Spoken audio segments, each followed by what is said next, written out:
Hello, beautiful people. How are all of you doing today?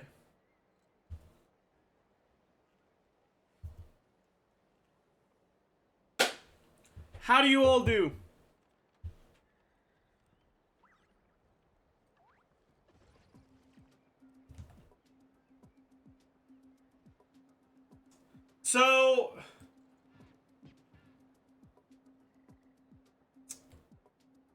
So, like,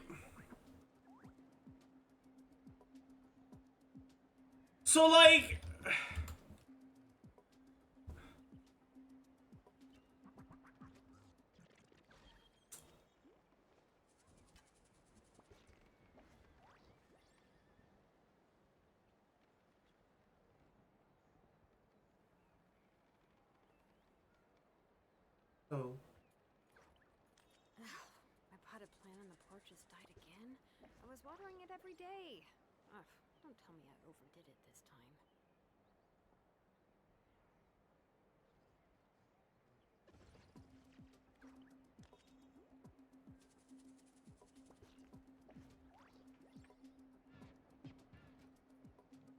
So, like, there was only one change to Mavuika, and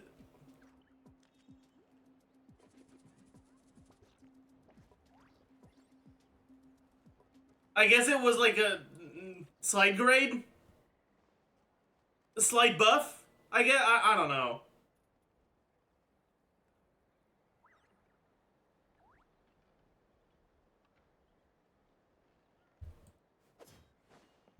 It's okay, yeah. If V3 doesn't have any changes, it's actually, like, Joer for the meta, man. It appears it's time to look at PMC. Fuck! Alright. Maybe I will today, then.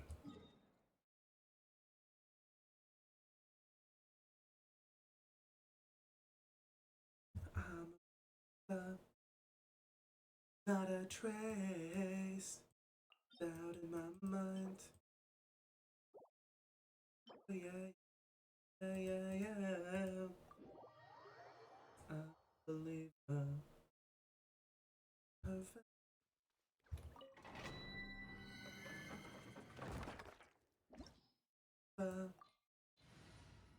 You see the Mavuika changes? There's been no Mavuika changes. The only change was like they slightly buffed her C2.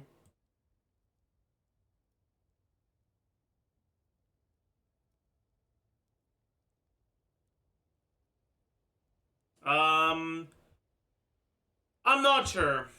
I don't know. I'll think about it. Whoa! What a lineup! We'll be unstoppable. I'm not adding that. Is Mavuika C1 better or worse than R1? R1 is better than C1, but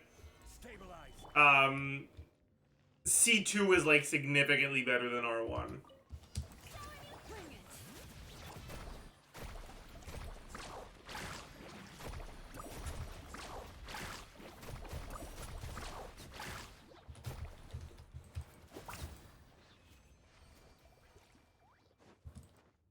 Need a surfboard? C2 has changed? Yeah, it was slightly buffed, right?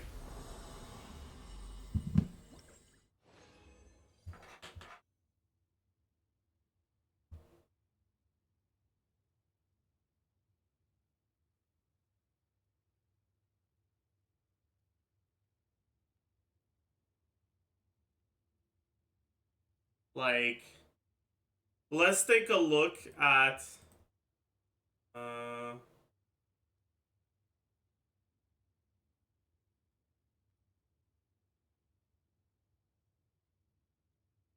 this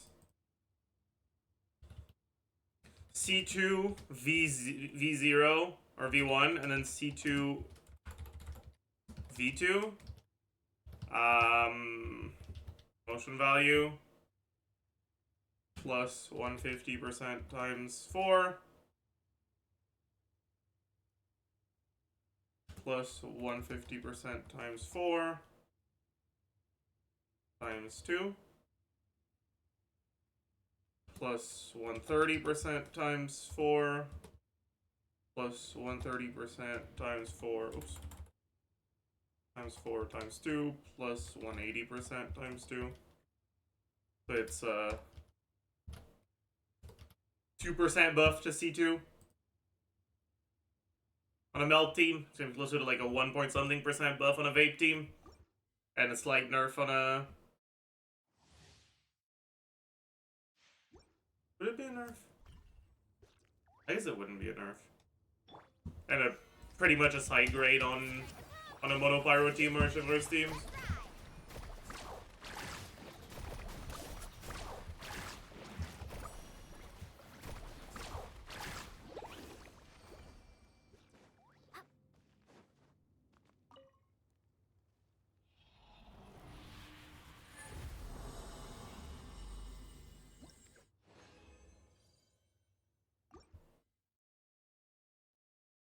How good is her AoE? It's not Neviled, but it's like...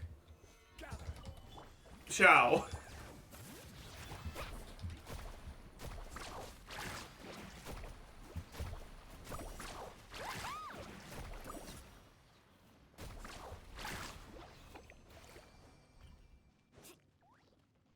Need a surfboard? Without knockback.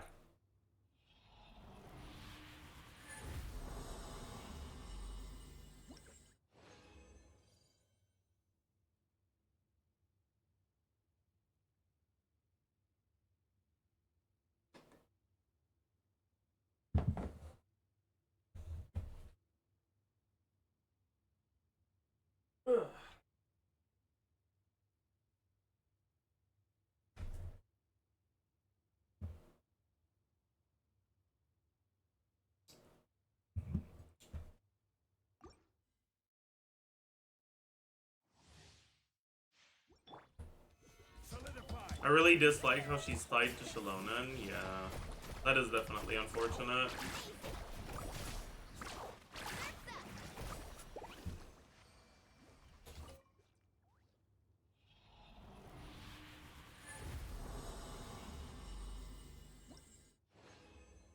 You see how Mavuika and Lali's banner will be both at the same time? It actually makes me angry, okay? Because that means ChesseBurgers is gonna be on the fucking reruns. Okay? And that makes me mad. That makes me mad. That makes me tilted. It pisses me off.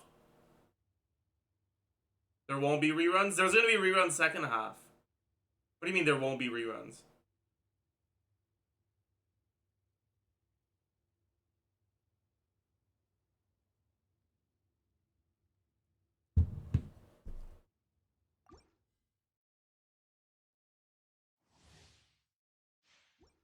Even the new 4-star, I think it'll be on rerun matters. I don't really give a shit about that.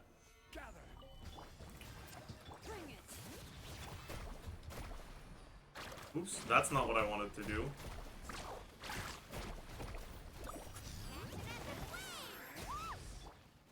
Stabilize.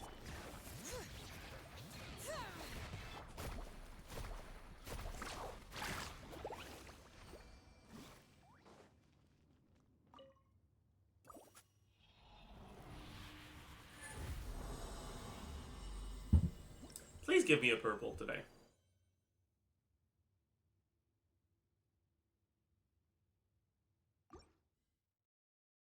Very nice.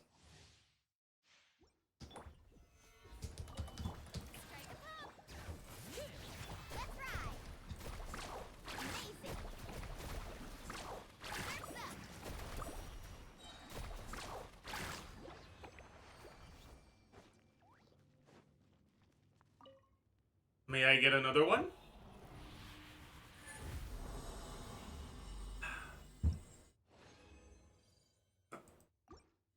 No, I may not.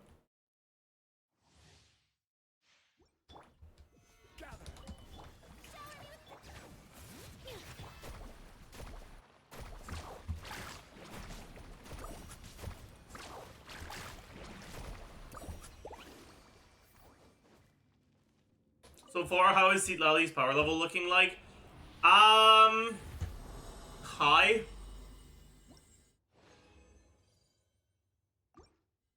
It seems like with the right setup, Citlali will be a sizable ceiling buff to Arlecchino.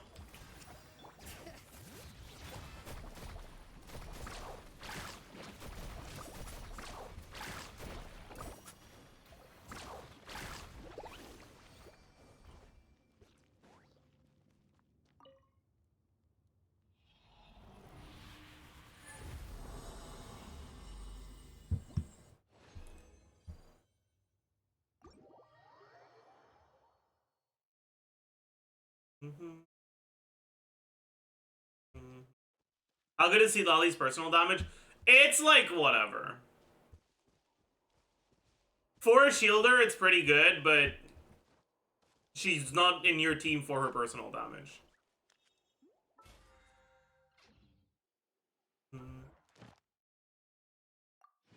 By the way, chat, okay, I'm going to raise a complaint with you, okay?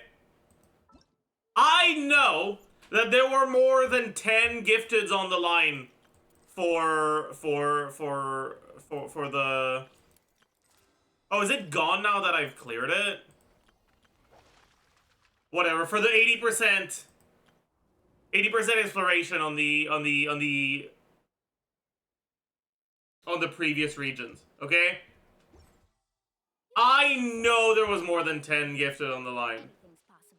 Alright, I know it. I know it. How dare you play me?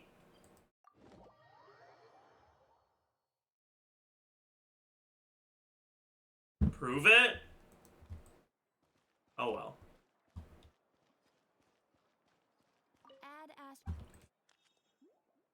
Thank you for It's okay.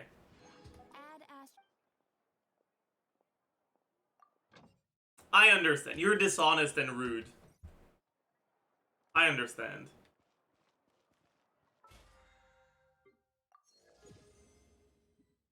Untrustworthy. Worthless. Lament.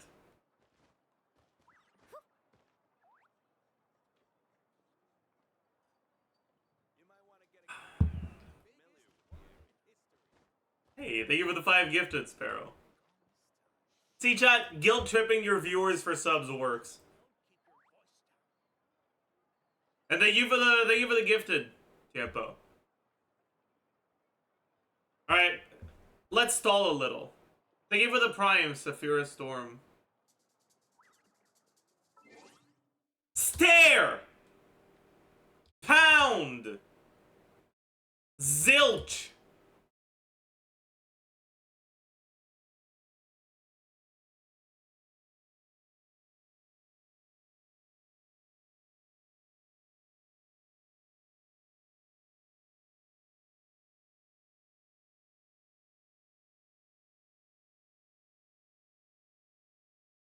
Groan.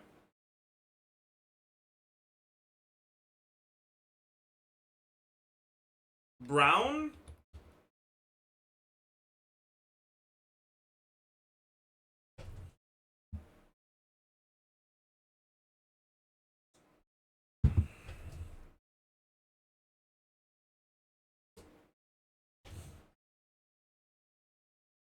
Accessory marked down after Halloween. High level. Tree-dwelling animal whose fur gets tinted green with algae.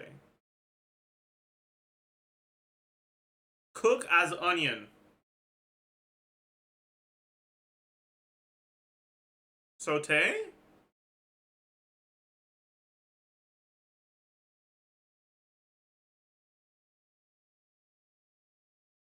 Sweat? It probably starts with S either way.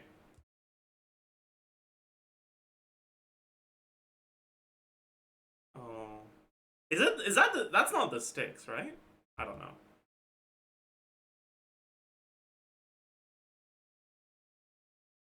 Mass? Oops, not Nas. Mass?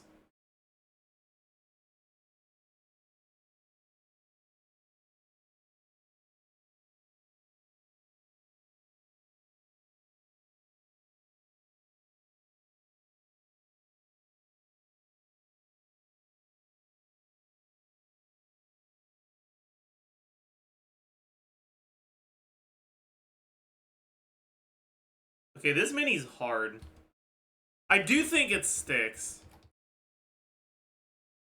I'm not that familiar with mythology, but a river from mythology that is 4 letters, I definitely know one. Is this Atlas? 5-letter Titan? Probably Atlas, right?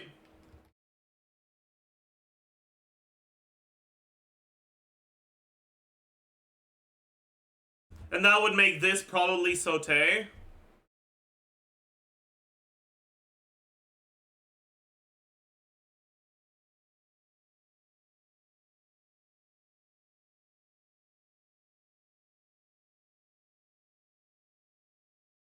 Is it Stout?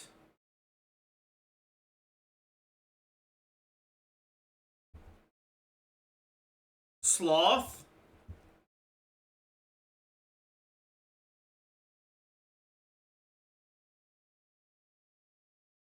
Mask? No clue. And checks? Attic? High level? Really? No. Poker pot kitty?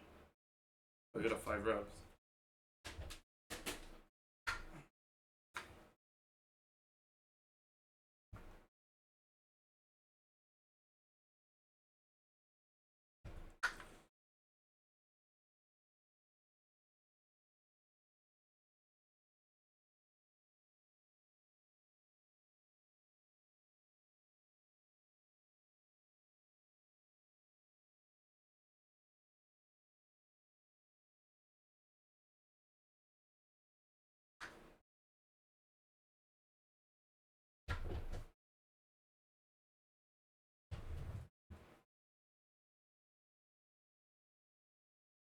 Alright, let's do the connections.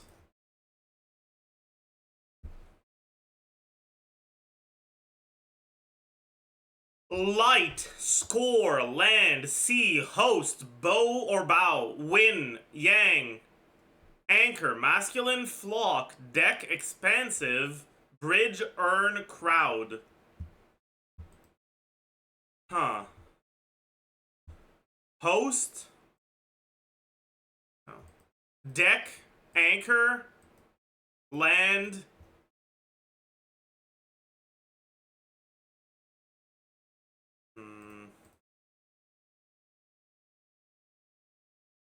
Earn, win, score.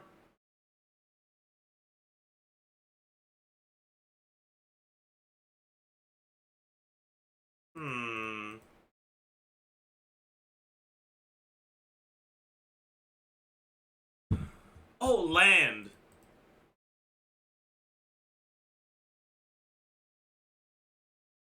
Okay. Okay. Crowd, flock, sea, host.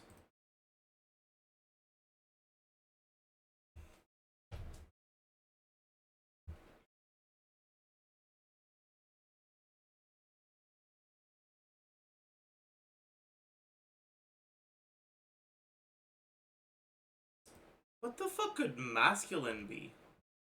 What?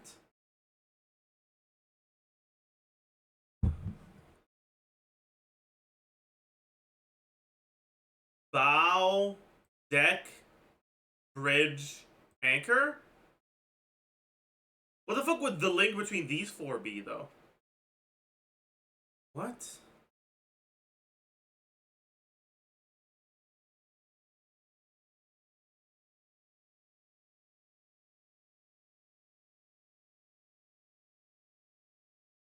Associated principles in Chinese philosophy.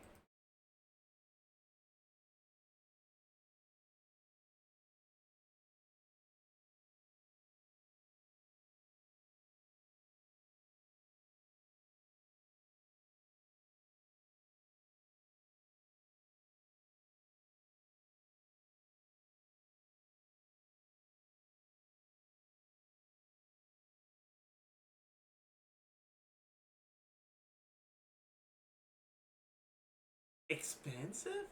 Okay, whatever, dude. Let's do the Genshin duel.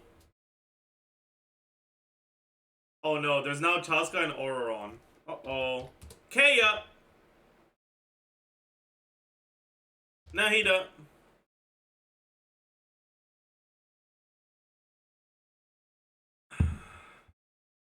Navia. Fontaine character released on the same patch as Navia. Was Chevreuse on the same patch? Yeah. Personally, I think the idea of things staying the same forever is quite beautiful. But alas, that is simply not the way the world works. So this is a Raiden sympathizer. Yeah. Yeah. Yeah. That's Sayu, right? No. It's Kirara? Same shit. Raiden Glazer? It's not exactly a Raiden Glazer. A Raiden Glazer would not finish with, but alas, that is simply not the way the world works. This is a Raiden sympathizer, not a Glazer. They think she's wrong, but idealistic. Sarah would be like, oh my god, she is so right. She just like me for real, for real.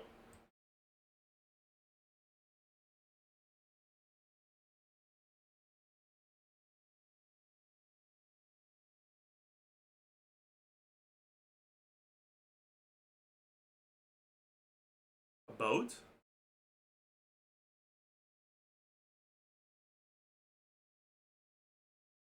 Here? Is it? It can't be Beto, right? It's...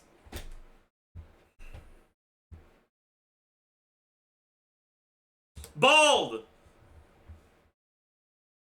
Released not that long after Bald.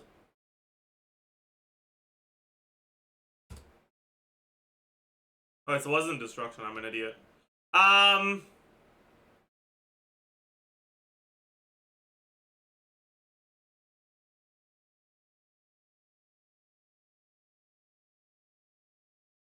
I think I'm gonna fuck this one up.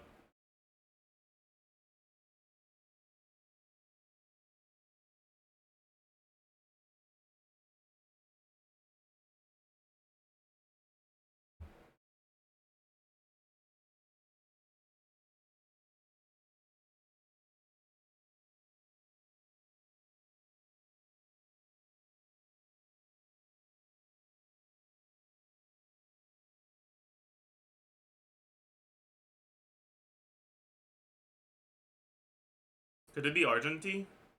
Maybe. Huh.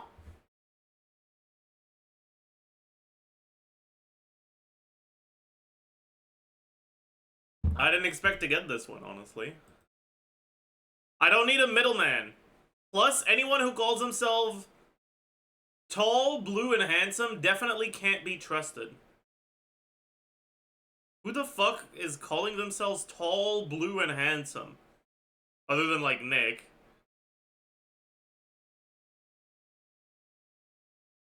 It kind of sounds like it's referring to Sampo.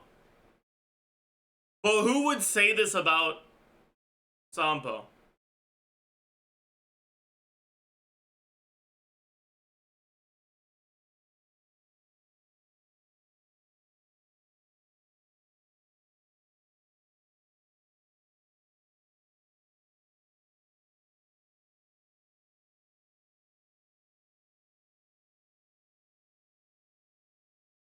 It's probably a character on Dorilla.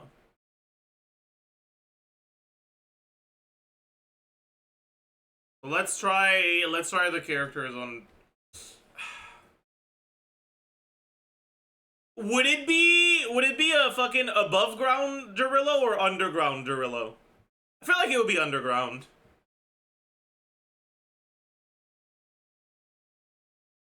Hey! Easy clap.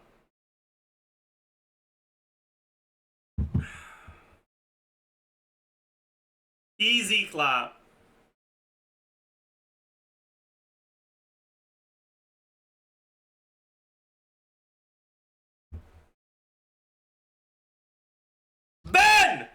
It wasn't Ben.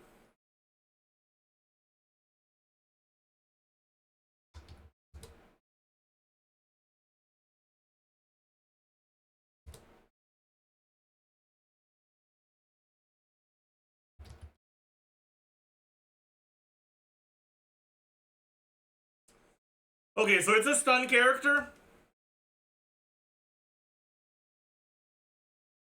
Yeah. Yep. Yeah. Yeah. Yeah. Free. Free as fuck, dude.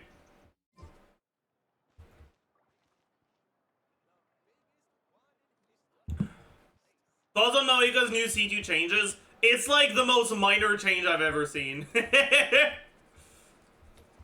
It'll be nice for people that want to get a big screenshot number. As a whole, it's like a very minor buff. But I guess she's so good that you're very likely to kill enemies before the end of your first rotation, so maybe it's a bigger buff than I'm giving it credit for.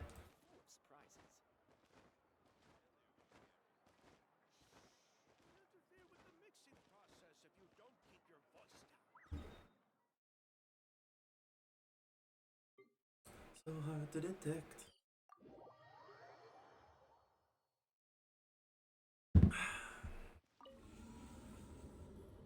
They buffed her? Yeah, they thought she wasn't good enough, honestly. And I understand. She was indeed pretty bad. Real.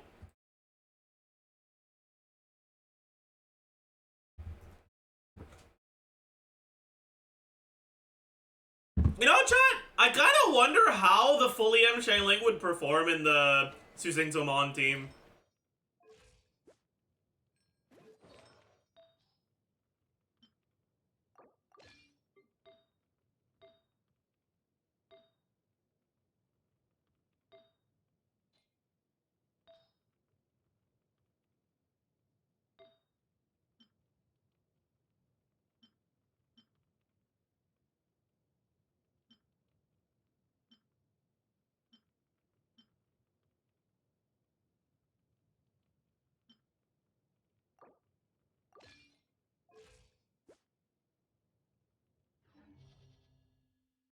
I kind of want to test it.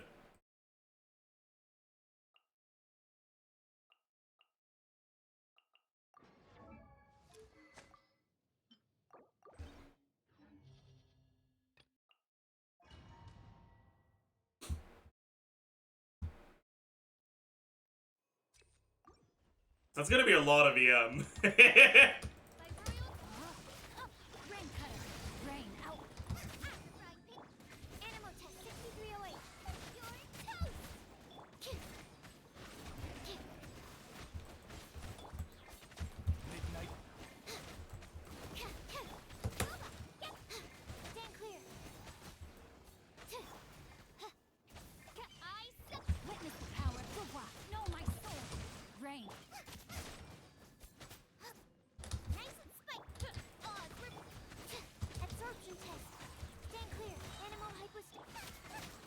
I don't have enough ER.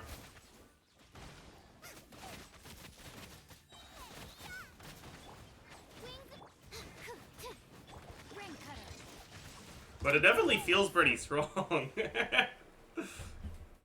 Can't even see the overload numbers. I'm overloading for 38k. Just use Kitane. I don't have a Kitane. Unfortunately.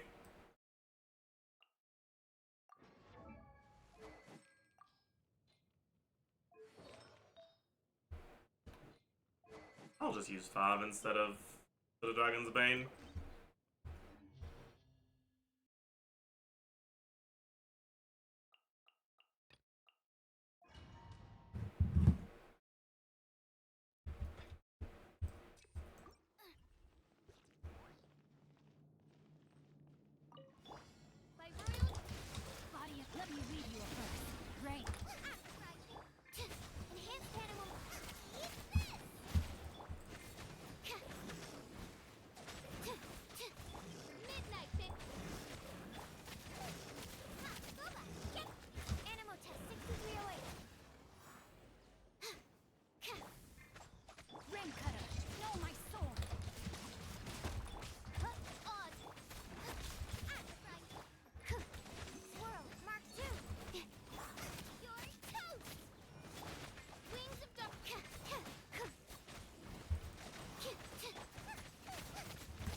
pretty good.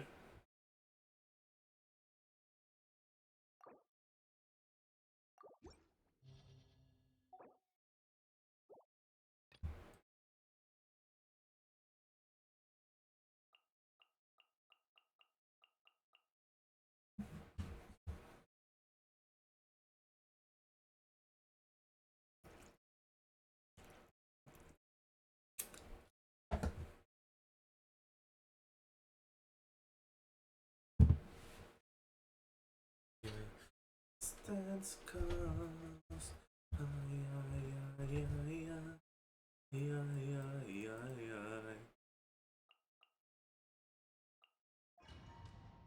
Is there a way to have a durable electro aura for channeling to overload every hit?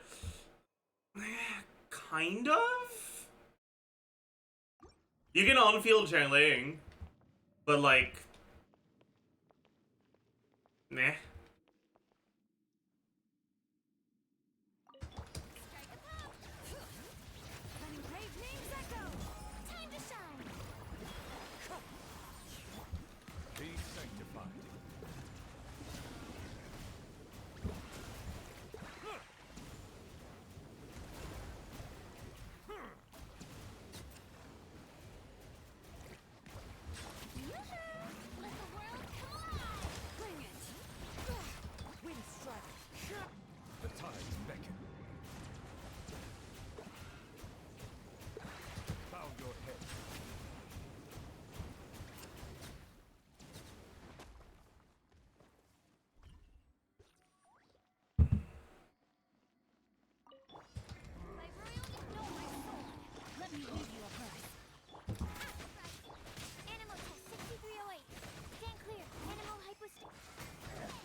Chat, why is this doing so well?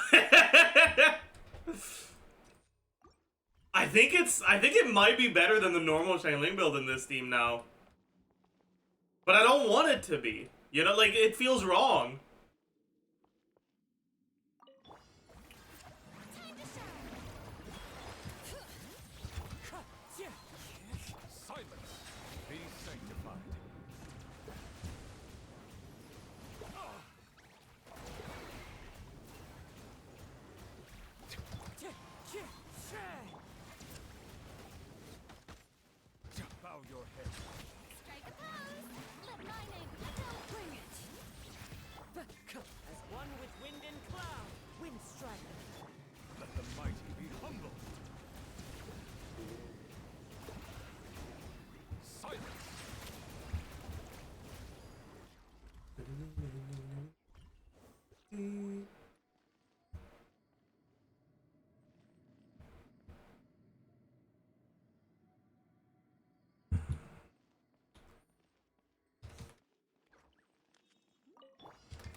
Is this fully M Shineling? Yeah, it is. Time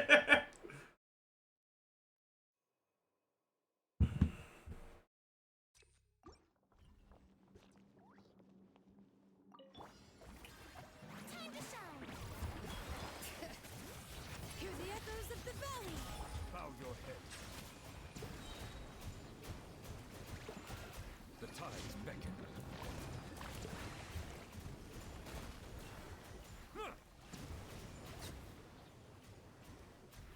Silence! Your journey ends here. Your sacrifice is ready. Let the mountain's veins boil. Be sanctified. Pound into the ground. The golden slumber.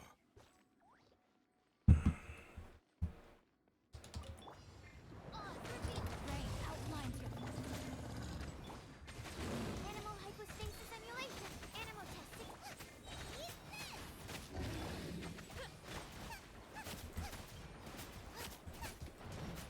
As you wish. I'm surprised. Here, stand clear. Witness the power of the water.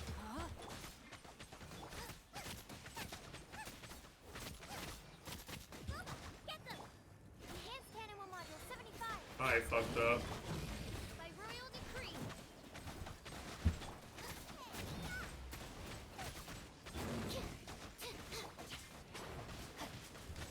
Rain outlines your wing. Absorption test. Nice. Animal test 6308.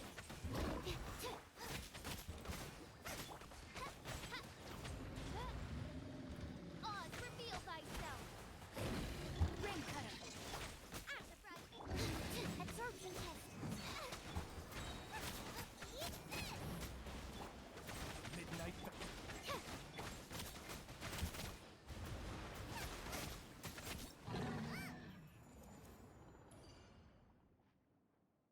Yeah, so against this enemy, obviously it's worse because infinite vapes are not happening. But, yeah. You bleach out your current channeling build? Sure.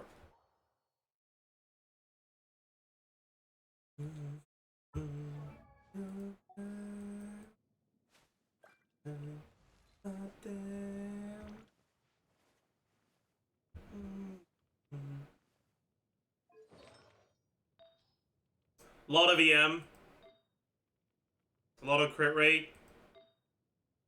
A lot of everything. Kind of okay. A lot of crit.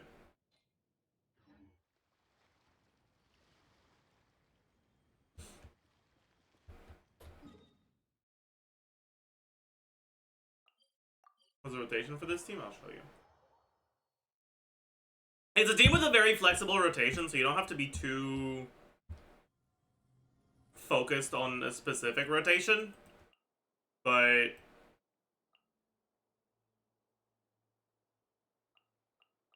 I want to help.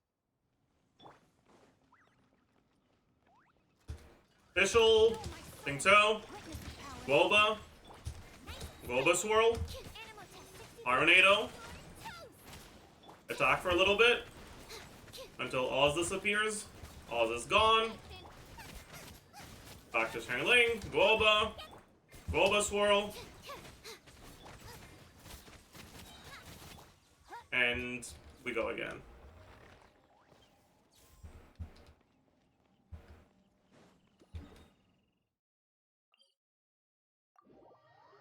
You know why almost every TC ignores sacrifice on Sidlali? Sidlali's personal damage isn't bad, but it's not great either. And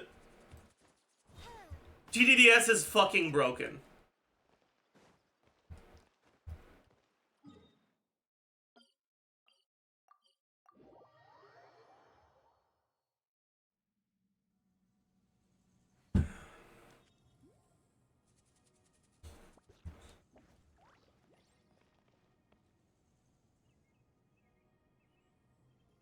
Let me actually explain it with numbers though.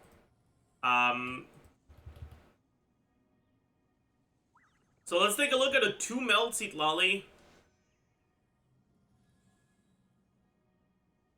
setup with Mavuika.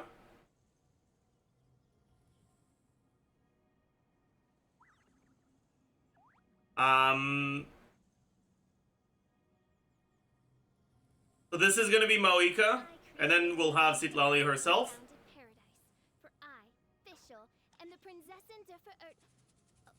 So base attack, attack percent, flat attack, total attack.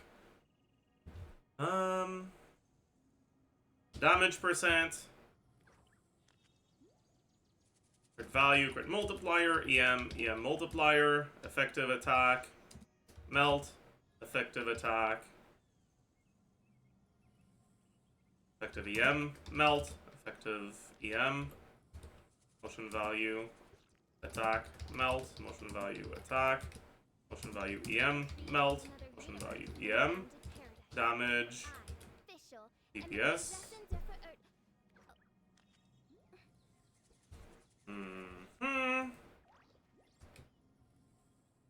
Then we have Sac Frag versus TTDS.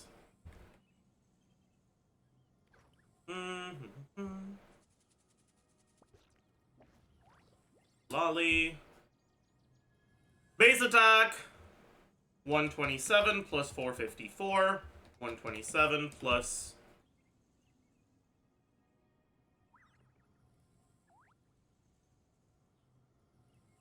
401. Attack percent. Power resonance. Noblesse. A little bit from substats. Flat attack. I created another universe. Do we know for burst snapshots?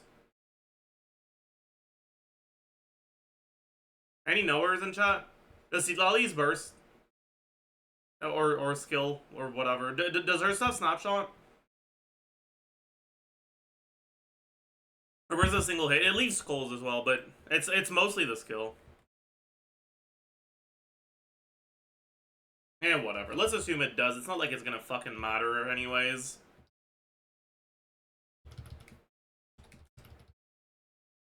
It's not like she has any attack motion value. Okay, so, damage percent. Nothing here, nothing here. She gets 40% from Cinder City. What else? You're not really getting anything else, right? That's kind of it. Sure.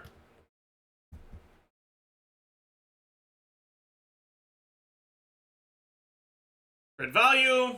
Are we good looking at triple EM? For now, let's look at triple EM, because otherwise her shield is a little too weak. Let's look at triple EM. So 20, or okay, 60% plus 20 times 6.6%. This squared divided by 8 plus 1. EM 115.2 plus 187 times 3 plus, let's say, 160 in subs plus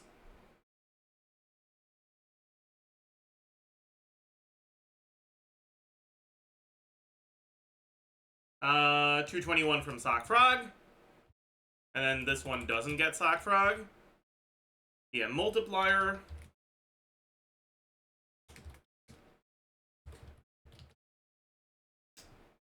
Effective attack, melt.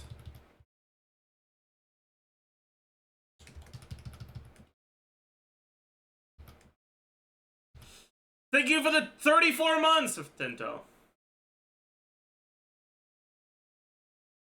Real.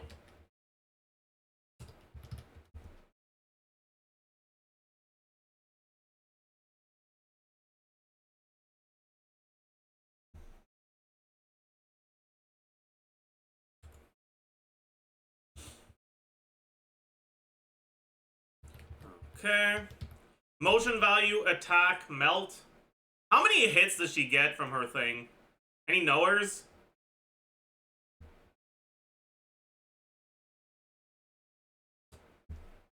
It's 1 per second, right?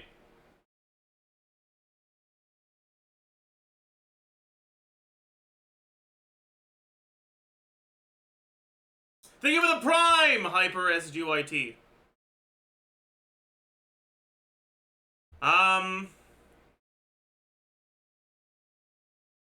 Damage every 1 second. Okay. So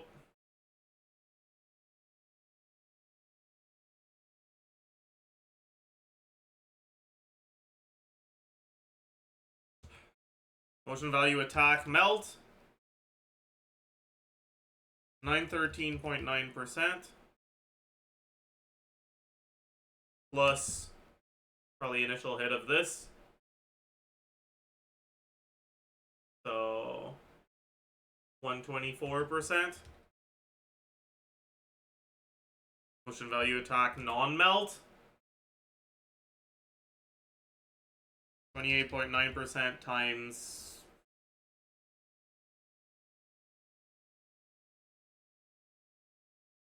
10?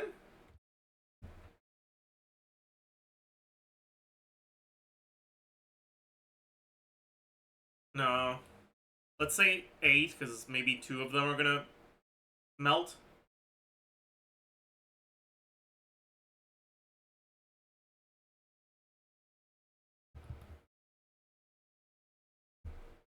Because eventually you'll lose your aura on this Mavuika team. So that's 28.9% times 2. And then all of this times 1.5.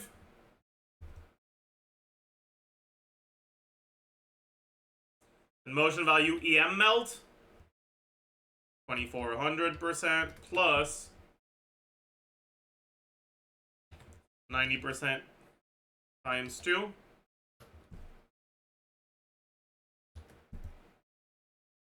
Times 2. And then this is 90% times 8. But then I also forgot the damage from this, so 228.5% times 3. Alright. Damage.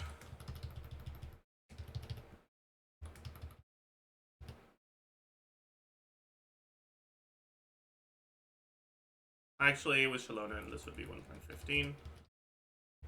And then DPS. Right? So, as you can see, you have about 3k more DPS with Sackfrog.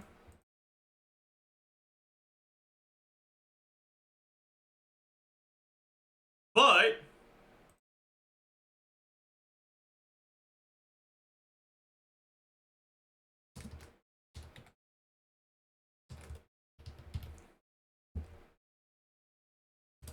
Mavuika has 10k less DPS.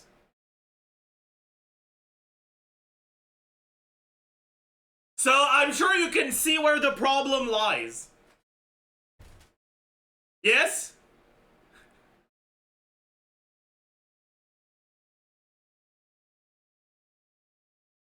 TDDS is just too good.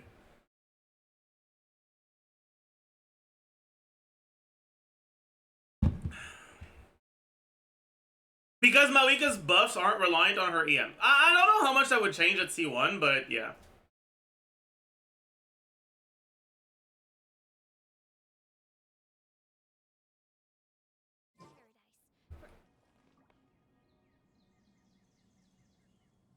How does CDDS compare to Signature? We can also look at Sig, sure. So this is 28%, right? Yeah, 28%. With Sig, Mavuika's personal damage is slightly lower. But in exchange for that, see, Lolly's personal damage is...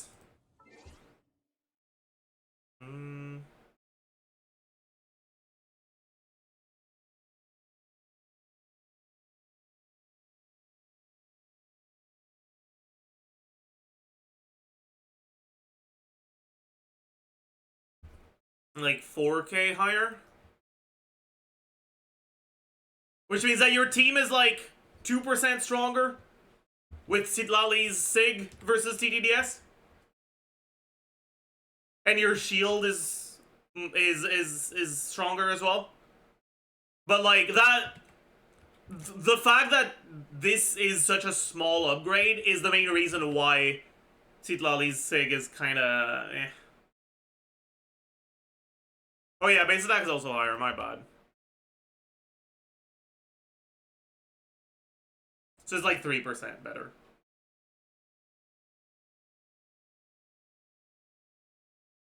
Mavuika still bike spin and deal decent damage outside of her burst, like for Overworld. Her burst is pretty much free to get back on Overworld, though. Because she's not reliant on energy generation, she's reliant on Night Soul consumption, which you can do while moving between groups of enemies. Right? You use your skill right before you burst or right after you burst. That's already almost your burst back. And then you just use Shalonen's E to run to the next enemy camp and you have your burst back. It's not going to have 200 stacks, but it's going to have enough to use it. And it's so powerful that you'll be able to fucking one-shot the next group of enemies anyways. But yeah, she can still spin without her burst and it's okay damage. But the burst like fucking doubles the damage that it does.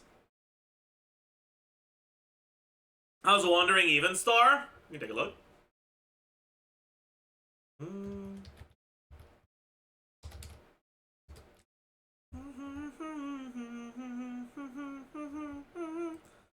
You must die now.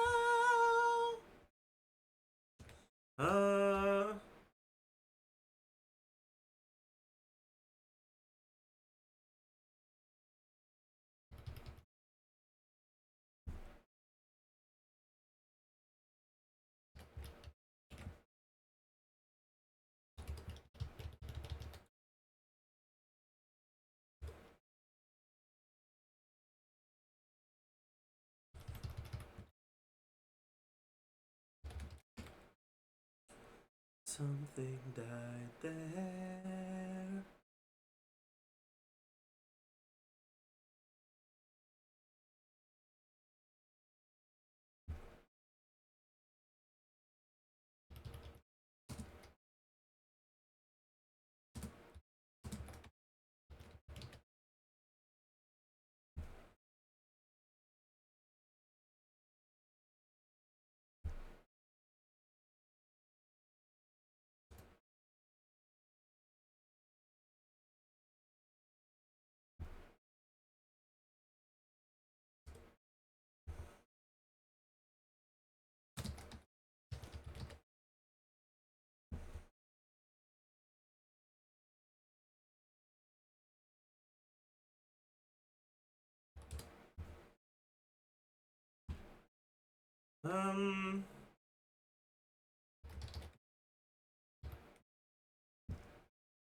So Team DPS Wandering Even Star is about halfway between Sackfrag and TDDS. However,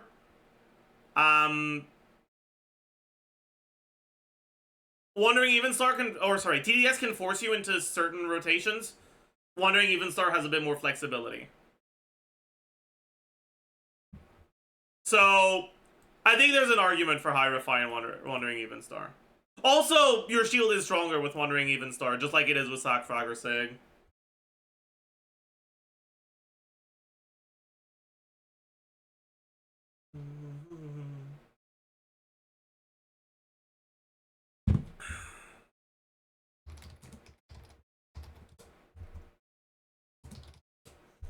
We can also add the strength of the shield, which is going to be EM times 979.2 plus 2819.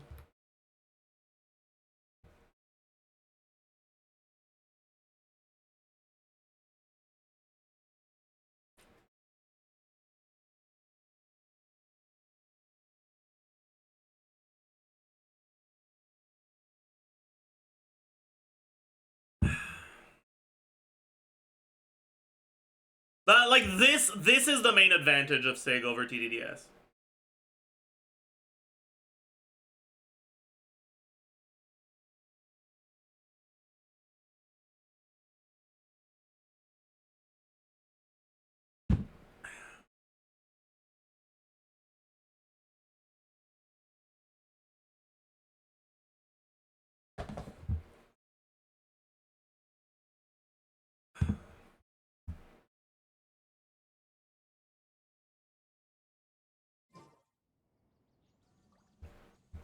Okay, business.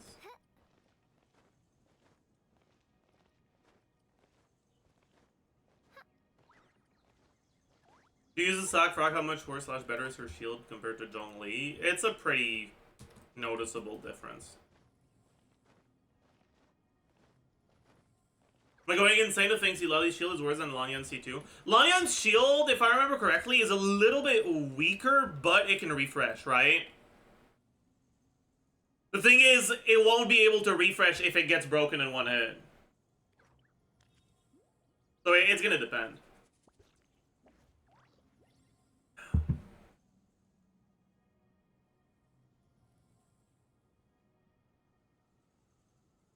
It also lasts longer. Much longer. Which is nice.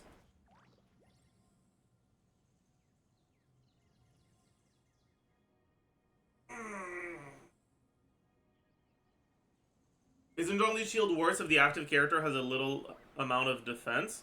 Every character's shield is worse if your active character has less defense. There's not a single shield that doesn't take that into account. Why is that? Because a shield is kind of like an invisible HP bar, but the damage that the shield takes is just the damage that you would have taken if you didn't have a shield. Which means that if you have lower defense, your shield will break more easily.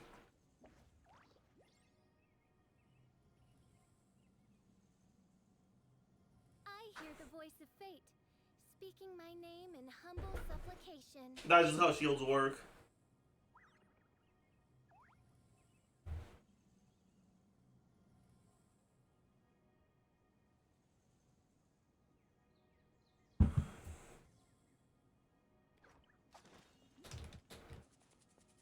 I wonder if there's I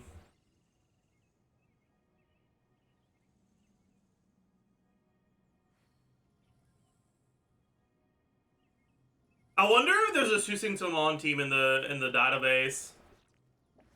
I do worry about the well-being of my retinue. No, there is a Sukokomon, but no Susing Tomon.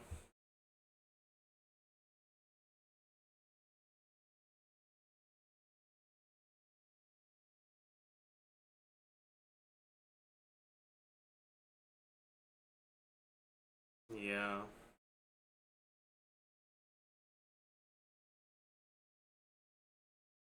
I think some of the swap cooldown stuff is making it so that we're not shredding Pyro in this one.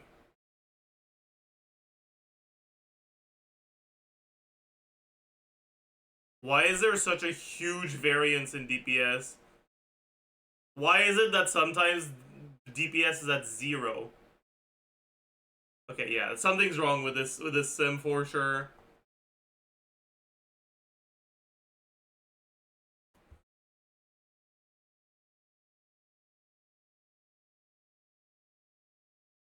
Okay, let's take a look at the... Do we have any team with this? We do.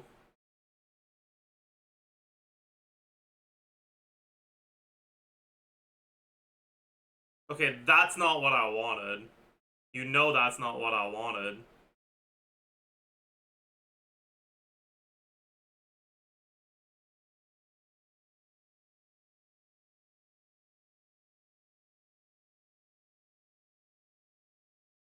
I want to use this electrocare. What the fuck is that?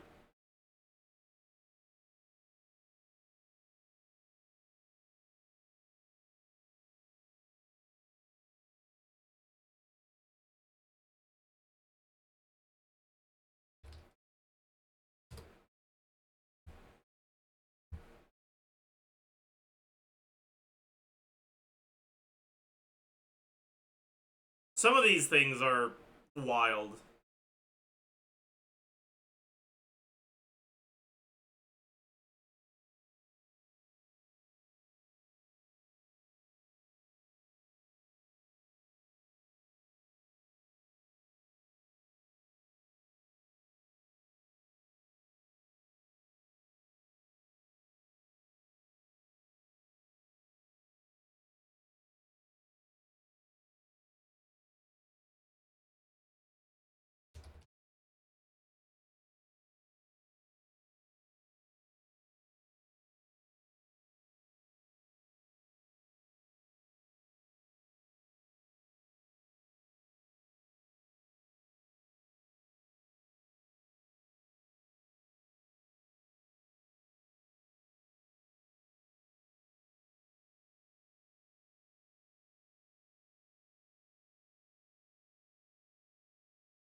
Okay, in this team, that's not the case. Just what all I wanted to check. Alright. Sure, the good people of the Adventurers Guild are Wait, absolutely actually... fine, mein Fräulein.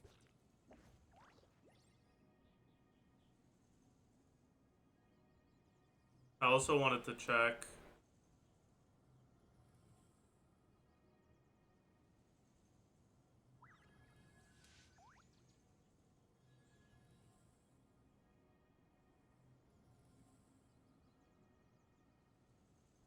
Okay.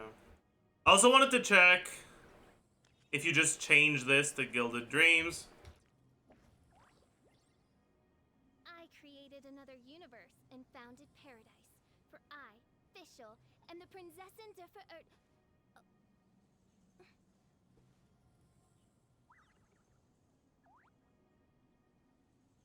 Oh, never mind.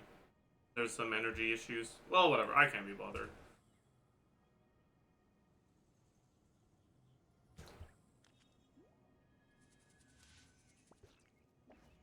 I cannot be bothered.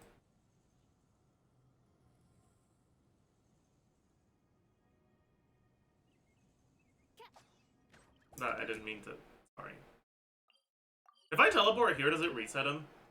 It does. Nice. Remember because boss mats farmable? Yeah, but not the weekly boss mats.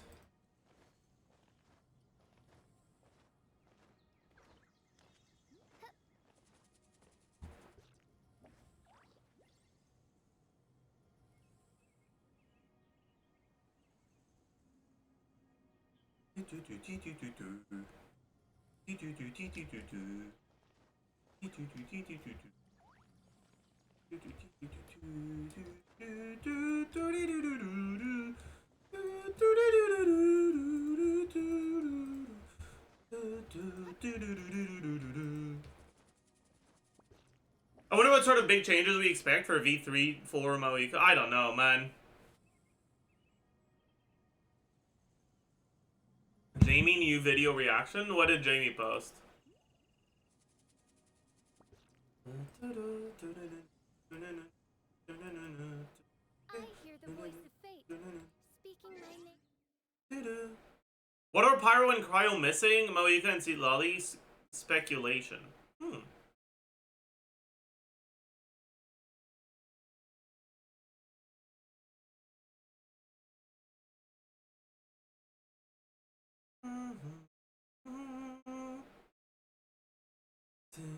See. Hey guys, I just woke up to some great Take a look. news.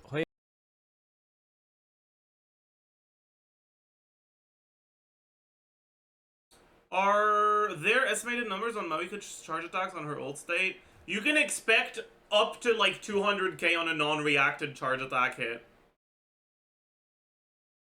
Probably gonna be 150k plus if you're playing with either Citlali or Farina.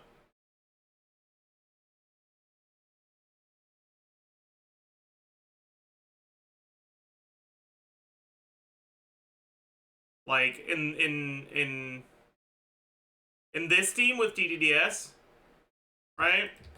If you look at just one hit by itself,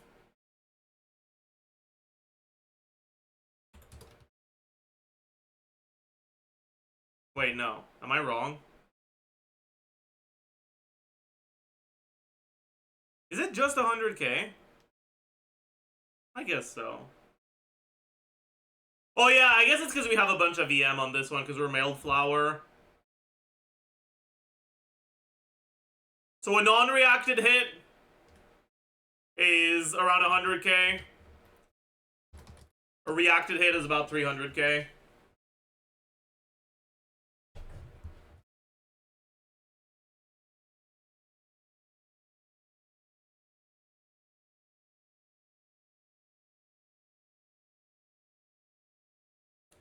That's with like KQM standard artifacts though, so like you can expect more than that if you have good artifacts.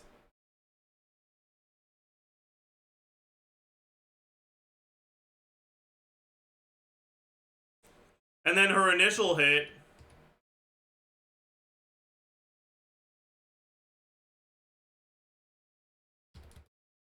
you can expect around 800.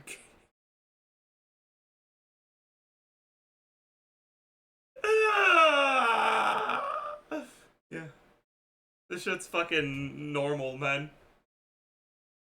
No, that's with melt. That's with melt.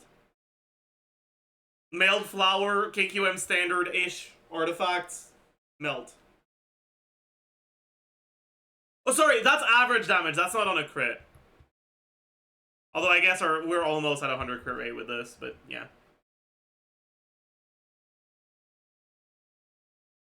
Yeah.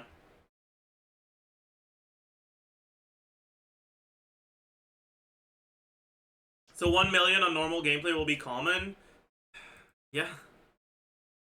With the Citlali team at least. Obviously the Citlali team is the one that's gonna have the highest nuke though. Because you're melting instead of vaping. And Citlali gives you a bunch of buffs.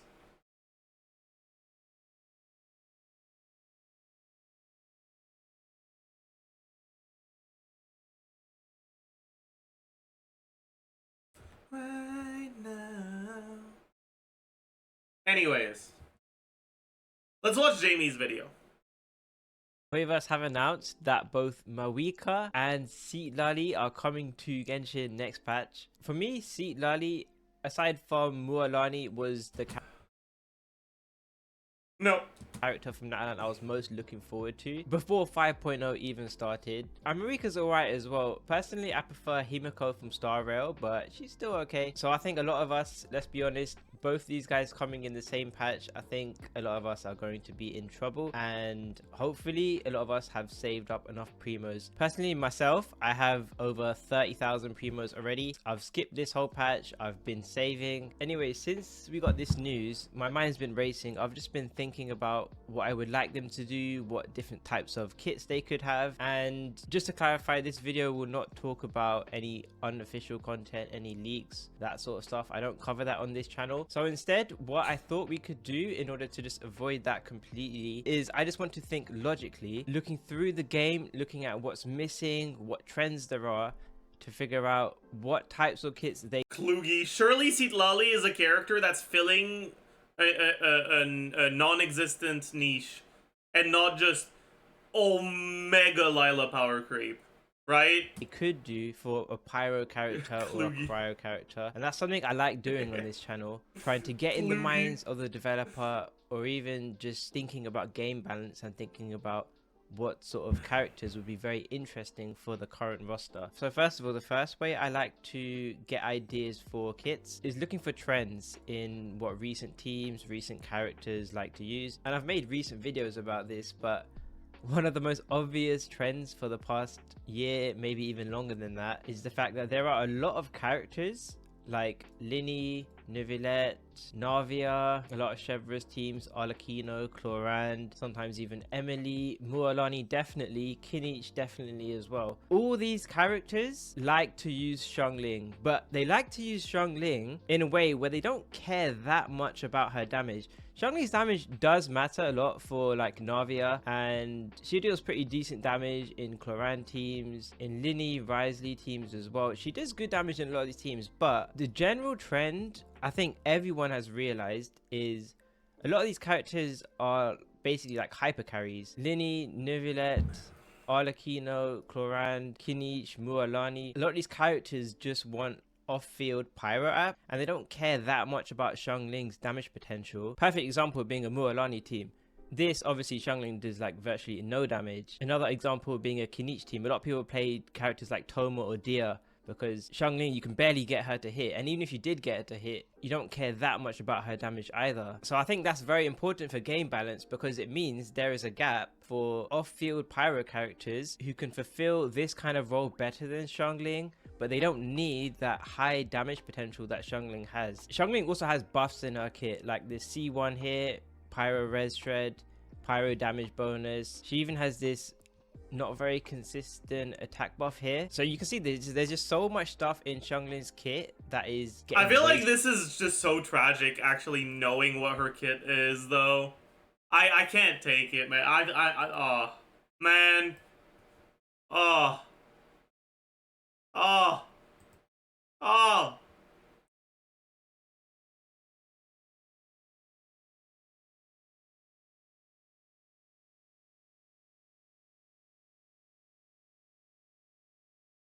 Sweet summer child. The hope is still there in his eyes. Yeah.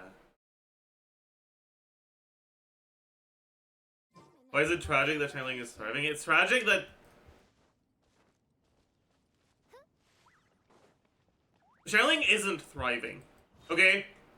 Like, the truth of the matter is, in pretty much every Xiangling team, Mavuika's gonna be better.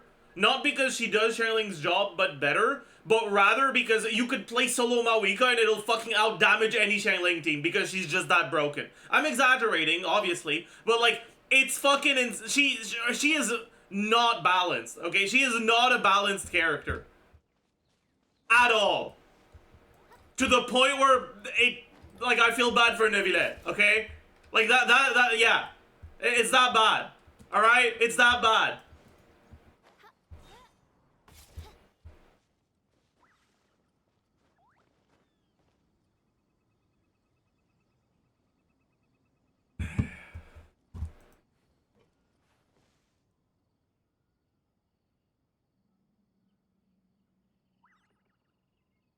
Can we use Mavuika and Xiangling together? You can, but there's no reason to. Because the damage you gain from just melting the initial hit of her burst alone is pretty much enough to make up for all of the damage Xiangling does over a full rotation.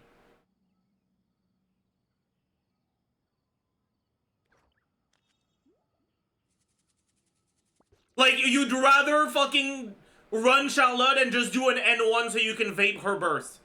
At that point.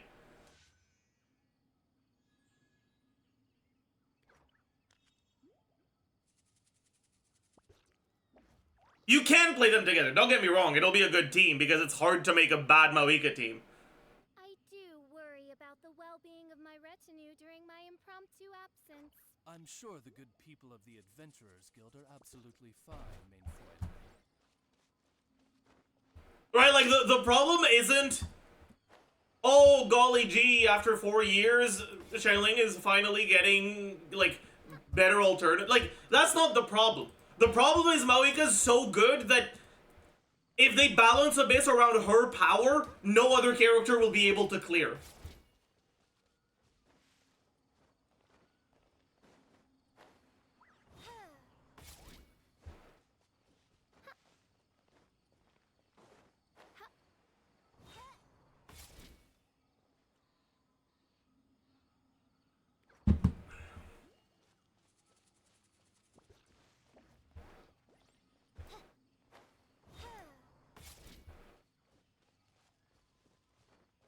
Anyways.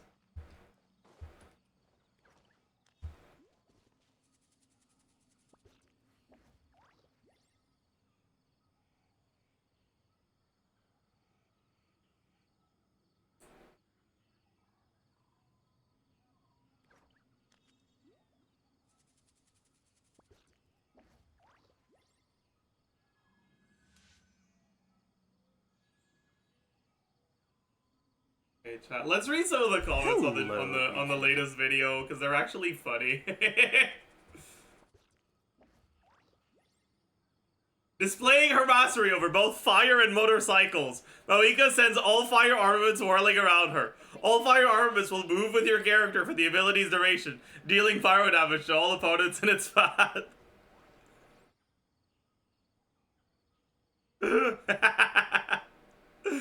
Oh man.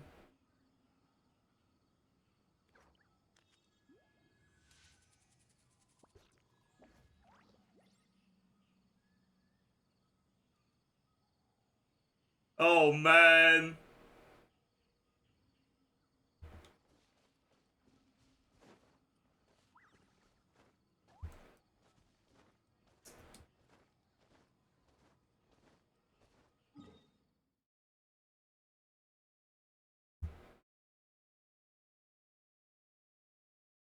Alright, chat, let me check something real quick, actually.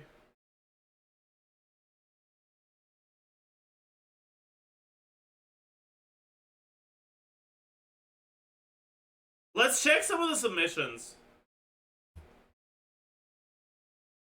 Because it's been a while since I checked the submissions. How many submissions do we have by now? 214 submissions, Pog.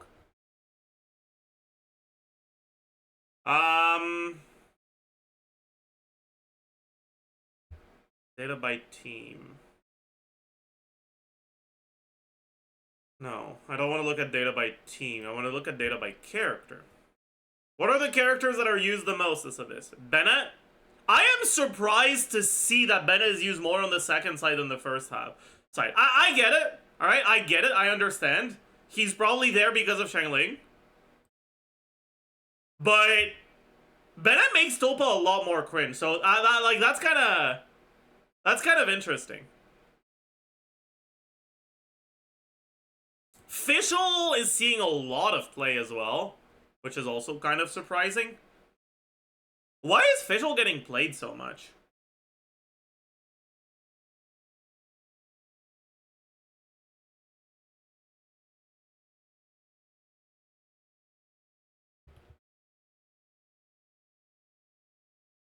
Most common team, ChesseBurgers. I guess that makes sense. Then Bennett and Nahida, Xiangling. Okay. Interesting. So basically, she's used on ChesseBurgers teams, Xiangling teams, and Nahida teams.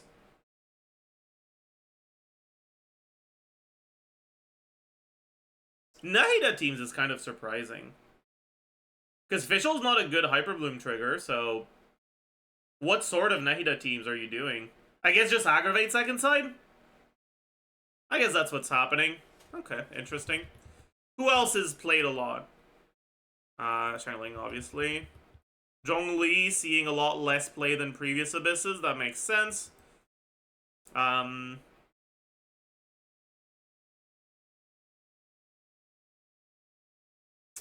Kazuha. Almost no play second side, which makes sense.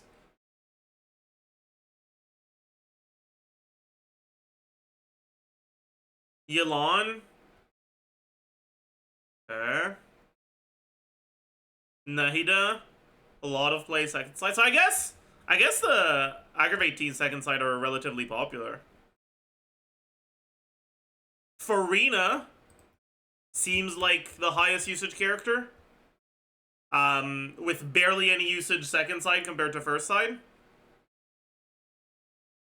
Which also makes sense.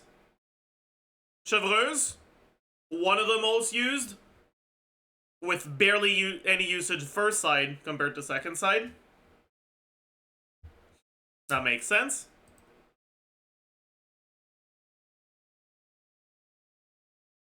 Xianyan has a surprisingly high amount of play. Interesting. Chiloden, a lot of play.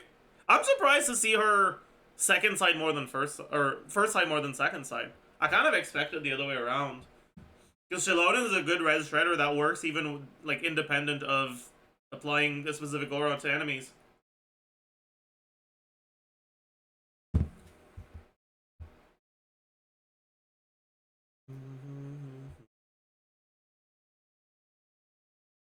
Let me actually compare this to Last Abyss. I want to do that.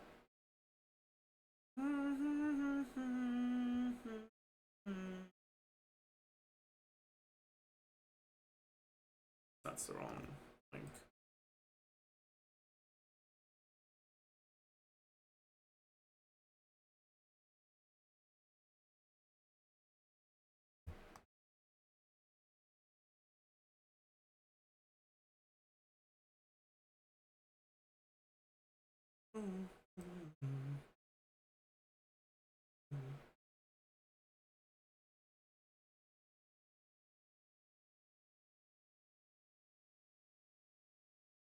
Um.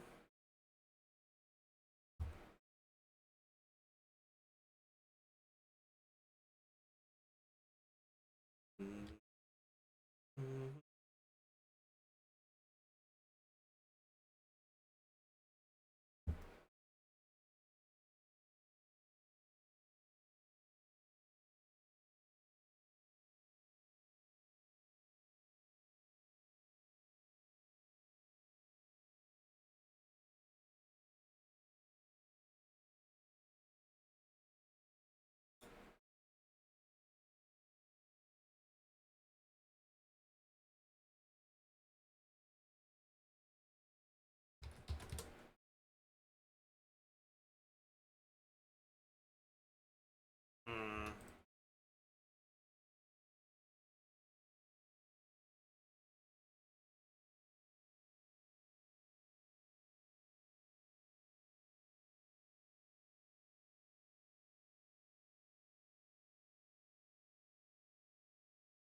Uh,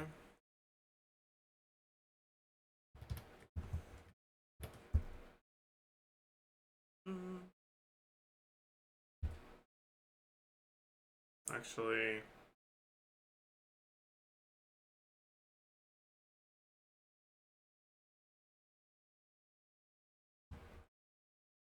Format cells based on their value, 2-color scale.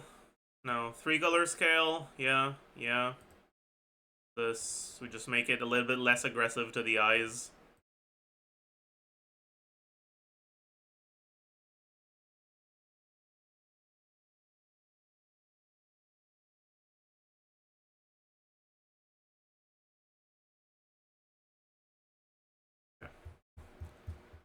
Thank you. Thank you for the 2 years of Prime! Linus. Emote? Take a look. Nope.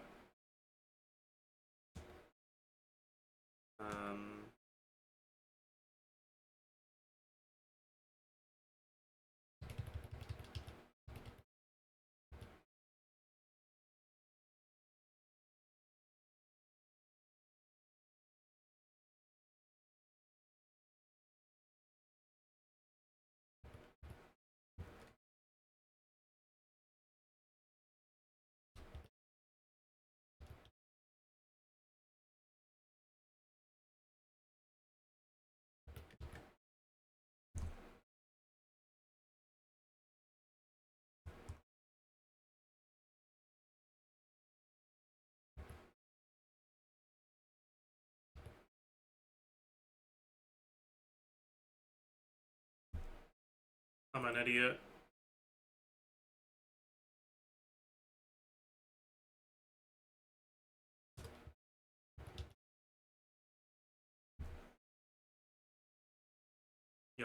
makes a lot more sense. No, it doesn't. No, it does. No, it doesn't.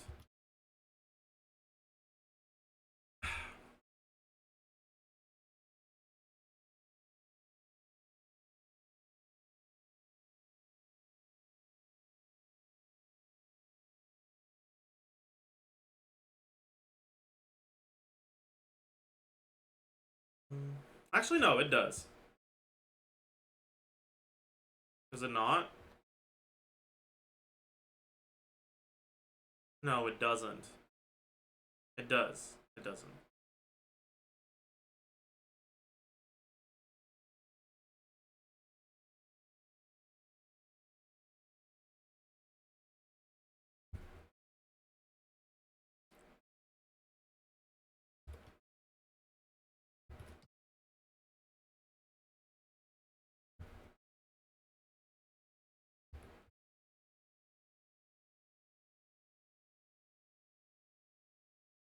Okay, this is what it's supposed to be.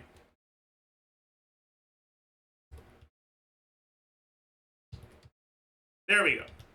All right.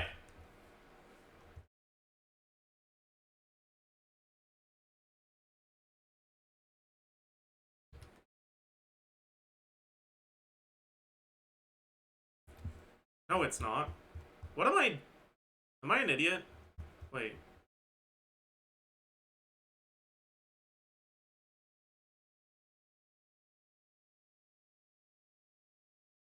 I am an idiot. Yeah.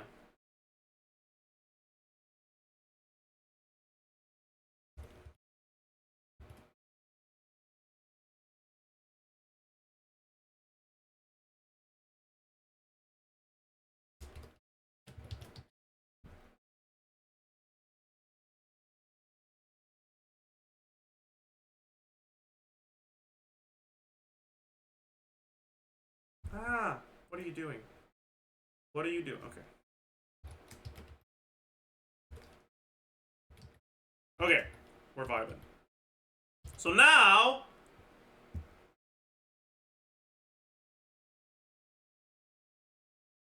I want to see changes.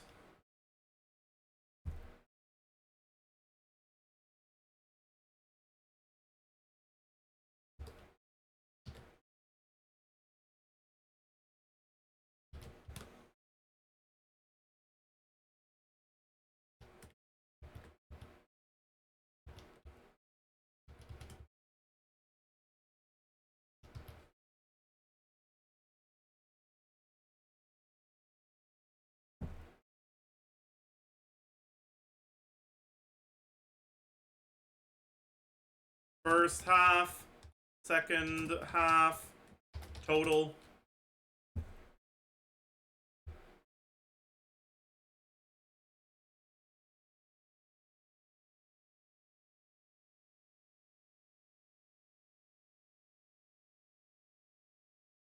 Wait, no.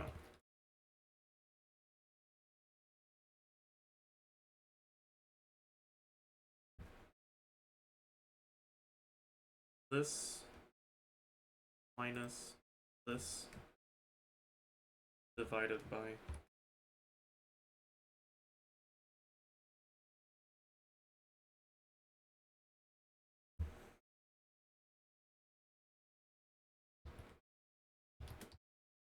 there's gonna be some divided by zeros though.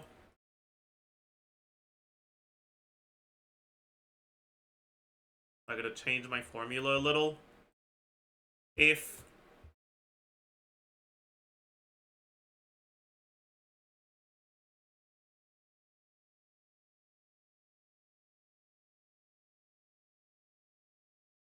this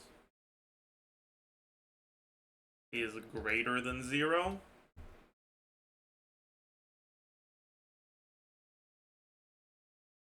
otherwise it's 0.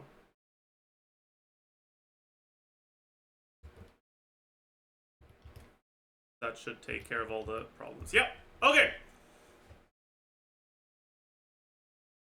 So we have the changes.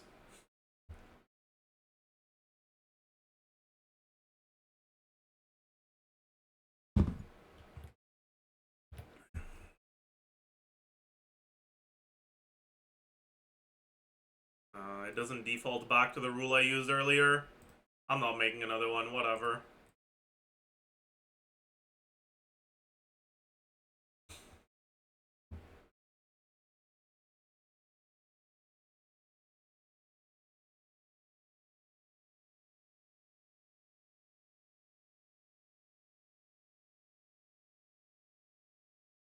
So, let's focus only on the good characters. So I guess I still want to have this column.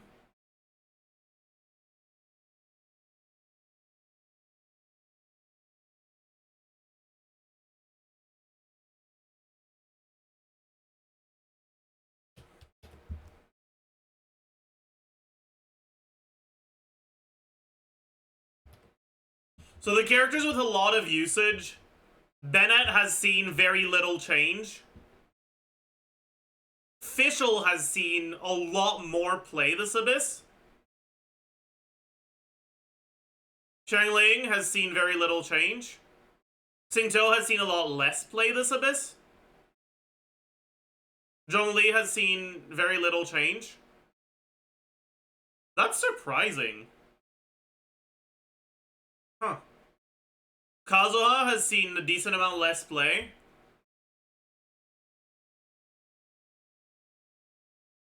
Raiden has seen a decent amount less play. Yelan has seen a bit less play, but not much. Nahida, relatively similar. Farina, a little bit less, but not by much. Chevreuse is seeing more play this Abyss? That's crazy. To me, that's kind of surprising. I mean, I guess it makes sense, because Chevreuse definitely is a really good archetype against Tulpa. But it's also really good against the fucking Geoshield, so I'm kind of surprised.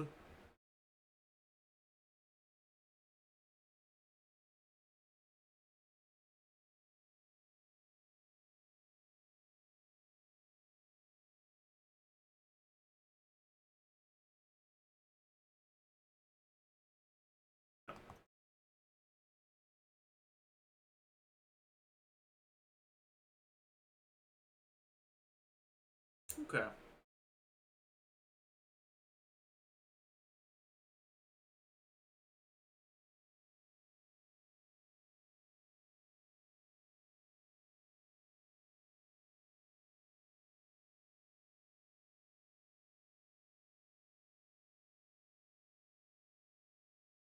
Alright, I think we can start recording the roundup, chat. So you can say hi to YouTube. Make sure to keep dilly-dallying.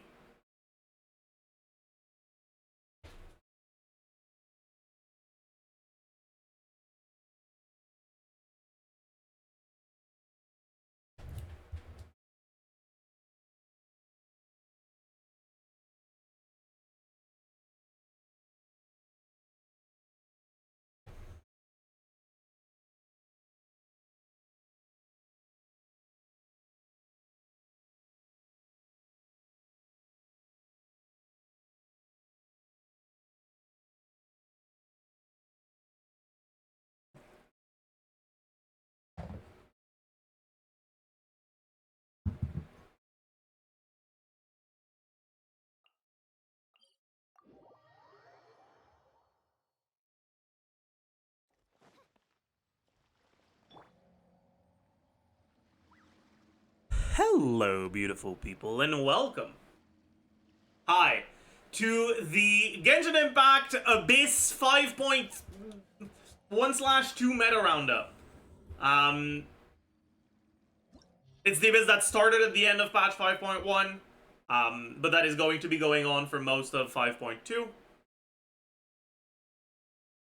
And this certainly is an Abyss of all time. That is for sure.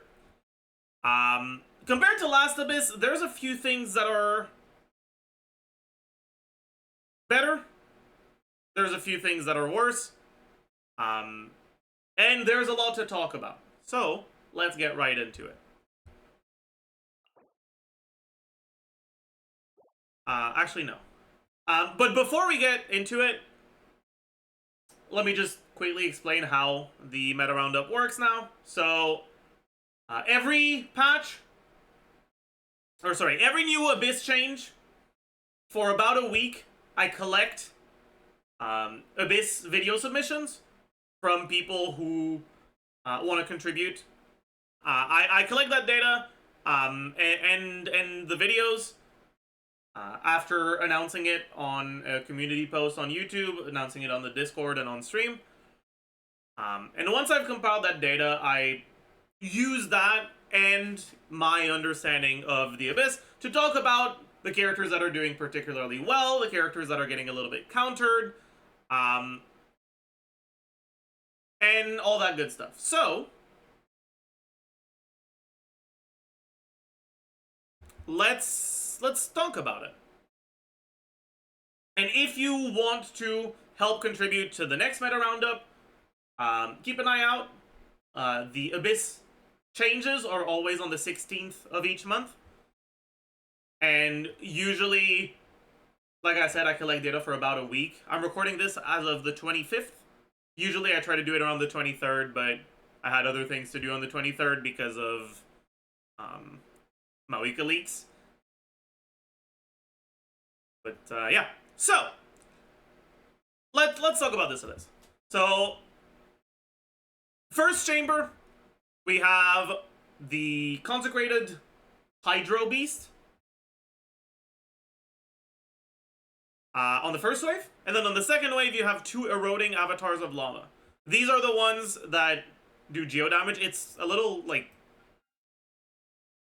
misleading because there's lava in the name. But both the geo and the pyro one have lava in the name. The eroding is the geo one and the fluid is the pyro one.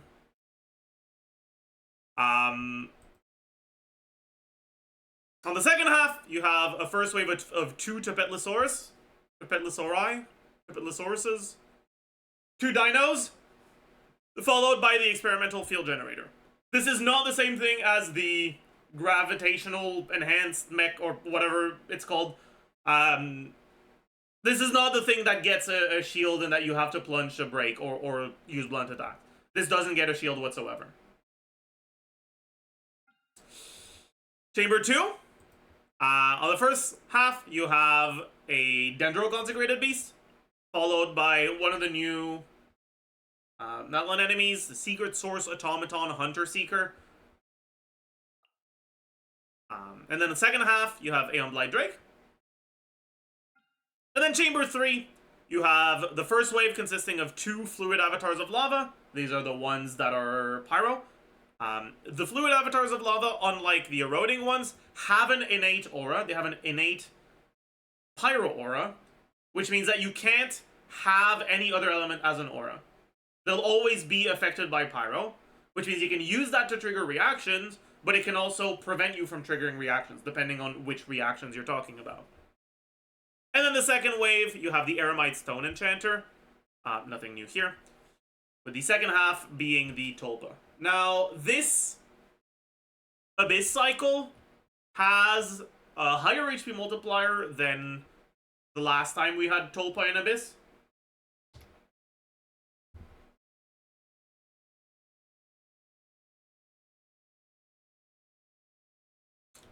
Right, so the HP multiplier for this Spiral Abyss cycle is 300%. It used to be 200%. We had one 375 for some reason. Now this one is 300%. Which means that the Tulpa has almost 4 million HP. This is pretty high, to the point where it becomes a lot harder to justify playing teams that aren't really optimal for the Tulpa. The Tulpa will be the chamber you're probably going to have to build around.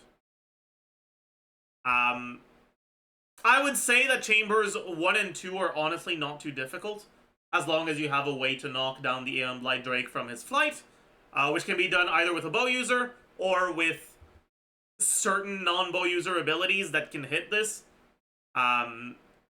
You can time Kuting E against some of its attacks. Farina can hit its wings as well sometimes. I think I'll hide them maybe. But as a general rule, a bow user is going to be your best option. Or if you don't need to knock it down, you don't necessarily... Like, if you can hit it without knocking it down, you don't necessarily need to. So, for example, if you're playing Neuvillette, you don't have to bother with it. Because his beam can aim upward high enough to at least hit it. What a surprise. Neuvillette has a good matchup against this enemy. However, obviously, Neuvillette has a horrible matchup against Tulpa. So, unless you're somehow struggling on this chamber, I wouldn't recommend playing Neuvillette second half.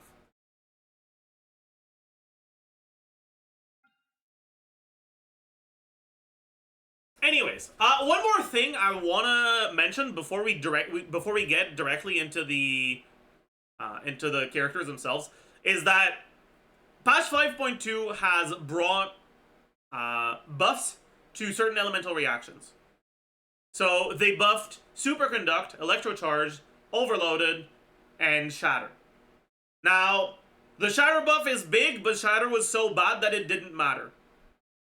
The Electrocharge buff is pretty sizable, but there aren't many teams where Electrocharge is that large of a portion of the damage.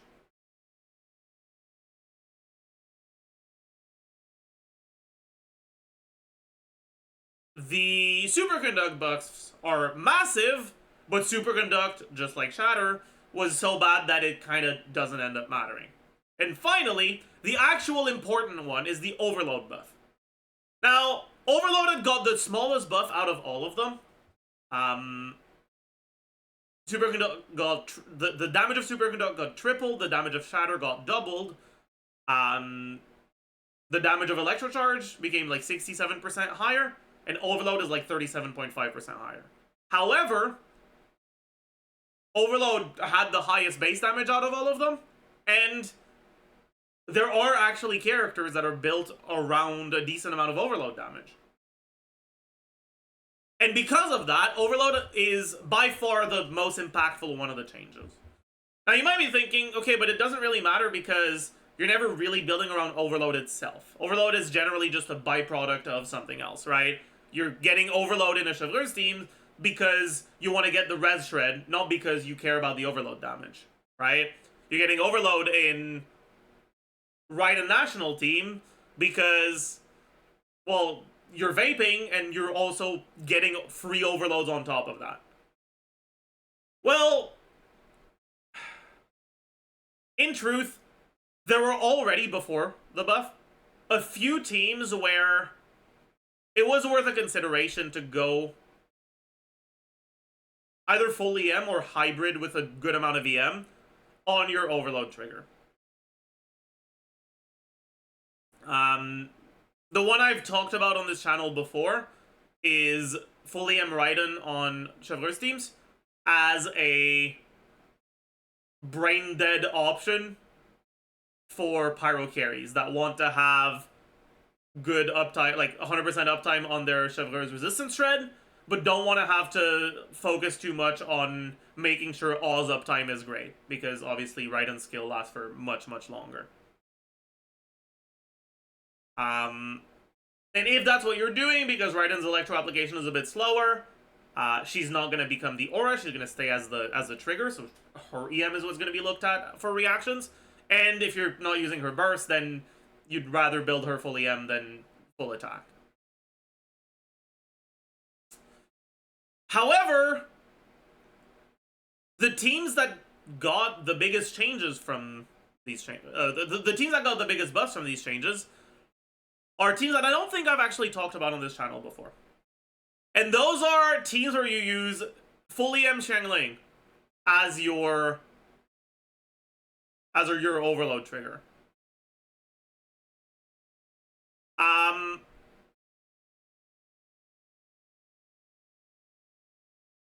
Because in those teams, you get a much larger amount of overloads from Xiangling, right? Obviously, Xiangling applies much more pyro than Raiden applies electro if you're looking at their off-field application only. Even if you look at their on-field application, it's pretty close. But with the recent changes,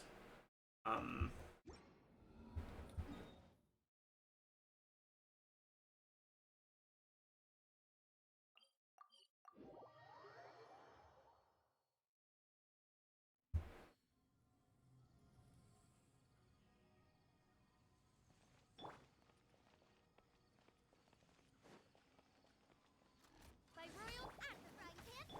Stand clear. As you will. right? We can trigger a 35-ish K overload. Guarantee like this, or more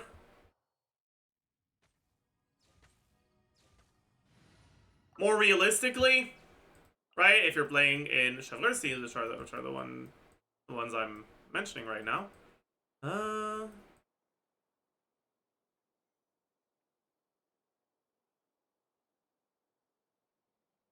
the heck is Rerun? All right, team. Hands where I can see 'em. Illusion shattered. Oz, repeat Booba. Get them.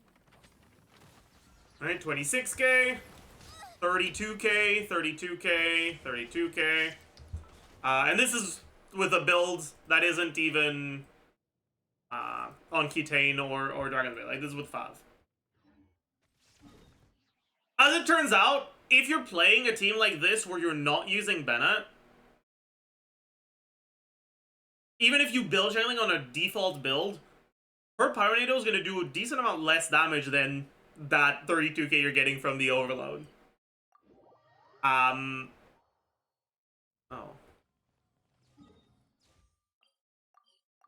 Which means that so long as channeling gets a high enough amount of overloads, as long as you're maintaining your Electro aura well enough, she'll deal more damage with EM than with the traditional build.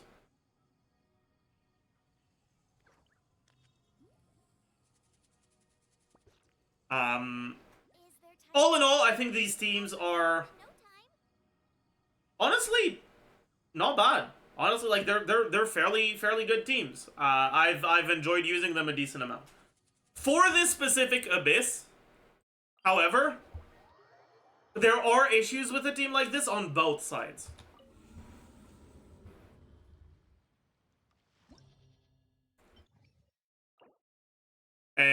Both of them in Chamber 3. Right? The first issue is with the Fluid Avatar of Lava. This guy has an innate Pyro Aura, which means that channeling can never trigger a reaction on it, because you can't apply Electro as an aura to them. Which means that if you build her full EM, she does no damage against these guys. On top of that, they also have high power resistance, which definitely doesn't help. And the second potential issue is with the Tulpa. And here it's not really an issue, it's more just the fact that against Tulpa, you're guaranteed vapes, and you're guaranteed more than one hit per spin of Channeling's Pyronado. Which means that the amount of damage that Channeling does, if you're building her on the traditional build, is much, much higher than it is against other enemies. And so you have more of an incentive of keeping her on a traditional build instead of swapping her to an EM build.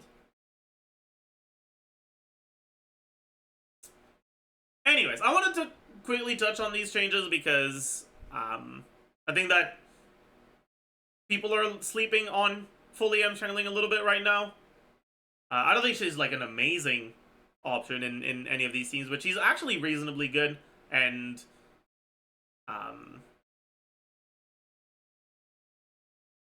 characters built full EM tend to be a little bit easier to get built relatively well, right? The threshold for quote-unquote good artifact investment is lower.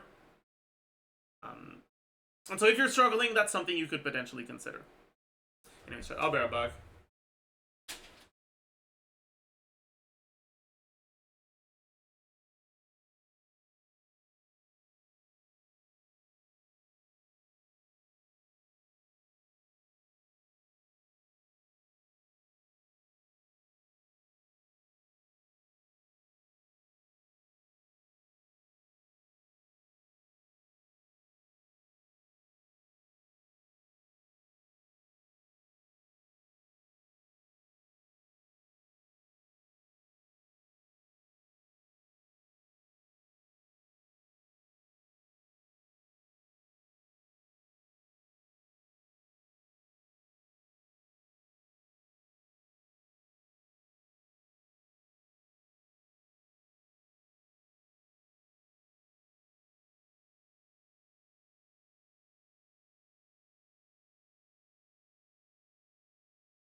Oh, chat.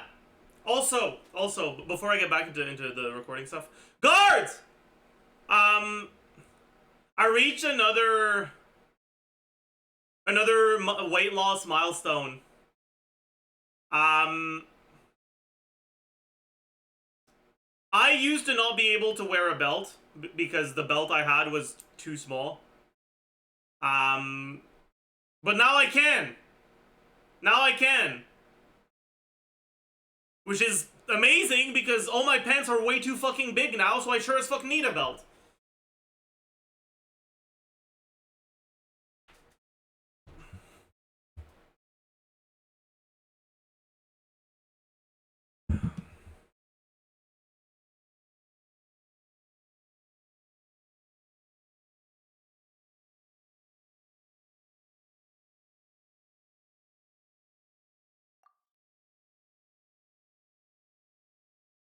Alright, sorry, let's get back to this.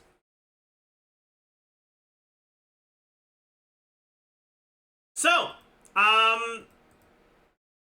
let's talk about some interesting data that I got from my collection. Keep in mind, right, when I'm looking at data like this, there's a few things, there's a few, alright, it's this one. When I'm looking at data like this, there's a few potential... Now, how do I say this, dude? Whatever. Keep in mind that Abyss data isn't necessarily representative of character strength.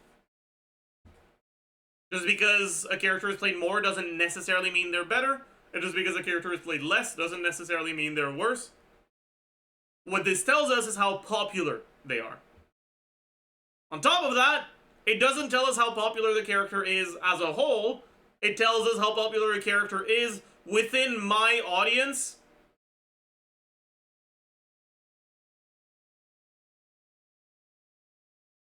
Out of people that care about Abyss enough to record their footage and submit it.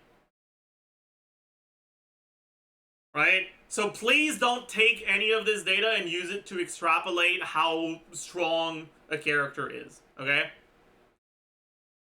However, that doesn't mean there's nothing interesting to gain from data like this. So let's talk about it.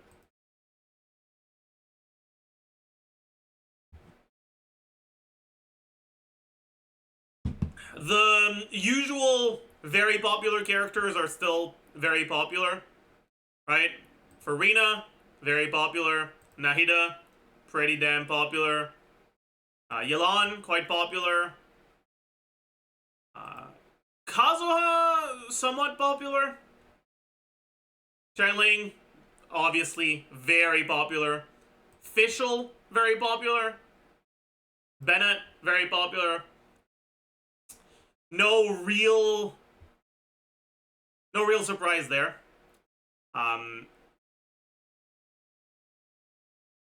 But there are a few things that are maybe a bit surprising for some of you. So Neuvillette, not too popular. Although I suspect that part of that is because people just don't want to submit the same fucking Neuvillette team that a bunch of other people have already submitted. I think that he's probably played a bit more than is represented here. Than is represented here. Obviously, though, as you can see, he is not played second side at all because of Tulpa.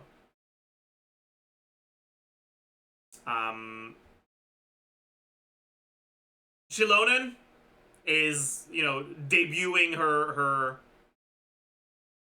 I guess not debuting, but Chilonen is also quite popular. I think the biggest outlier here is probably ChesseBurgers, who is actually incredibly popular this Abyss. And 98% of people play her on the second side. And there's a good reason for that. It's because of Tulpa. Tulpa is an enemy that gives you free vapes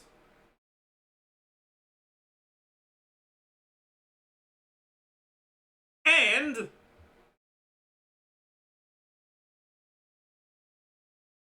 has an innate aura that can potentially prevent a lot of your setups. ChesseBurgers teams would benefit a lot from vaping but can't run hydro units, and can apply all their buffs and debuffs independently of enemy aura. Which means Pyro carries and ChesseBurgers teams are pretty much the best matchup for Tulpa. That's why ChesseBurgers is being so overrepresented in this Abyss compared to usual. She's not actually that much more popular than the previous Abyss, but that's because the previous Abyss also had a pretty strong incentive for ChesseBurgers teams by having a lot of Geo Shields that can easily be broken by Overload.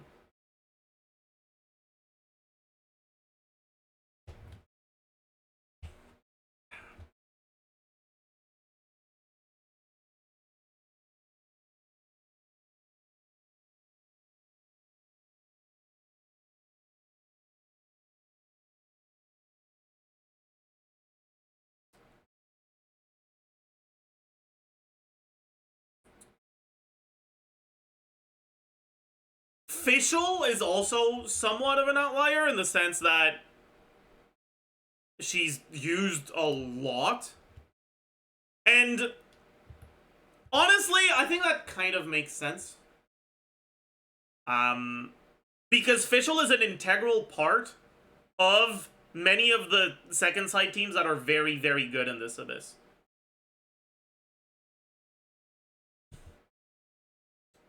When you look at the sort of stuff that does well against Tulpa, and we're talking about Tulpa specifically because it's by far the hardest chamber.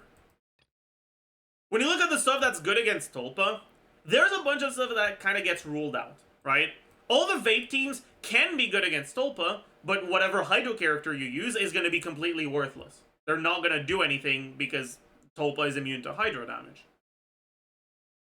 Melt teams, well, Cryo melt teams won't be able to melt, and Pyro melt teams will vape instead of melting, so they're going to be worse.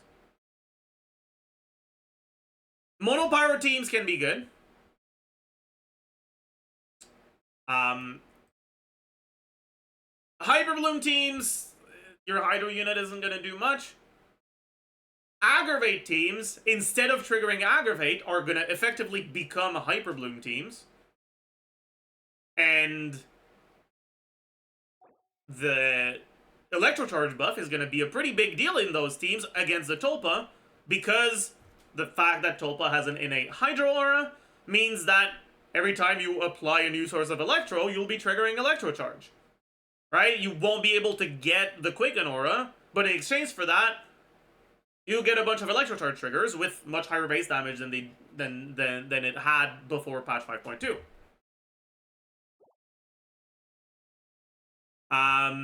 Any team that uses Farina is going to perform a bit worse because, you know, Farina's damage herself, or Farina's damage itself isn't gonna be there. And that leaves you in a situation where the real outliers for, like, the teams that are going to do very well this Abyss, in the second side at least, are Mono Pyro, ChesseBurgers teams, and Aggravate teams. Aggravate slash pseudo Hyper Bloom on the third one. You also have some teams that at least don't get nerfed by the Tulpa. Like Navia teams, for example. Navia teams will also be fairly alright. Other Geo teams often run Hydro units, so yeah, maybe not so much.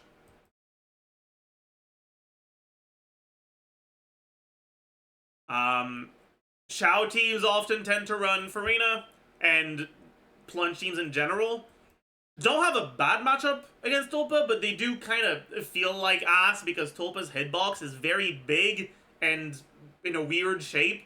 And so, very often, if you're standing too close to the Tulpa, you'll try to jump and then you'll just fucking hit your head on the ceiling. You'll hit your head on Tulpa's fucking balls or some shit, and then you're not going to be able to plunge, which is cringe.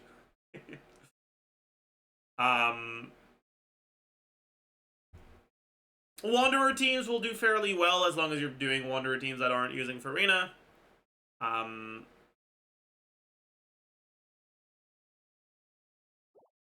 But you will have to be careful because Wanderer tends to be pretty damn squishy.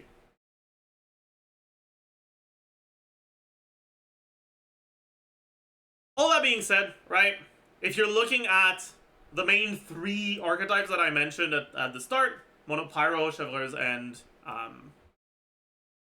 and Aggravate teams. Aggravate teams always run Fischl.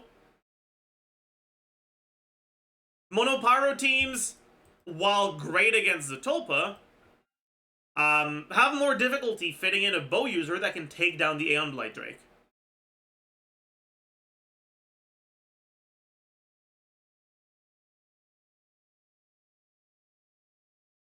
Linny Monopyro will do well. Yoimiya, technically, even though she's not great, but like, whatever. Other Monopyro teams can't really slot in a bow user, so they tend not to feel too great.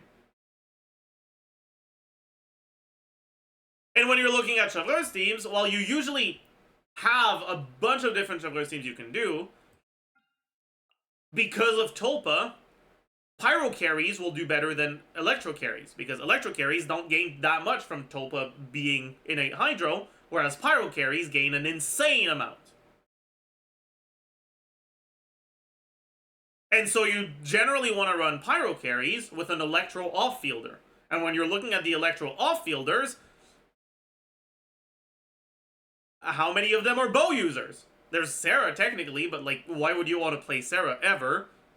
So that leaves you with Fischl. Which means that both in Aggravate and Fischl, both in Aggravate and Overloaded, which are going to be 2 of the better archetypes for the second side of this Abyss, Fischl is like almost always going to be there. I'm guessing that's why she's seeing such a high popularity compared to usual. Fischl is a great character that can fit in a lot of teams, but very often she's not the only option for your team. And so her general popularity doesn't tend to be this high.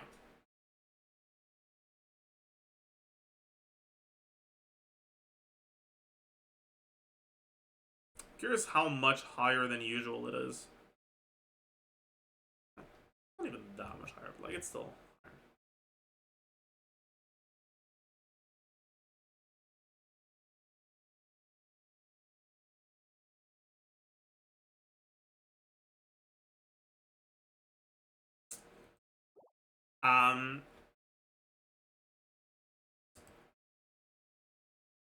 that being said, whereas Fischl is a character that is incredibly popular this Abyss because she is great in a lot of the different teams that are good this Abyss, Xiangling is popular this Abyss because she's probably the character that is just the best overall in this Abyss. Tulpa is just too good for Xiangling. The character that gains the most from Tulpa is by far Xiangling.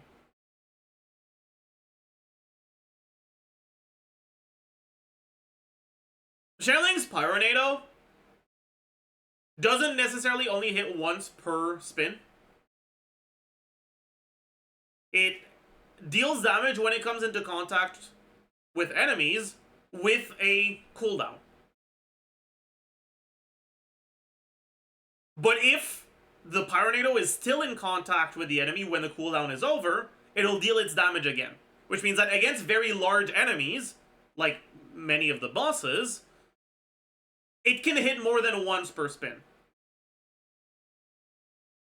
Specifically against Tulpa, the fact that you're hitting more and you're applying more Pyro will never make you lose your Hydro Aura, so all of those hits are going to react.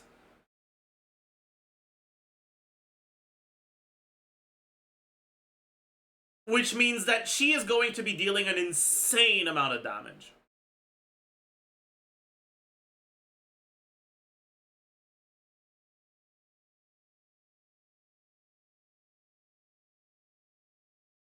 I'll get a minus 5k, let me get it done real quick.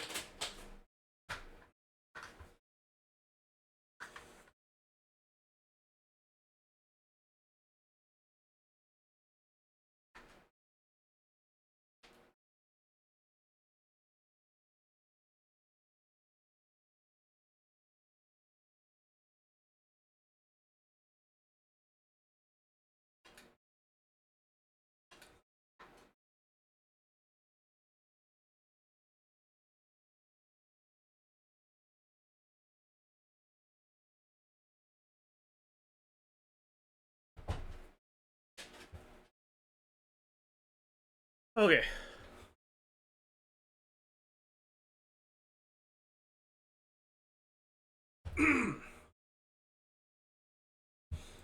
Anyways, in a lot of the teams where Chainlink does a good amount of damage, you wanna shred Pyro somehow.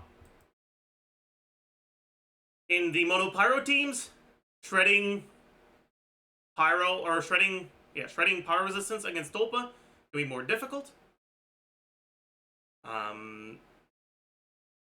You're pretty much gonna need to use either. Technically, you can use Farazan, but most realistically, either Sucrose for Globoswirl or Jean for Self Swirl with Bennett. Obviously, Sucrose is going to be a lot better. But if you're playing the good old Chevaleur's teams, then you're not even going to have to bother with something like that.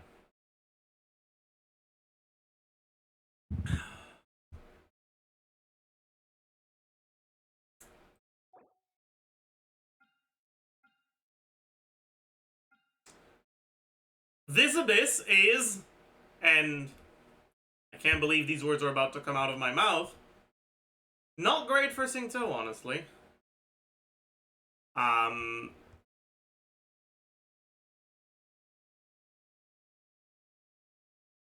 Which is reflected in his relatively low usage rate. The fact that Singto's value doesn't just come from his offensive utility means that he will still see some play. Even in the second half against Tulpa, he's still usable as a defensive utility option that allows you to also vape on the other chambers.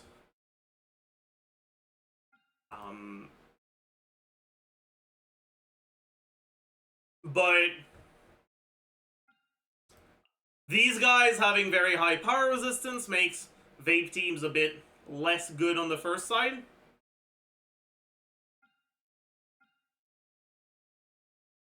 And there being two unit waves means that Singto's mostly single target application isn't necessarily the best. When you're looking at first side teams, ideally what you want is a team that has pretty good AoE but also good single target. You don't want a team that is only able to do like great AoE damage, but if your team is entirely single target, you might end up struggling as well. I think the main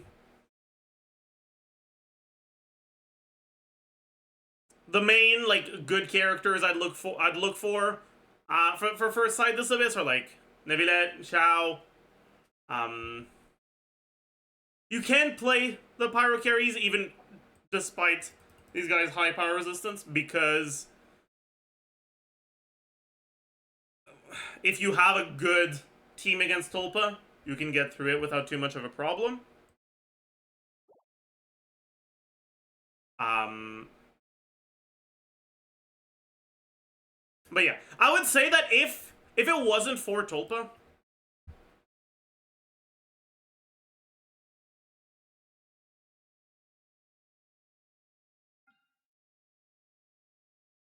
Singto would probably maybe see even less play. Well, no, not really. But, okay, character like, okay, let's talk about Yelan, actually.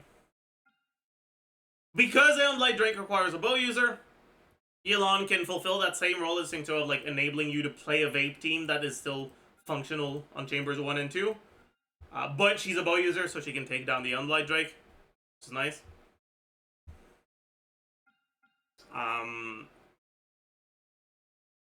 Pyro plungers like Deluge Wishanyan or Gaming are gonna be good against Tulpa if you build your team for Tulpa, but they're gonna be ass against the rest. Because if you're building your team for Tulpa, it means you're using Hydro units. And if you're Or sorry, it means you're not using Hydro units, which means you're not getting fucking reactions on your plunges in chambers 1 and 2, which is gonna be ass. And if you are using Hydro units, then it's gonna be a bit more rough against Tulpa. They're still playable, but it's gonna be a potential issue. Other than that, Hyperloom's teams still do pretty well. Moalani teams don't have the best matchup against the Hydro Consecrated Beast, but are pretty good against the rest, and so they're still fairly solid this Abyss.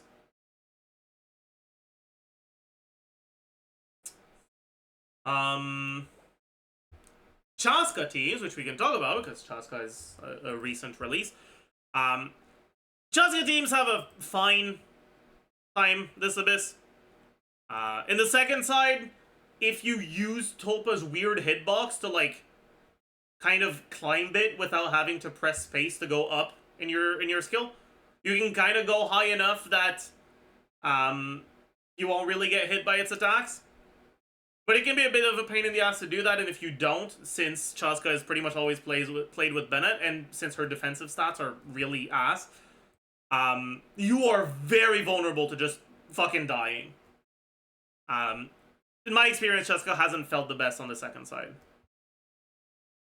On the first side, she feels pretty alright. She is a single target character, so the 2-unit waves of the Avatars of Lava, but the eroding and the fluid ones are annoying, but the Blessing of the Abyssal Moon gives you a lot of attack percent if you're a charge attack user, and Chasca is the one that stacks it the fastest, and so even if it can be a bit of a pain in the ass, because she gets buffed so much by the Abyssal Blessing, she's still fairly good. Other characters that get significantly buffed by the Abyssal Blessing are Linny. Linny is pretty good this Abyss, obviously. Charge attack users that need to stand in Bennett Burst against Tulpa tend to be hard to play, but he's strong enough that, because just base, the fact that he's a bow user means he can take this down. Monopyro teams are great this Abyss, and he's a charge attack user, so he can take advantage of the blessing quite well. Other than that, Hu Tao is alright, but obviously she doesn't gain as much from attack percent as a lot of other carries do. Arlecchino is alright. She gets 1 charge attack, not multiple, so it's only 20% attack, but at least it's better than 0.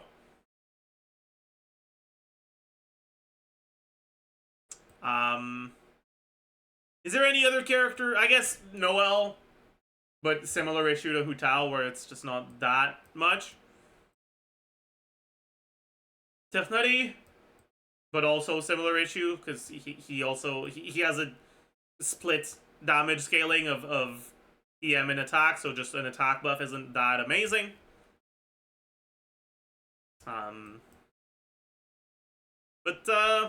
Yeah, that's pretty much it.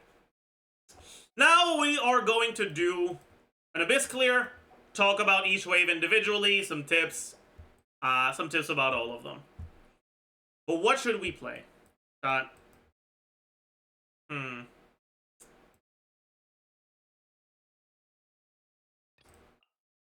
think we'll do ChesseBurgers team second side, because I think it's probably the best way to represent this Abyss.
I guess I don't want EM Sands until Tulpa, though.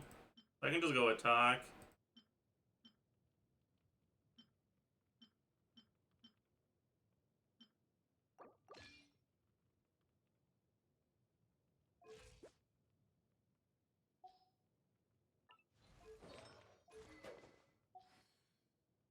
Benny's adventure team.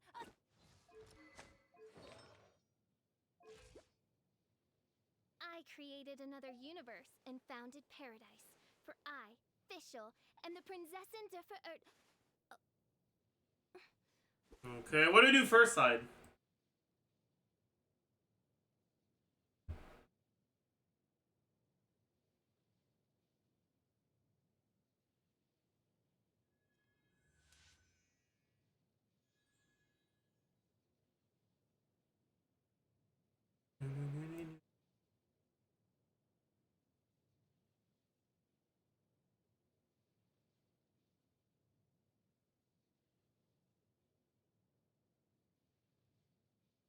I created another universe and founded Phaser? for I, Fischl, and the Prinzessin de Maybe?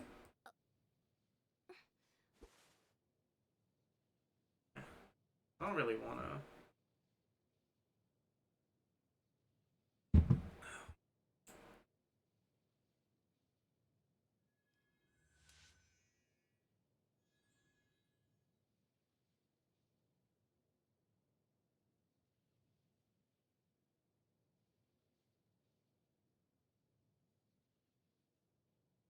Milani?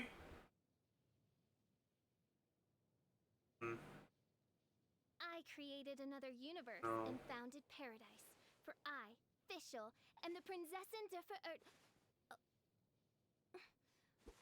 Let's just play Xiao.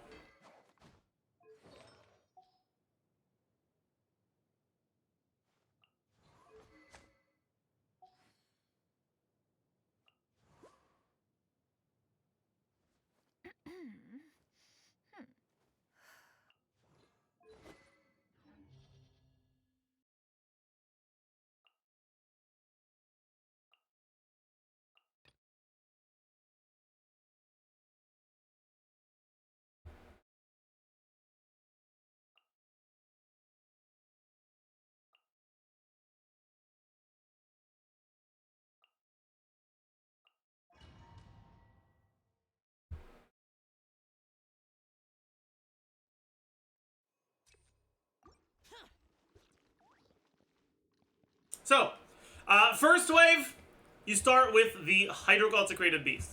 Now, it has a few different attacks it can do.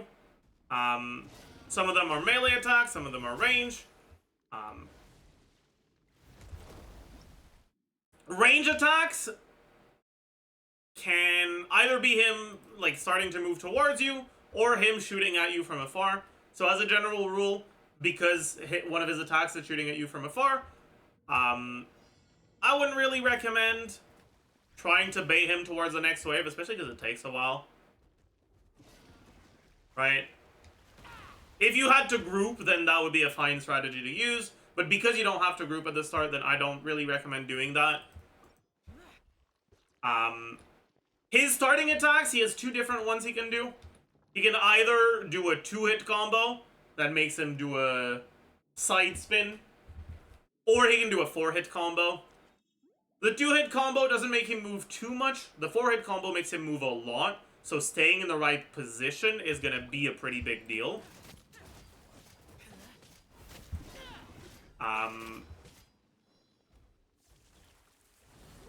So this is the 2-hit combo.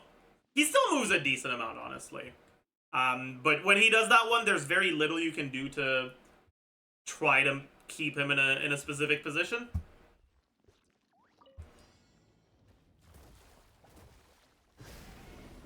Let's hope he does the other one this time. Yeah. But this one, as long as you try to stay around the same position, he'll pretty much come back to you. Be careful though, because the hits on that one tend to do a decent amount of damage. And then finally, after he's been alive for a while, I think it's about 40 seconds, Sometimes a bit faster if you reach certain HP thresholds.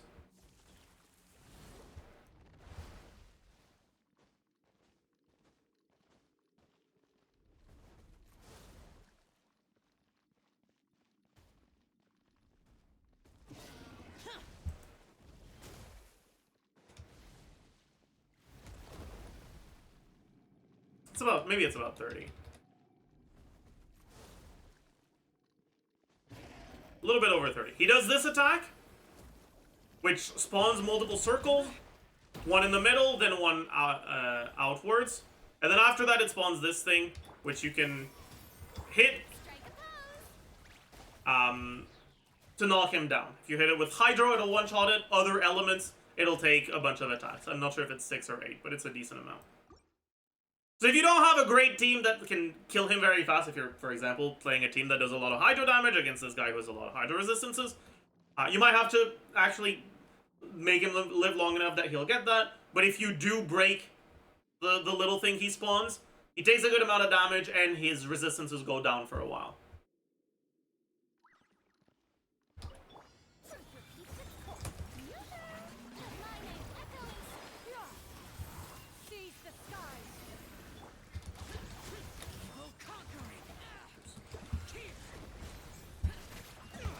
Here, I'm weaving some charge attacks into my usual Shao combo, because the charge attack gives you the blessing gives you attack when you do charge attacks.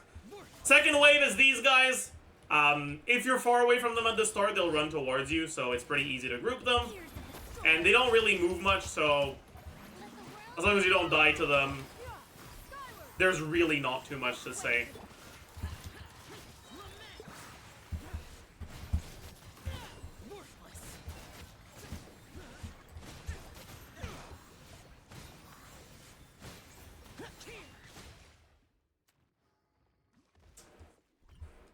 After that, you have 2 Debitlessaurs on at the start.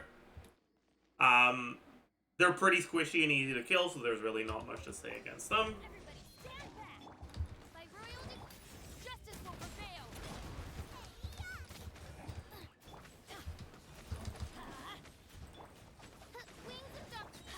Once you kill them, this guy spawns, and be careful because after like a few seconds after spawning, he like disappears for a bit. This can be dangerous if you use Arlecchino's E as he disappears, because then you just miss and the mark doesn't apply and you have to wait 30 seconds. And you're just sitting there like, oh no, what have I done? Keep in mind that at the start, he disappears for a little bit, okay? Just keep that in mind, otherwise you're gonna mold.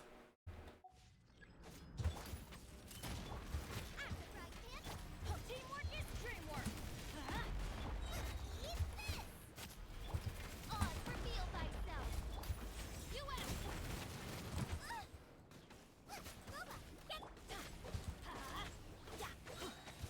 let's light it up. I'm going in. Shadow Raven. Final warning. You're toast. Let's light it up. But there's really not much else to say. You can do plunges for free here if you want, but it's not necessary. You can just do what you want. Nice and spicy.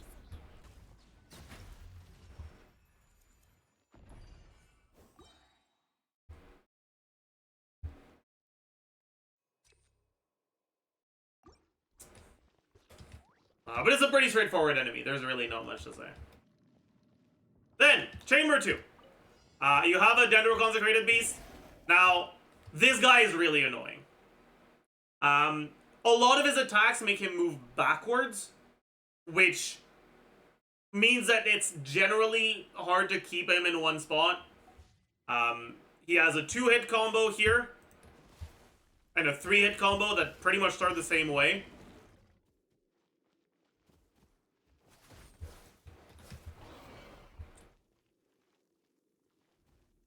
For the 3-hit combo, he does this, right? He does a backspin at the end like that. And then, eventually he'll do this, which is the same thing as the As the Hydro one, he'll spawn his Dendro Core.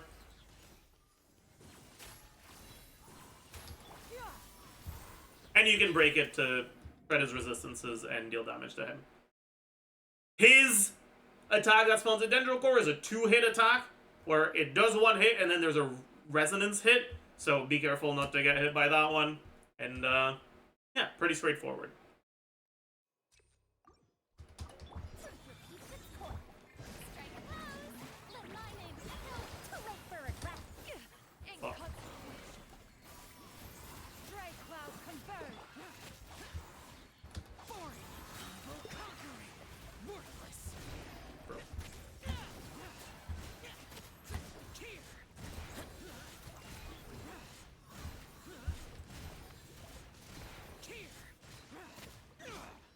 Second wave is this guy. He's kind of annoying, but there's really not too much to say about him. He'll do an attack like this one. If you want to avoid the damage, you can run away from him. And then when he does it, you can go back. Have fun with this gift. Let the world collide. Seize the sky. There's really not too much to say about him. It's a pretty straightforward enemy.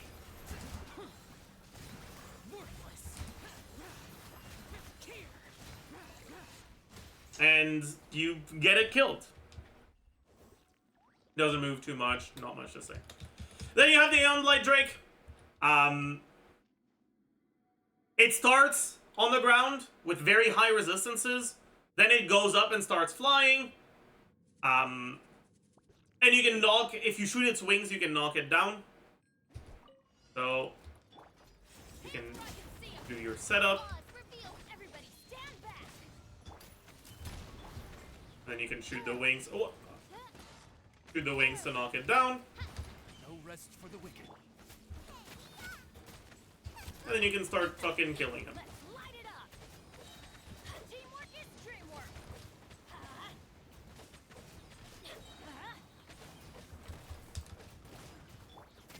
Nice place. By Royal, you asked for it.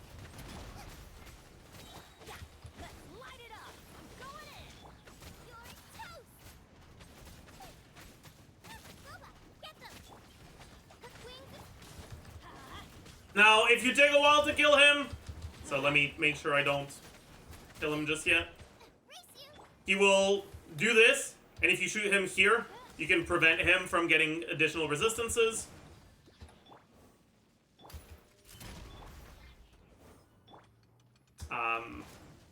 And then he'll go up in the air, and you can shoot it down again, if you want.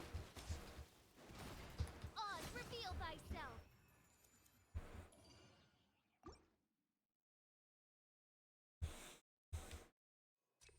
Finally, last chamber. These guys do a lot of damage, and they're kind of annoying.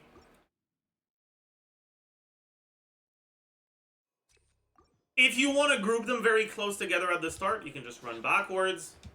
They'll move towards you a little bit, and then they'll burrow, and then... Okay, no, he decided not to. He'll do it now, yeah. And then they'll get close together like this. You might not need to, though. One thing that's really annoying is sometimes they decide to just burrow and then go back up, like, away from you. There's not really much you can do about that. If they do it, well, sucks to be you, honestly. But they won't do the burrow attack back to back.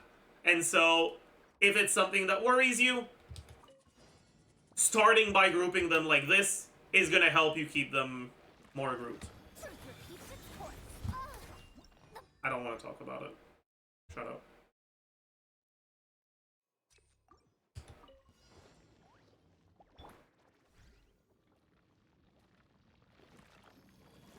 Have fun with this gift.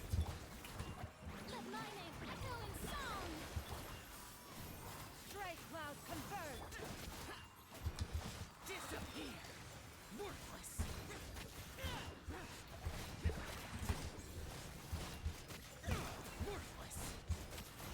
Here. Second wave is the Aramite guy. He always starts by spawning his Crisis ready. crocodile friend. Time If you kill the crocodile friend, it reduces his resistances and deals a lot of damage to him, so you should always try to target the crocodile friend first if you can.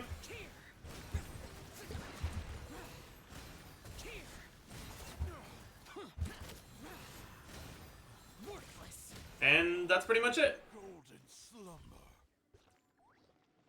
Finally, against Zatolpa, if you're using Bennett, be careful not to die because you're gonna die.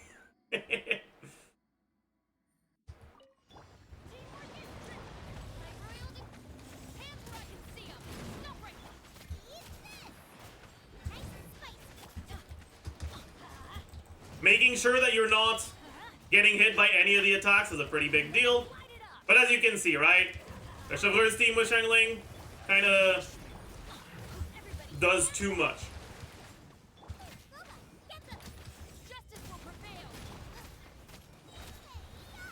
Eventually he teleports away. Make sure you break these guys by triggering reactions on them. And then he's dead. I'm not going to kill him just yet. I want to showcase more of his attack patterns. If he teleports away, but his cooldown on absorbing one of the guys is still there, he'll try to hit you with his range attack like this. Careful that, like, pretty much all of his attacks does a lot of damage, especially if you're standing inside Bennett Burst. As much as Tulpa tends to hit really damn hard, his attacks are also very telegraphed and relatively easy to break. So here, right, you can prevent him from getting his thing. You take a little bit of damage from the little guys shooting at you over time, but it's really not too much damage. Oh, I got hit by that one because I'm an idiot.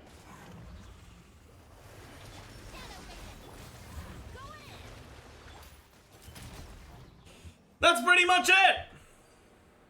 Overall, in terms of difficulty, I'd say that if you don't have a good team against Tulpa, this can be a bit harder than the previous Abyss. Especially if you had a good team against the Geo Shields for the previous Abyss. However, as a general rule, it's, in my opinion, a decent amount easier.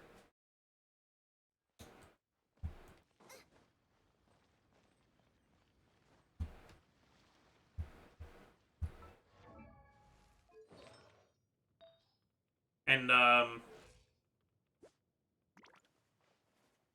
this is the Shanley ratio that was getting those numbers, right? We have, around 160-something CV. A little bit under 170. A good amount of EM and attack, though. But, yeah, that pretty much does it. For this Abyss cycle. I hope you enjoyed the meta roundup, as usual. I hope you learned a thing or two. Mainly, I hope you learned that Shangling is really good this Abyss. But also, you know, hope you got an idea or two for which teams to use.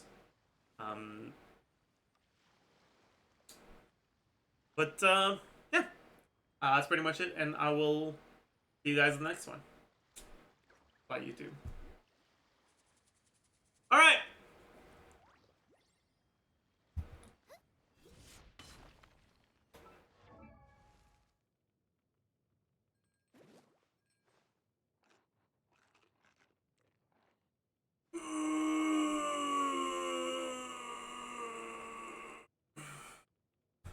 You check my minus 15k? Sure.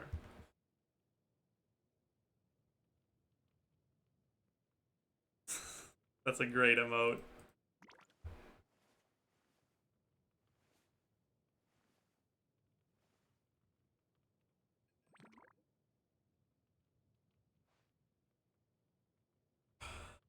Minus 5k.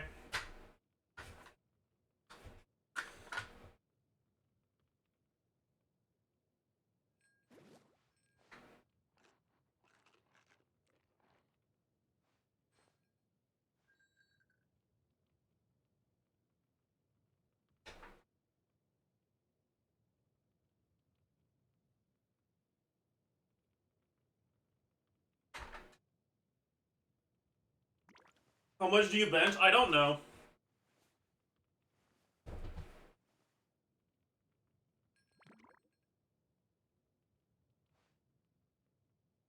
I don't.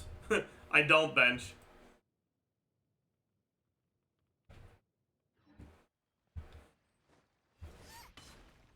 I'll check eventually, probably.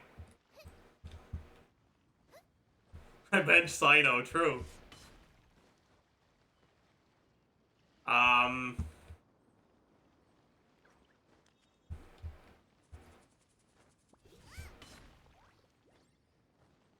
never actually tried to see what the highest I can bench is. I've never, like, even back when I actually did bench workouts, I never tried to do, like, a 1 rep. I only ever benched for If there's 8 plus rep. we could go foraging for For amounts of weight I could do 8 plus reps for. So I actually have no idea how much my upper limit for my bench is. Have you considered doing cardio? I'm not in shape enough for, like, cardio to be realistically very doable for me. But recently I started doing, instead of just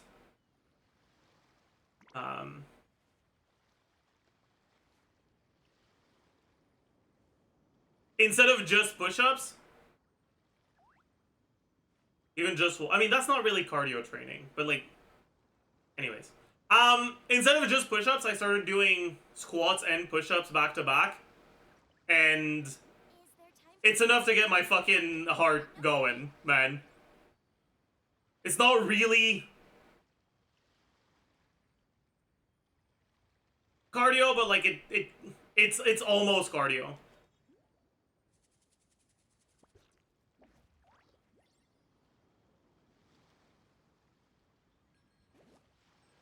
And as I get more and more used to it, I'll start doing proper cardio, I think. But I don't want to fucking immediately start going into fucking 1 hour runs, you know? Like, as long as you get your heartbeat to go high because of your workout, that's good enough for now. I can't decide whether pyroslimes taste better with salt and pepper or garlic and herbs.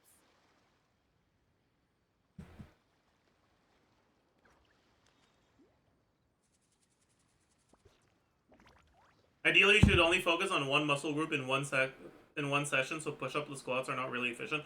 Yes and no. My goal is not muscle gain or strength training.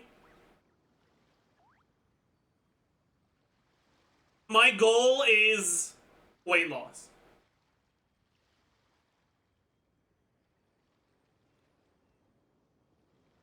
So, isolating muscle groups like that isn't actually that important. How much do you weigh? I don't own a scale, so I don't know.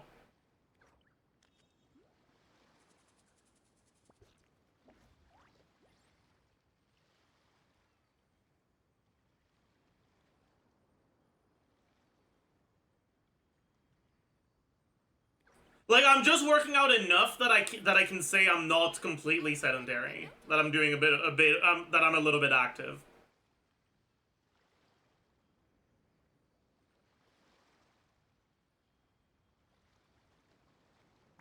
Thank you for the +2, Pog.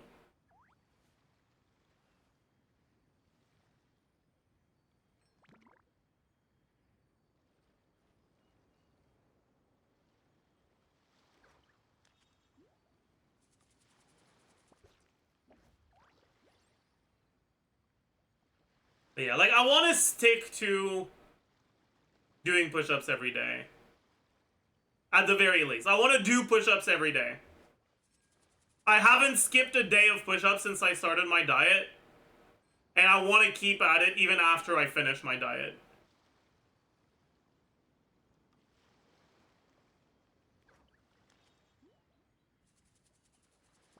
And sit-ups. Yeah, I also do sit-ups, but I don't do them as much like on a schedule as I do push-ups. But I do sit-ups. If there's nothing better to do, How many can you do? I'm not sure how many I can do if I go from 0, but I don't do push-ups until failure right now.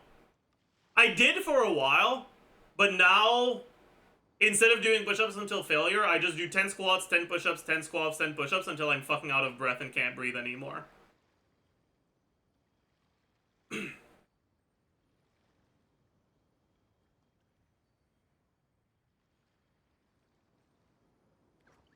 Right now, that's what I'm doing. Yeah, like, it's like kind of cardio, but like not really. But like kind of.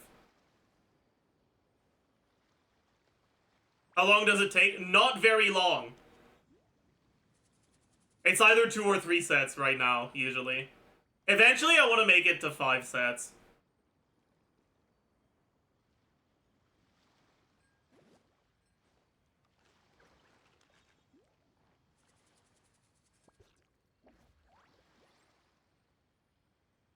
As long as it's 2 plus sets, it's fine, yeah.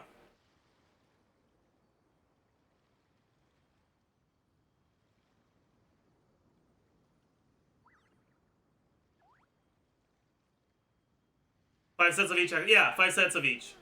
Like 50 squats, 50 push-ups. Because I do it twice a day. So if I manage to do 2 sets of 50 each,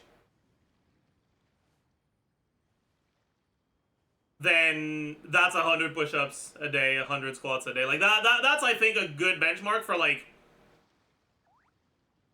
a healthy amount of exercise for someone who's like somewhat in shape. That's my goal. It's a long-term goal. I know it's not gonna happen anytime soon, but that's okay.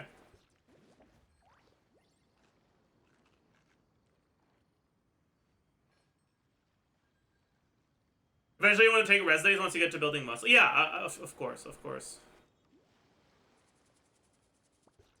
You said you do sit-ups, right? Yeah. I do them in my bed when I'm reading shit or watching shit, usually. if there's nothing better to do, we could go foraging for ingredients.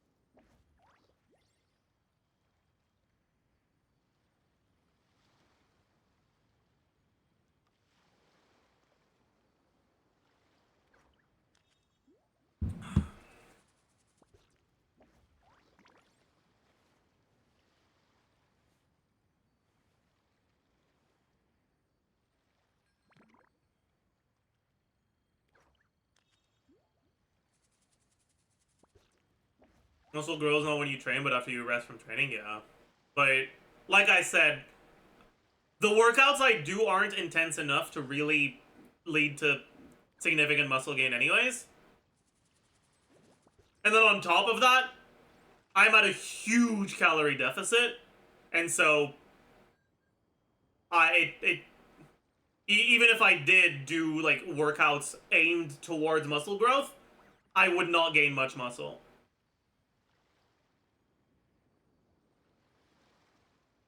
Is there time for a quick snack? I'll whip one up in no time. I suggest buying a scale. Being able to see the difference is a huge moral boost. I mean, I'm able to see the difference even without it. I can wear clothes that used to not fit me. I can wear my belt again. Like, yeah.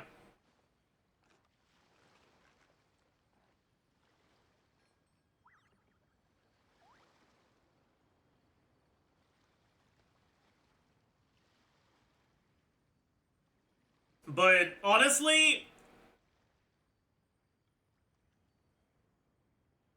more so than like belly, I notice my weight loss the most in my thighs.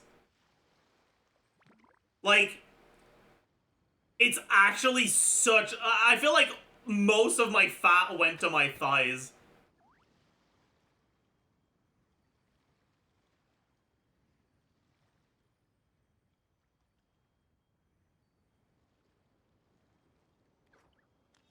Can we see? No. I'm not doing a thigh reveal, sorry.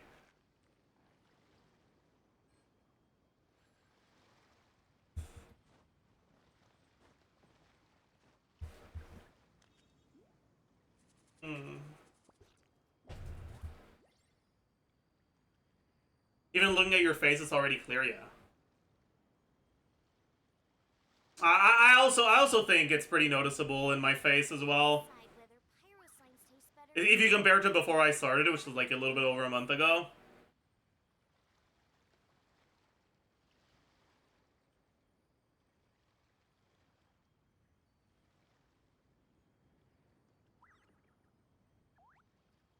But also, when I started, I also, like, started trimming my beard a lot shorter and cut my hair. So, like, it was a pretty big change, even without the weight loss.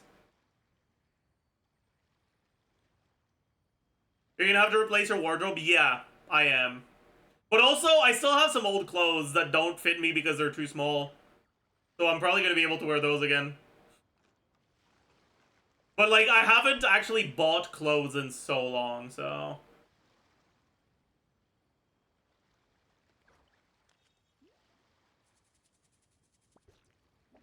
And I spend so little money. Like, right now, the extent of my expenses is my rent, which is the large majority of my expenses.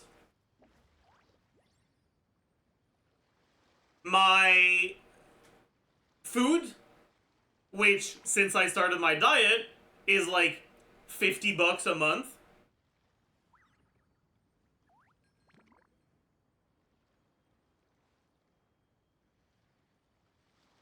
Utilities and shit. The people I'm subbed to on Twitch.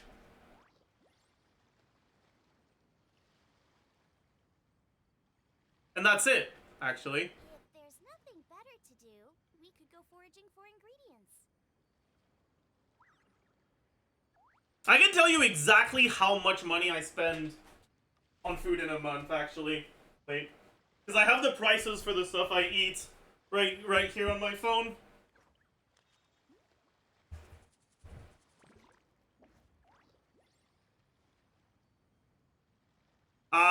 When there's no sale,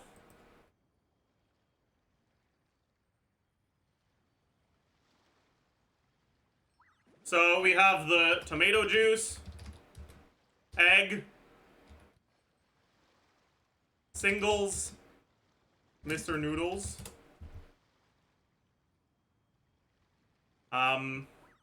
total per day. Is there time for a quick snack? So, Mr. Noodles are currently 51 cents.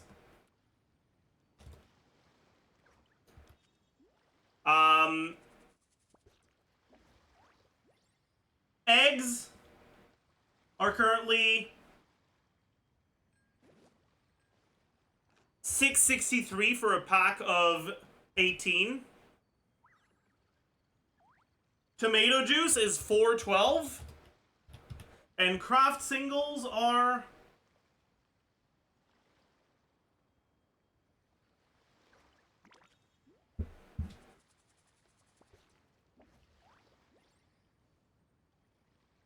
$6.18 for a pack of 14.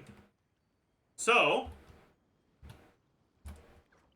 yeah, I get about 8 glasses per thing. 2 eggs a day. If there's nothing better to do, we could go foraging for Okay, I guess it's a little bit more than $50. This is how much money I spend a day on food right now.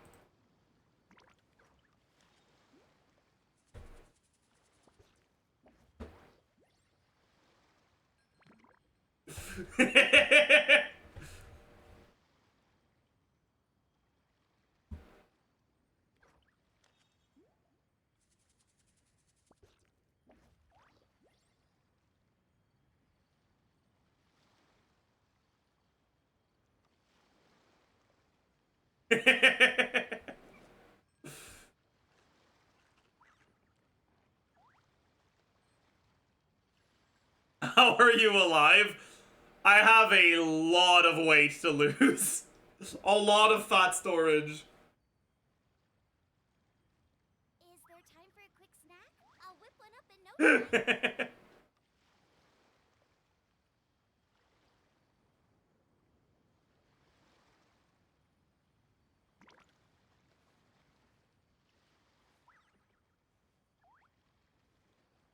To be fair, I also have sparkling water sometimes, which is like 50 cents a can.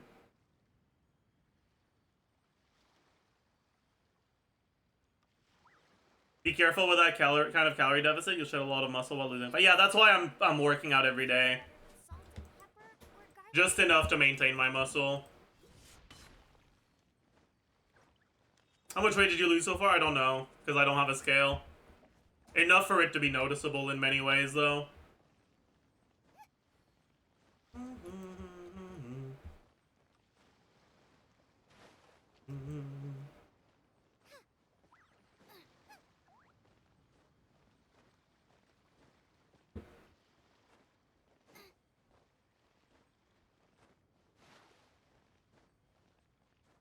Could do with a bit more protein. Yeah, I was thinking about it, but... If no scale, how will you decide when to stop dieting? When I can fucking fit in my all my old clothes again.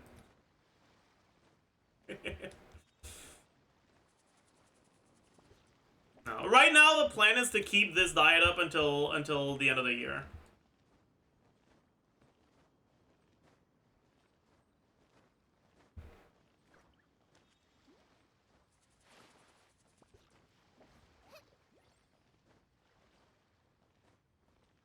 We need better food, a lot of vitamins. I also have a multivitamin every day. Cook yourself a meal, it's the same calorie. I mean, this is not a high calorie diet, like, but yeah.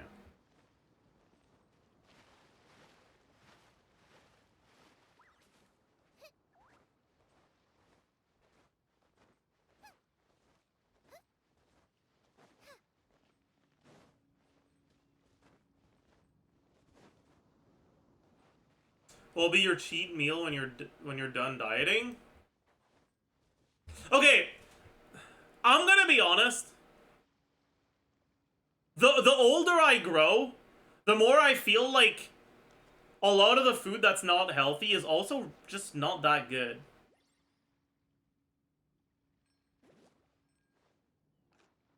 Like, a lot of the shit that's like really fucking good and that I would want to eat is honestly not that unhealthy.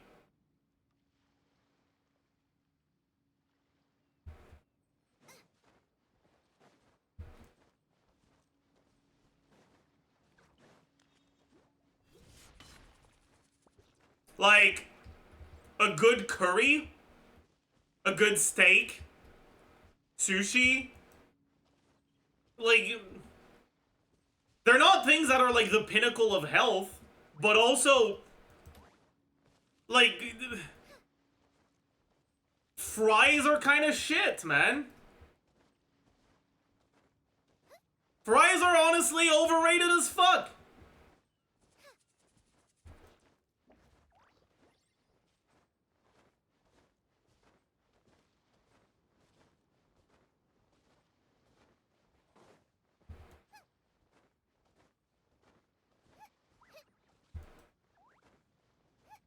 Mangoes? Mangoes are another thing that, like, you feel great eating.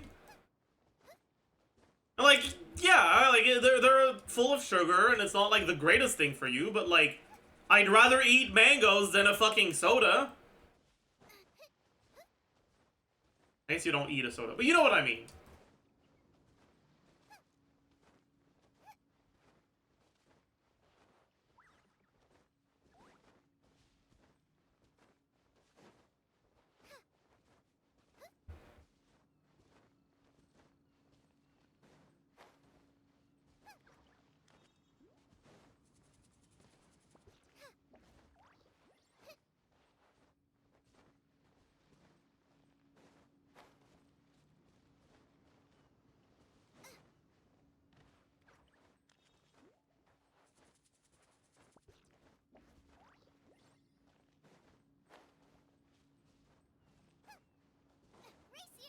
Mangoes are like $1.50 a kilogram here. What the fuck, dude? That's cheap as shit. Mangoes are like fucking $3 a piece here.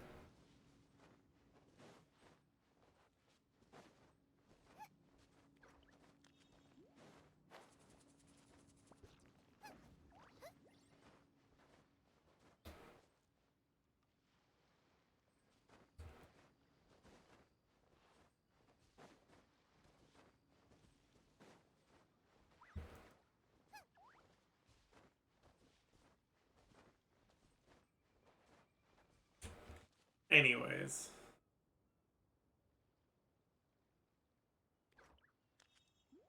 Is there anything else I want to do today? I don't know.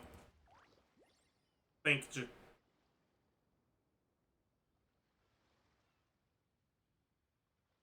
there's nothing better to do, we could go foraging for ingredients. Oh yeah, isn't there the last reveal for Leagues 5?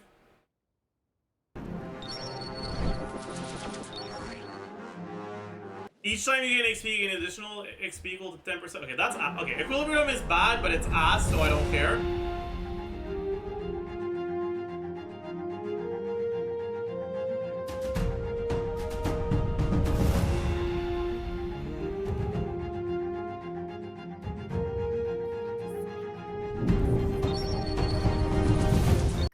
Receive the Pocket King.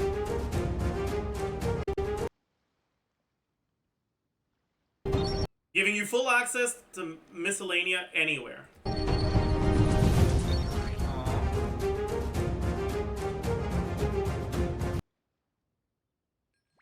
That's not bad, actually.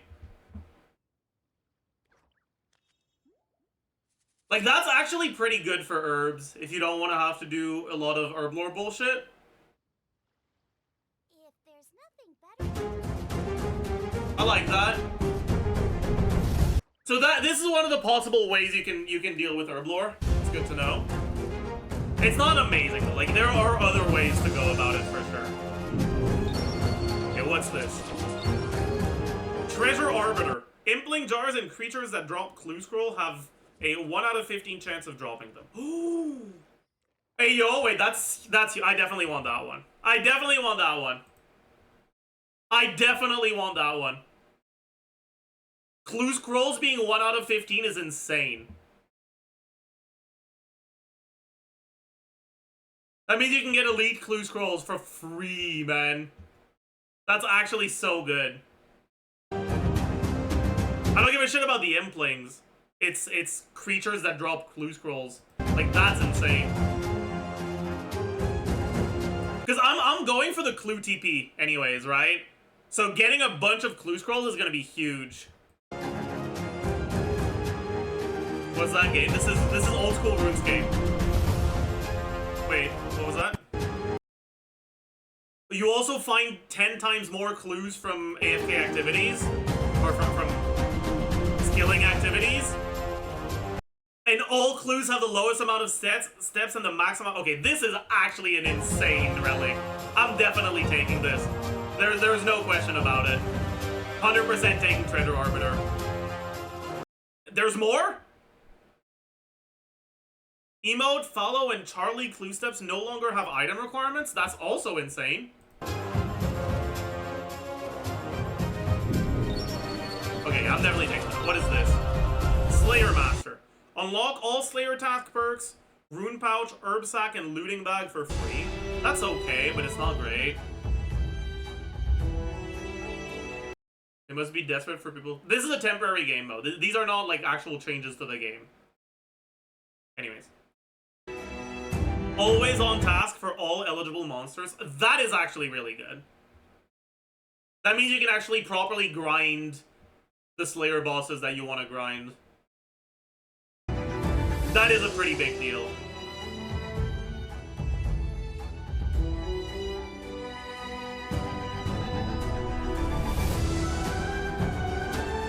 Includes... Oh wait, that's massive. This is a combat relic that makes your fucking Slayer helm insane, is it not? Wait. That's actually insane. Fuck. But I don't... It doesn't work in raids. It doesn't work in raids. So, like... Yeah. I don't know. And it doesn't work with Darox because you need the Darox helm for Darox. Gain bonus Slayer XP upon reaching the 100th kill of each unique Slayer monster. Okay, that's fine, I guess. Okay, another relic? What is this? Production Master. Okay, so all your skilling activities get done instantly like that. That's cool. That's pretty good.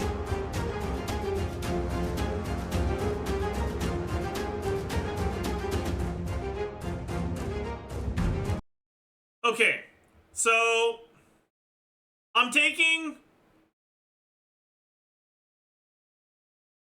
They swapped the names by accident. I'm taking Animal Wrangler, which is this icon.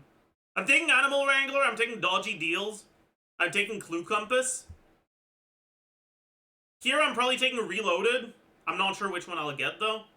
Then here, I have to go Treasure Arbiter. Slayer Master is nice, but I have to go Treasure Arbiter. Treasure Arbiter is just too good. Banker's Note, Grimoire, Last Stand. That's probably what I'm gonna do. What do I take with Reloaded then? Friendly Forager maybe? Probably, yeah. Yeah, I'm definitely taking Friendly Forager then. Okay. Alright, I've got a good plan. I've got a good plan.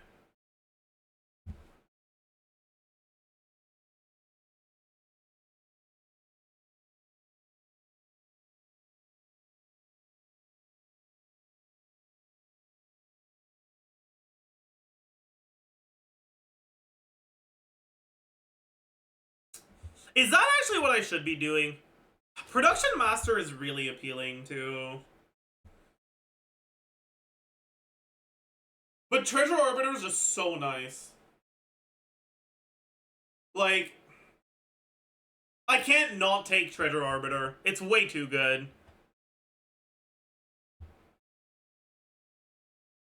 Doing clues is actually kind of fun.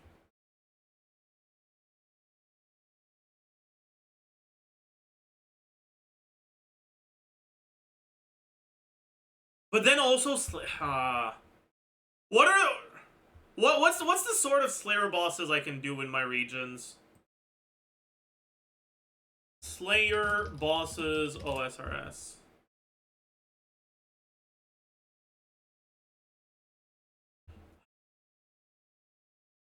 Sire is in my regions, but I don't really give a shit about doing Sire, and it's generally not a problem. Anyways,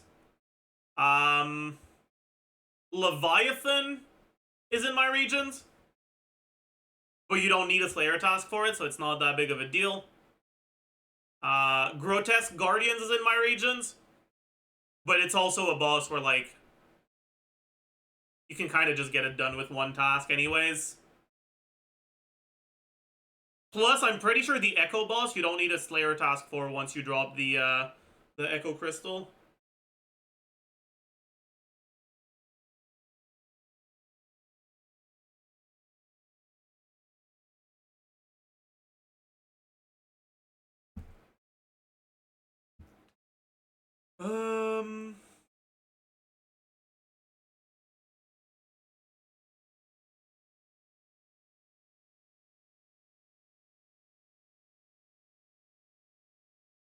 Once a Mauritania Echo Orb is obtained, yeah.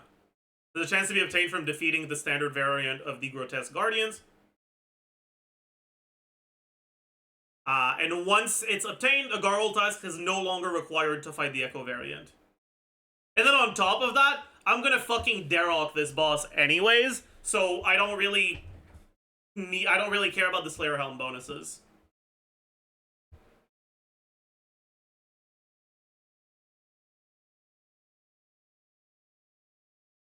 Araxor is gonna be a pain in the ass though, that's for sure. But I don't mind grinding Slayer to get this.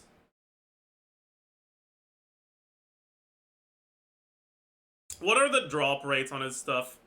Around 1 in 600 for his things?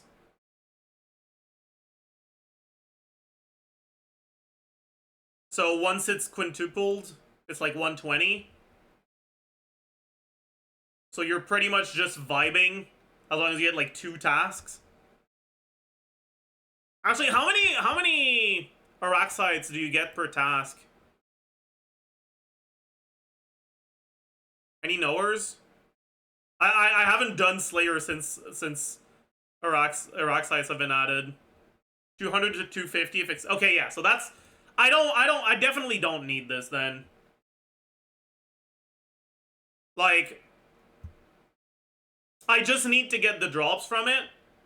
I don't really need to kill it past that. It's high weight as well from Duradel. Yeah, in that case, it's just not worth it.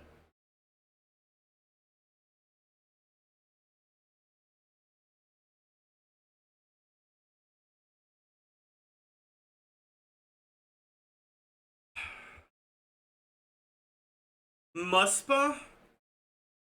But I don't need... I don't need anything from Muspa. Like, I don't need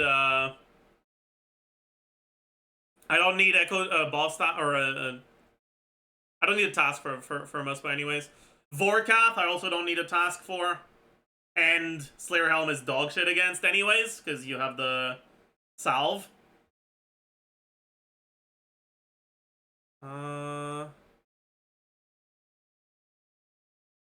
It works on barrows. That's interesting. What are your 2 other regions? I'm doing Desert Mori Fremi.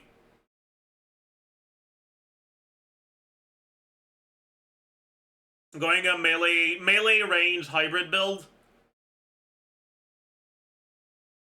That's mostly going to be focused on Darox plus the Drygor Blowpipe.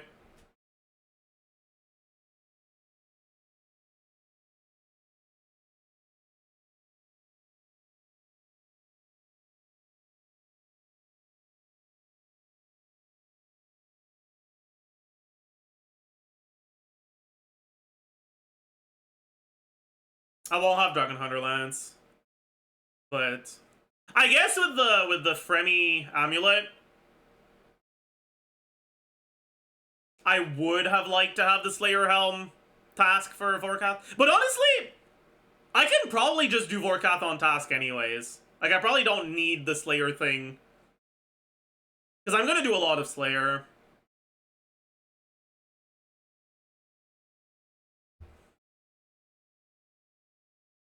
Yeah, and Vorkath is gonna be pretty free. Can't wait to 2-tick Wook's Walk with a fucking scythe, man. That's gonna be sick.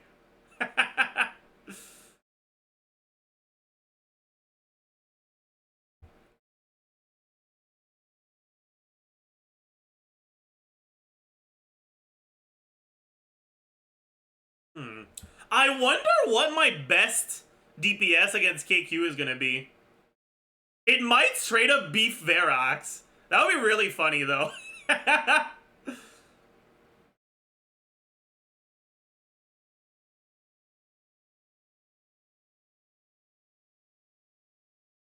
with the upgraded barrels gloves, full Verax. 50% chance to ignore prayer. Like 50% chance for a guaranteed hit. Like that's pretty good, man. That's pretty good. But yeah, with all the accuracy you get from bonuses, Karis might just be better. Blue Karis is probably gonna be kind of goated.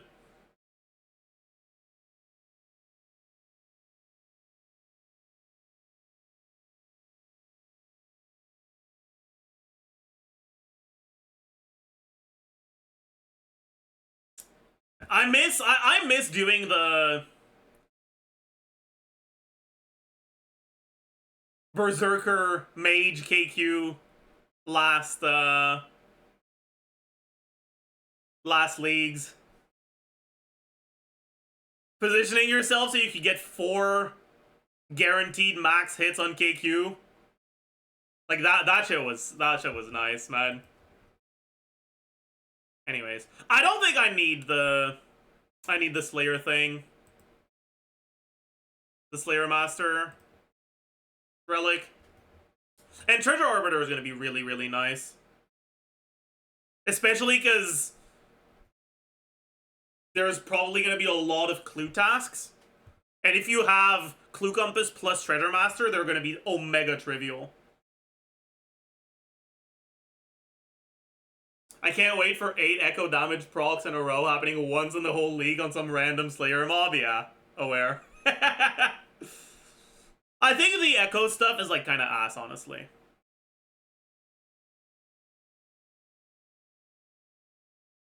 Like, unironically,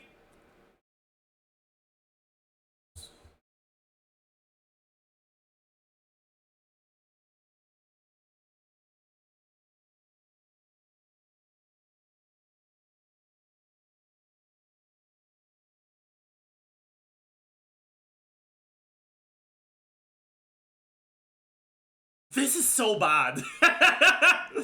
The sixth thing from Melee is actually so ass.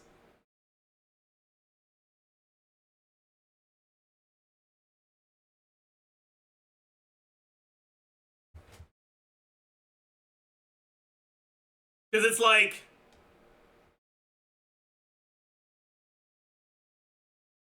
It's alright on side to do 3 individual 1 in 5s, but is it though? I guess a 50% max hit is 50% max for 50% of your default max hit, not 50% of the max hit of the hit that triggered the echo, right?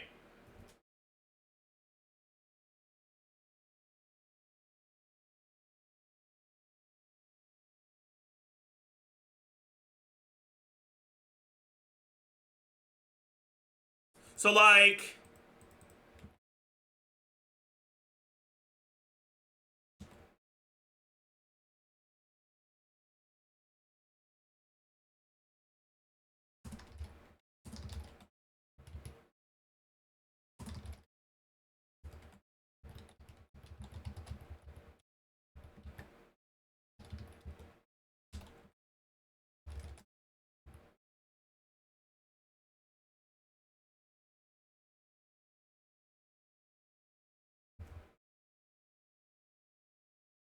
I just tuned into OSRS Calcs, yes sir.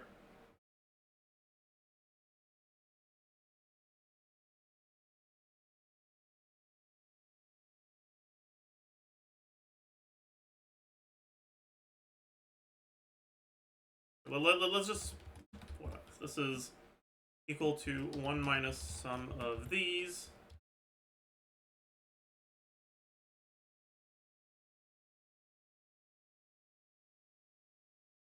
Times 20%.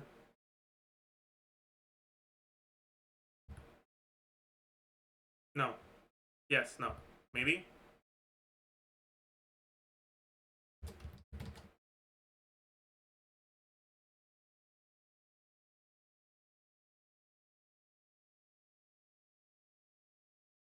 No, it's definitely not that.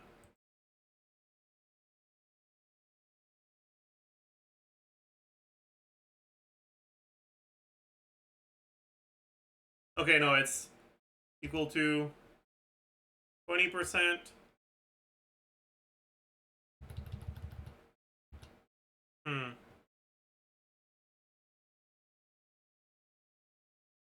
What the fuck? Wait, so...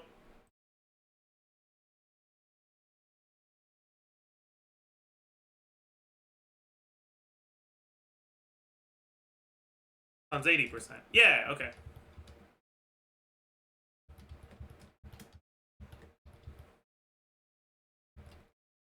Equal to 1 plus this times 0.5.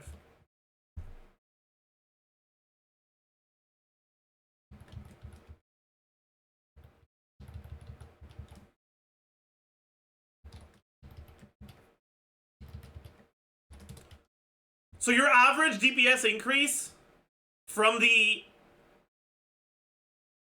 tier 6, oops, Combat mastery for melee is 12.5%.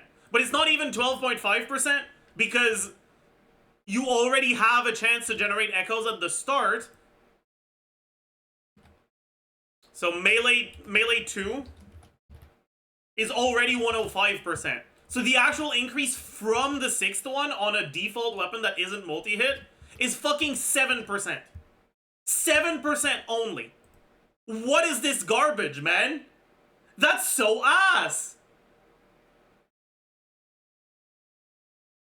It's so ass!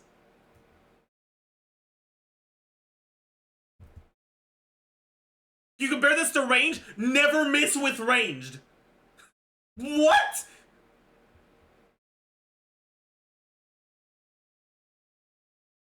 Guaranteed max hit if your max hit can kill. Huh?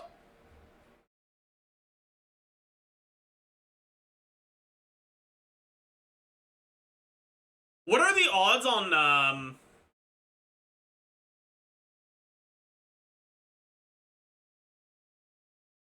on Scythe though?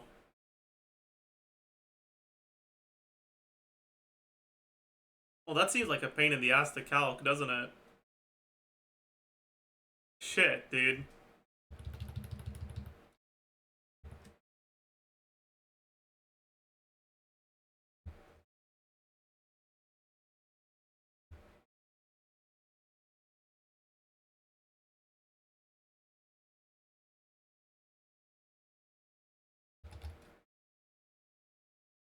We're not calcing it, we're simming it. It's gonna be way faster this way.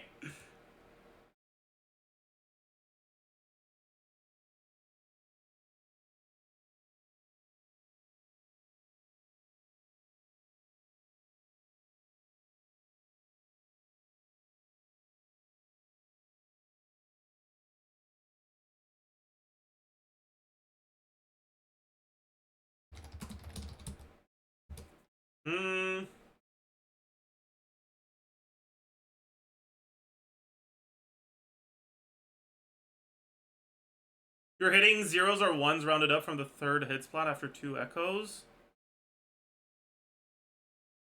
The echoes are hitting for a percentage of your weapon's max hit. From what I understand, a percentage of your weapon's max hit, not a percentage of the hit that triggered it. So like each echo has the same max damage number.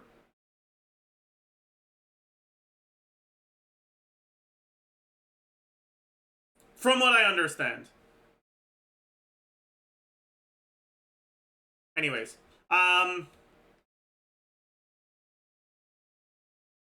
echo equals 0.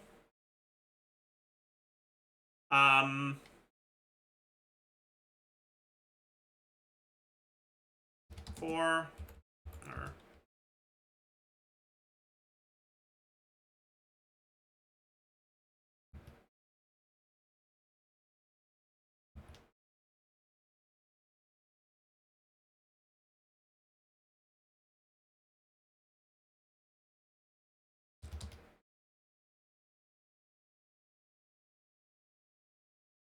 While true. While over equals false. While over equals false.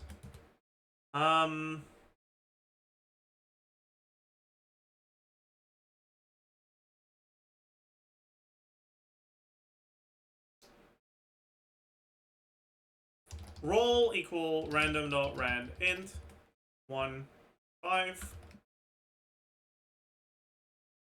If roll is 5,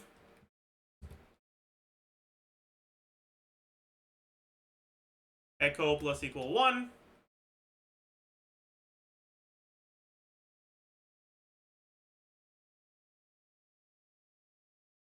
Else over equals true. I guess I could just say break, but whatever, I don't give a shit.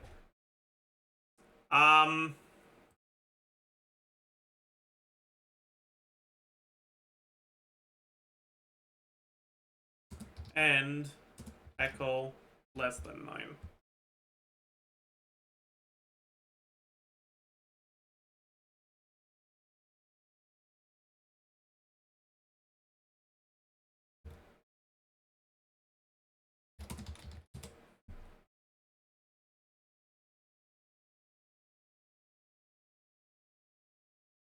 How do you run again?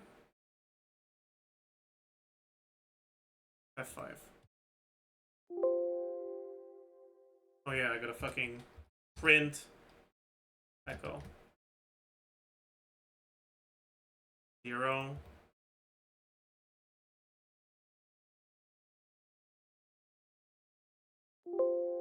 Am I an idiot?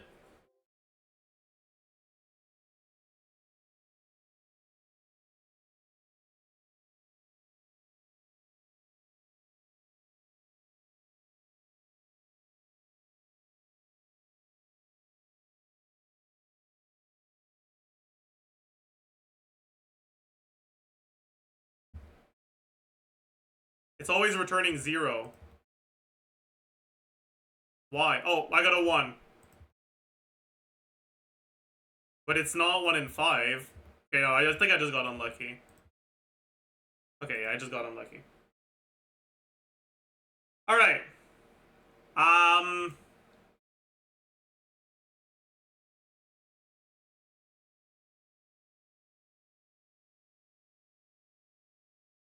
For I in range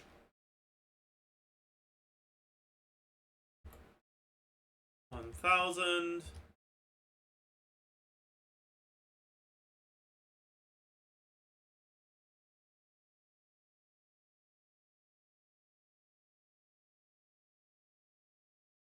Let's do like, for now, let's just do like 20. Okay.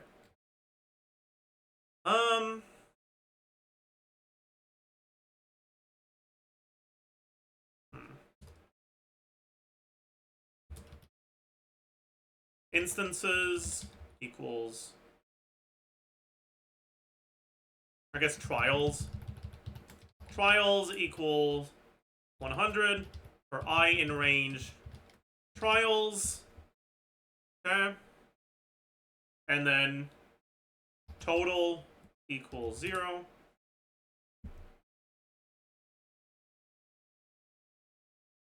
Total plus equals echo. And then print total divided by trials.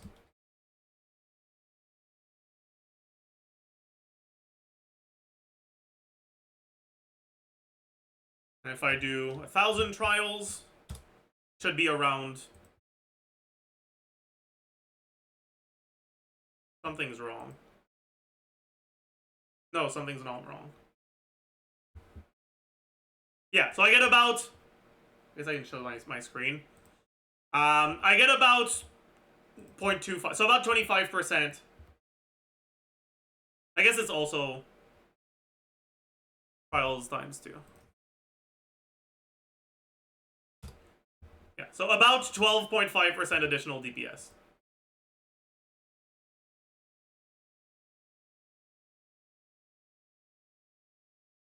Right, that's for a single hit weapon. Let's now do multi-hit weapon. So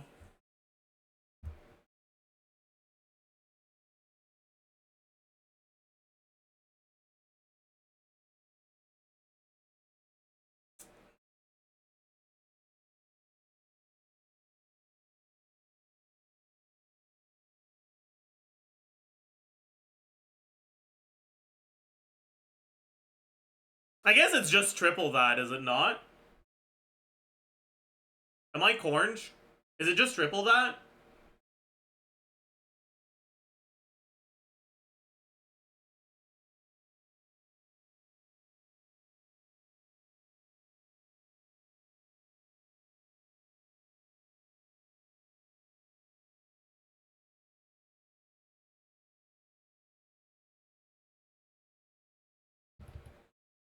Echo 1 Echo 2, Echo 3.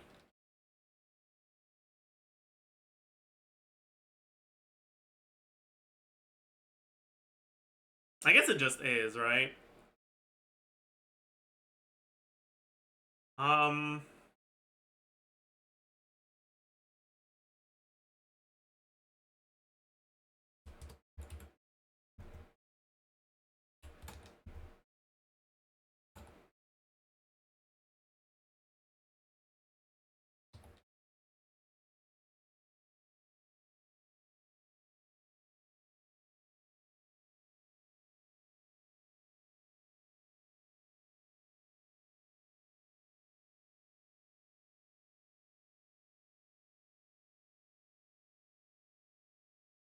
No, something's wrong.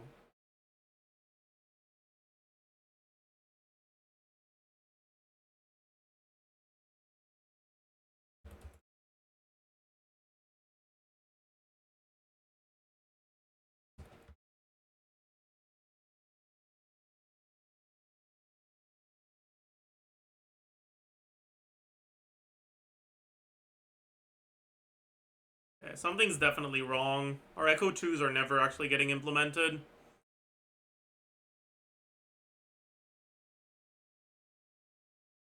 Ah! That's why.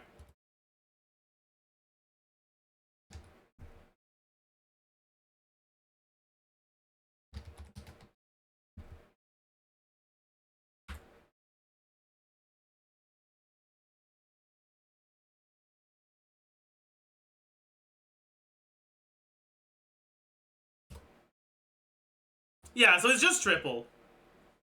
It's just triple. I'm an idiot. Why didn't I realize that it was just triple? Whatever. So assuming it works the way I think it does,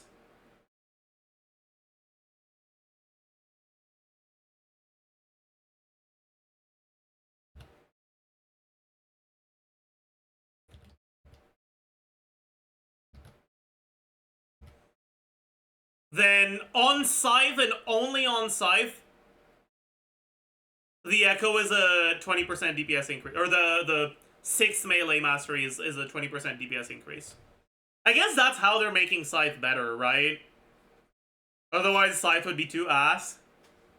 That's probably it. Still not that great. I mean, 20% DPS is pretty good. Right? Like, the Never Miss with ranged is good. But keep in mind,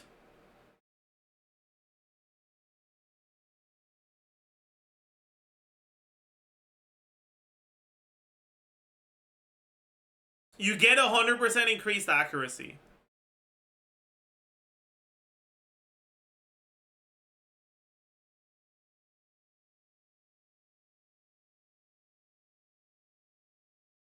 So it's not as good. Yeah, what makes the range tier 6 good is that you can wear defensive armor. But if you wear defensive armor, you also have less range strength. It's not just less range accuracy, right? So it will make your DPS a bit lower. And honestly, there isn't really any content where, in leagues, you're gonna need defensive armor.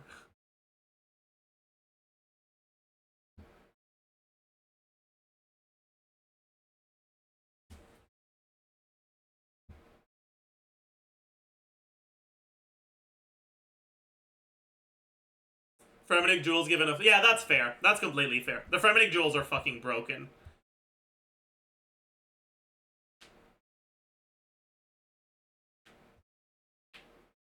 Range is just rune knives and fuck around. True!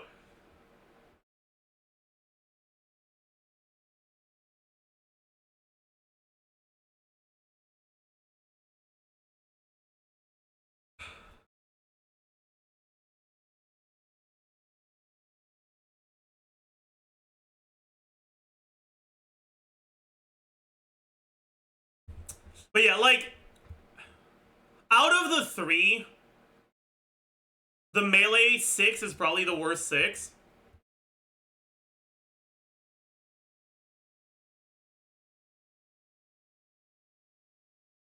The range 5 might be the worst 5.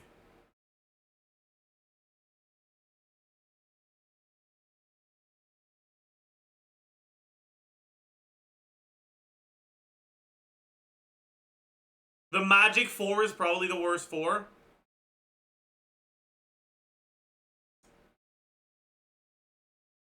The Magic 3 is probably the worst 3.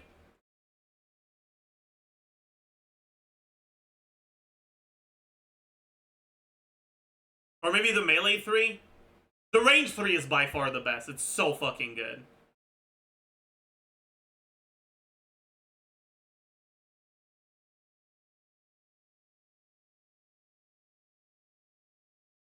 The Magic 2 is interesting, but it's kind of bad for DPS. But it's good for, like, stuff where you can't always be attacking.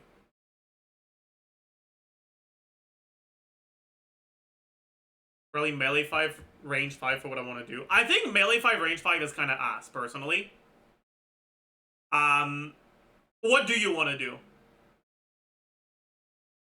The way I see it, if you don't take Fremi, you're running it down. And if you have Fremi, you're kind of better off with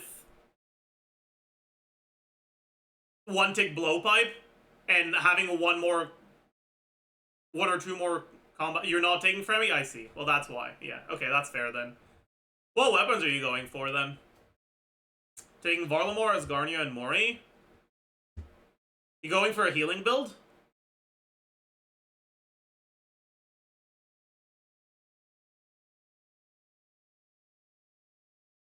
I want to do TOB in Colosseum. That's fair. I didn't take Varlamore because I don't want to do Colosseum. Does range not missing mean it goes through protection prayer? No, but attacks with all styles now have 60% prayer penetration.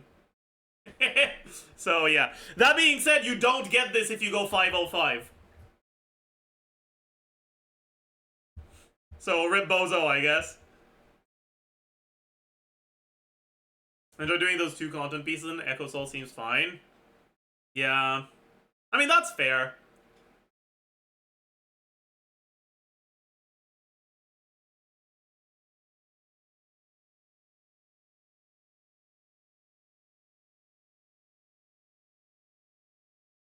I did range previously. I see.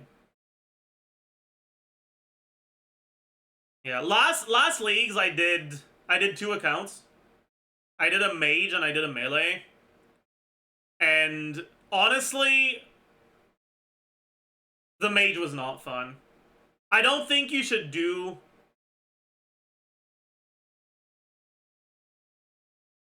If you want to do magic, it should either be because you're barely going to play the leagues, and so you're not going to get to, like, mid-late game anyways.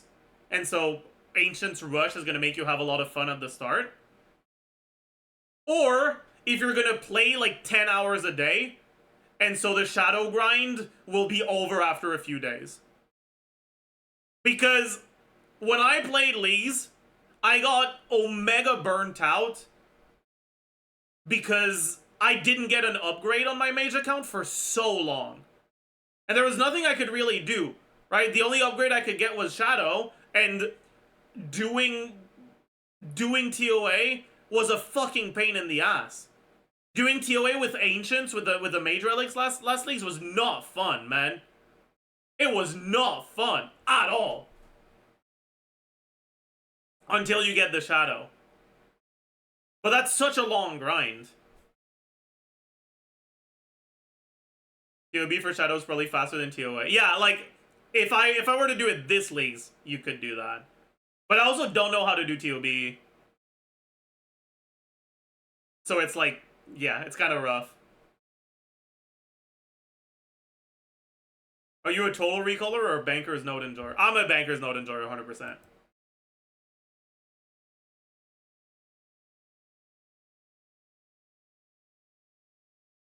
But like, dude, I was doing Red X Baba with fucking Ancients, dude. Like, that's how bad I had it, okay? Fucking manual cast Red X Ancients Baba. Because that was before they made autocast spells hit on the first tick. Because like with a two tick attack, you could Red X Baba and get 2 attacks per go under, right? 2 attacks per 6 ticks. Because you had 3 ticks of safety, right? But like, dude, it was not. I did that for like 20 hours, right? Like I did 20 hours of TOA doing Bubba that way, and I just couldn't do it anymore, man. I was done, dude. I was fucking done with that shit.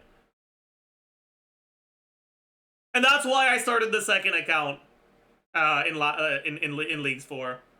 And I did a melee account, and I had a lot of fun with it.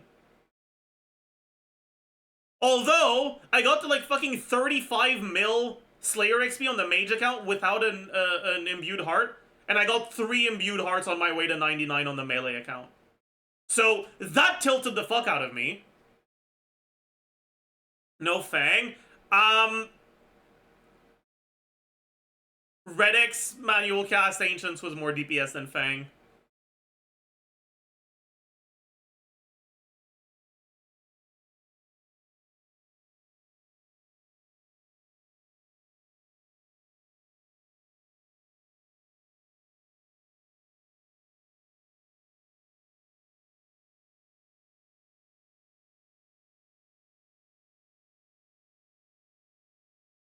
What do you think of the Slayer Relic?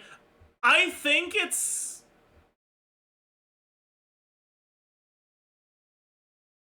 I don't like it that much. Like, the main purpose of it is if the main content you want to do is some of the Slayer bosses, right? Like, if you're grinding for pets in leagues and you want to do, like, all of these bosses to get their pets, you probably want to go for that. If you already got whatever his name is, the fucking dog, the clue dog, the clue pet, last leagues, and you want to grind pets in leagues, then the Slayer Relic is pretty good for you.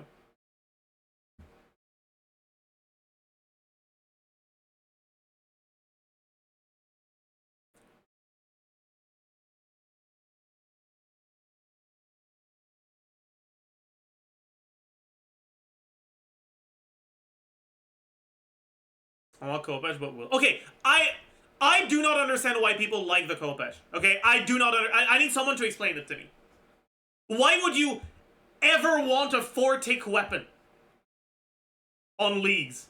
Why would you care? What? Who the fuck? Who gives a shit? I don't get it. I don't. It doesn't have very good stats. Why do people want it so much? Why do people hype it so much? Like, ooh, it has a 20% chance to do AoE, but, like, who cares?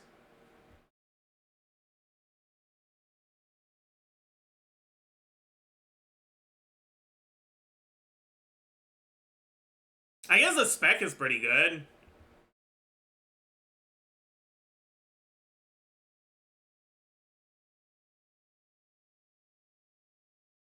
But, like...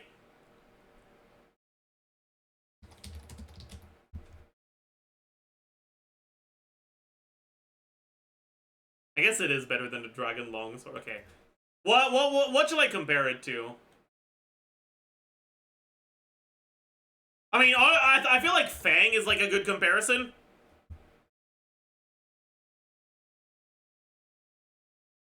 The way I see it, Kopesh is good if you're not going melee relic, but it's not that good if you are.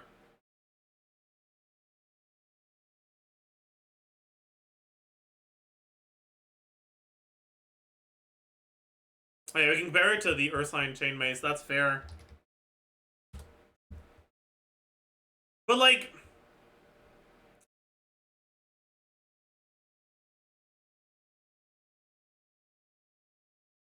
it's gonna be a little better.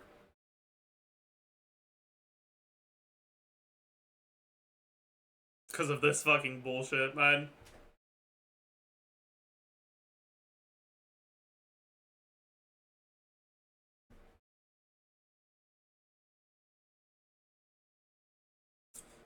I wish the Kopesh was a 5-tick weapon. Like, if the Kopesh was a 5-tick weapon with like 120 melee strength instead of 100, I would have considered it. I would have considered Wildy. But the fact that it's a 4-tick weapon just makes me not give a shit.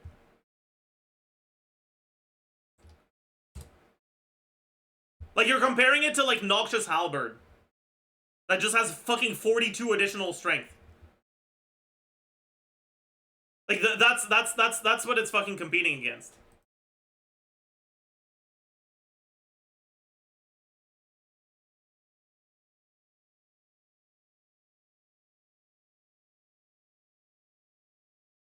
Is Meta Roundup done? Yeah, it is.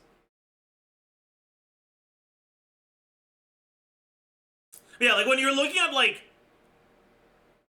non-Fang 5-tick weapons, or, like, 2-tick weapons with a relic, right? It's competing against something that has fucking over 40 more strength. Like, it's just not gonna be good, man.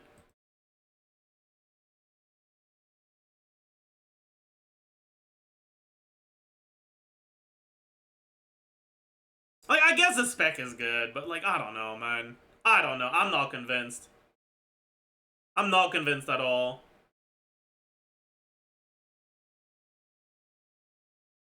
Compared to, like, the other things, I feel like the blowpipe is amazing. The dog sword is amazing. The gloves of the damned are amazing.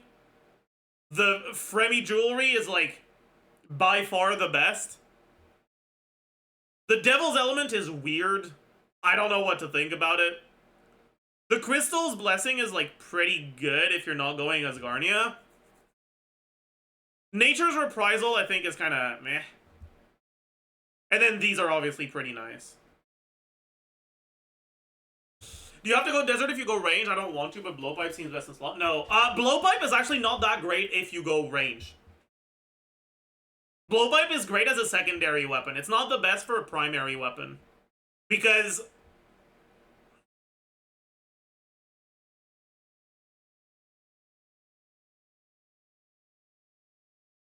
the blowpipe is 1 tick whether you have range 3 or range 5.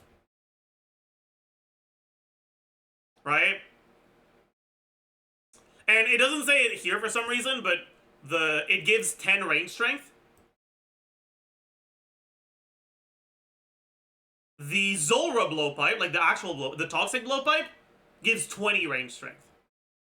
What makes the Drygor blowpipe good is that it has a lot more accuracy. And it has the Fang passive of rolling accuracy twice. Right? That's what makes it good. But the tier 6 combat mastery for range gives you 100% accuracy. It makes you never miss.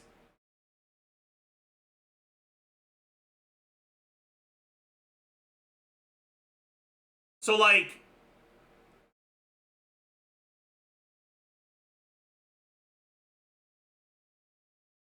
you gain, like, with the Drygor blowpipe, you gain literally nothing from range 5, and you gain very little from range 6. And you can get up to 4 with a different style being your main style. So basically, no, blowpipe isn't all that great if you're going range. If, like, ideally, if you're going range, what you want is to end up going for T-bow eventually, and you can use you can use both on the way. Isn't 1 tick kind of overrated with all the moving you have to do in late game? Yes and no. It depends on where.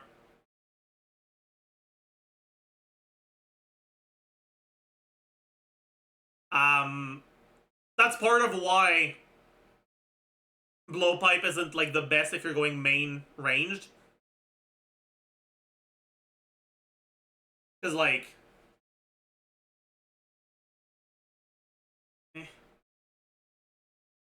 you know?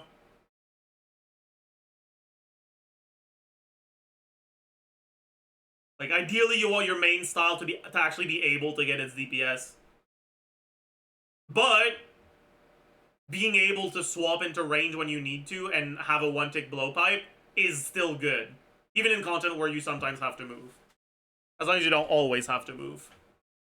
And the stuff that you always have to move generally doesn't force you to specifically to be ranged. I guess it kind of does on Cox, but like, just don't take Corrend, bozo.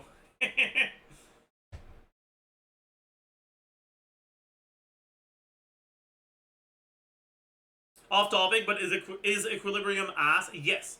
However, in Leagues 4,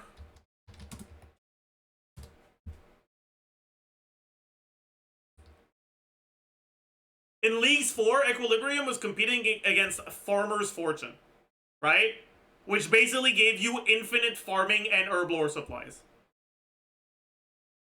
And instant 99 mil, or sorry, instant level 99, honestly, instant fucking 50 mil farming XP with type farm, right? And so there was no reason to take Equilibrium. Like, none whatsoever.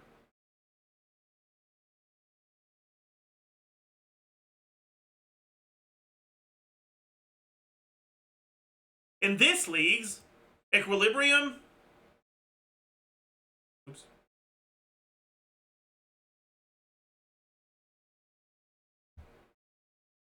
Equilibrium is competing against Infinite Money, which, like, isn't that good unless you have no way of making money in your regions. And Reloaded, which lets you pick a relic from a previous tier. Now, Reloaded can be good if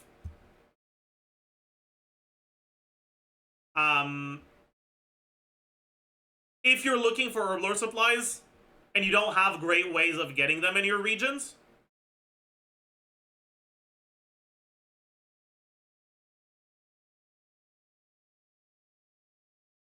Which is what I'm gonna do. But if you do have herblore supplies available, it's actually not necessary.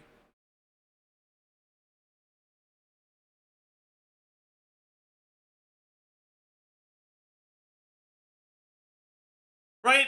Because on top of that, like, the way it solves herblore isn't even that amazing compared to how it solved herblore by completely trivializing farming in last leagues, the alternative. Right? And so Equilibrium is just as good as it was, which is not great, but none of these are great. Reloaded can be good because you have a lot of different options with it, but the rest is just not it. Golden God is like the biggest fucking cope.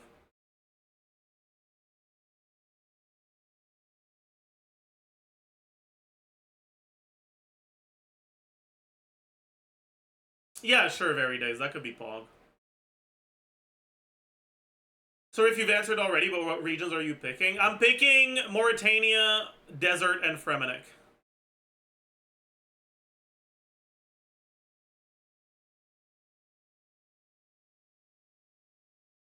Check my minus 15k, sure.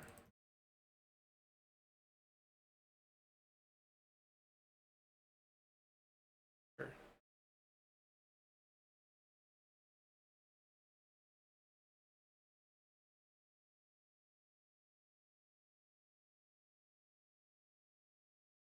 But yeah, honestly, like, in my eyes, the 1000 Dragon Award is better than the Kopish.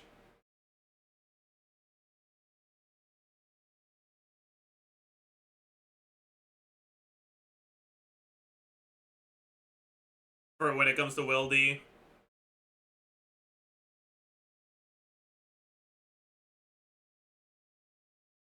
Passive 50 mil magic XP and money is good if you go range / melee.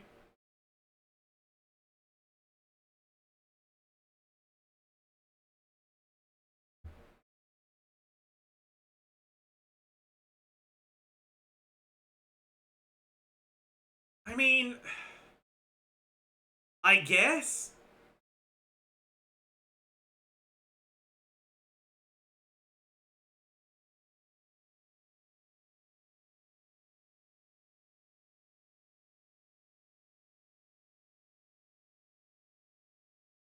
Like, I guess it's not bad.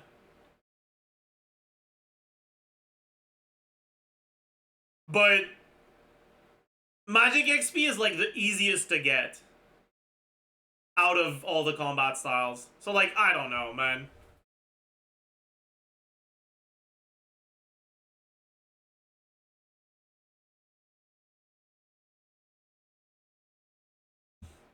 But anyways.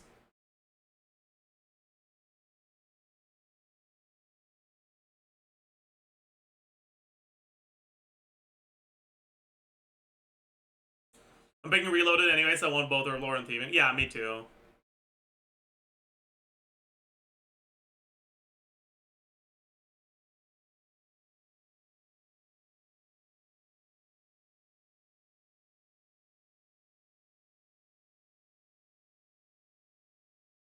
Solving herb lore is too important for me.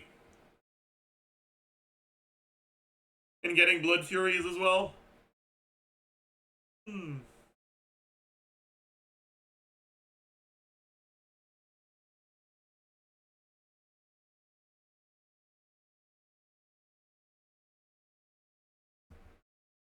I'm glad there's a clue relic though.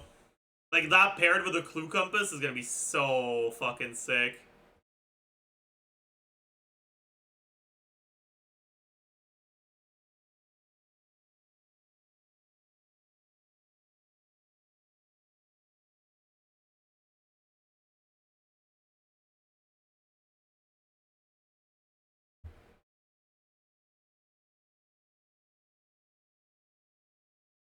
Oh yeah, what are the eligible sources of increased drop rate? Take a look. Scurious? I've never done Scurious. Oh well.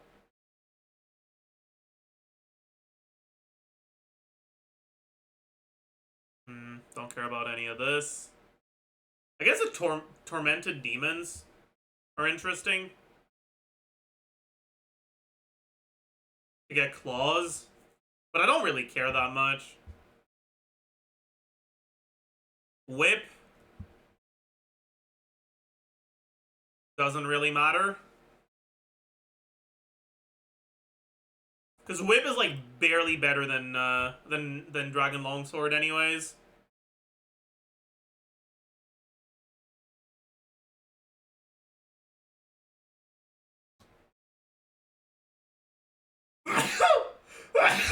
Ah! I guess a zombie axe will be a nice progression milestone. Am I actually getting a zombie axe before I'm getting a fang though? Probably not. I'm probably not getting a zombie axe before a fang anyways.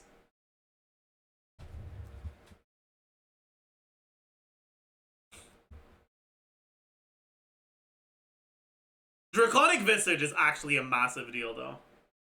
Because that will be really nice for me.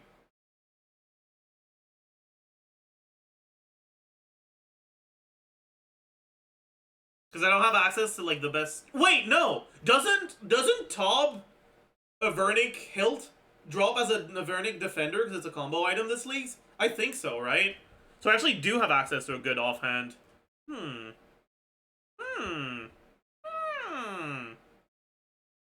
But I mean, it's not like the offhand matters that much, because my main source of melee is going to be Darox anyways.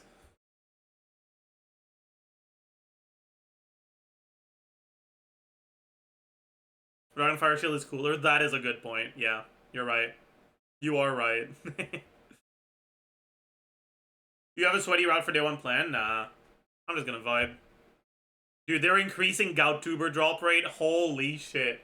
Holy shit! Oh, that's so nice. That is so nice.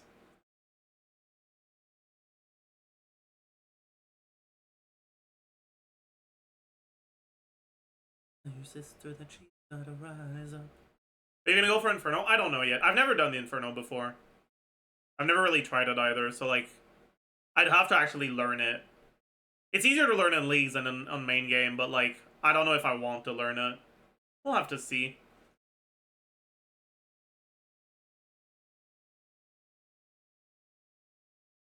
Like, last leagues, I didn't do Inferno because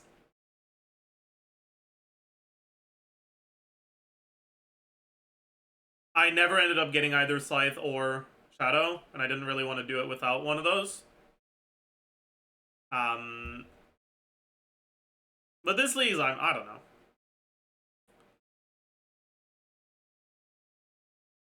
Does Garnier increase drops? I don't care. Okay, Fremi increase drops.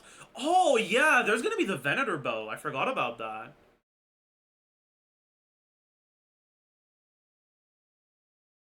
And isn't it? Oh no, it's not. Okay, so I'm gonna have a 3-tick Venator bow. At least that's nice. Could be a good method for range training.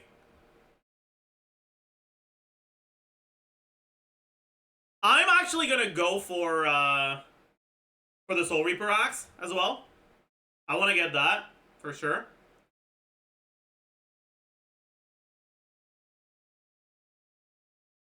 Oh, there's also the Leaf-bladed Battle Axe. I forgot about that. That I might get on the way, actually. I very well might get that before I get the Fang.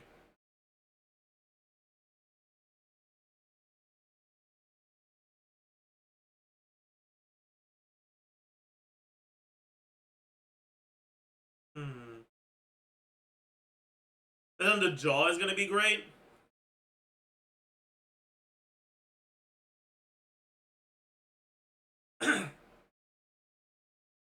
Dragon Bone Necklace could be nice, I guess. There's also the Skeletal Visage. Forgot about that. I'll probably try to go for that.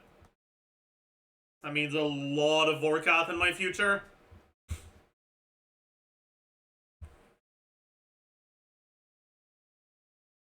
Desert. I'll go for Dragon Chain, but it's kind of trivial, honestly. I'll probably get this as well, yeah. I'll definitely get all the TOA uniques. I'll get the Temperoth stuff. I don't need this. Dragon Harpoon. There's no reason to, because I'm going Echo Harpoon anyways. Dome of Water. Oh,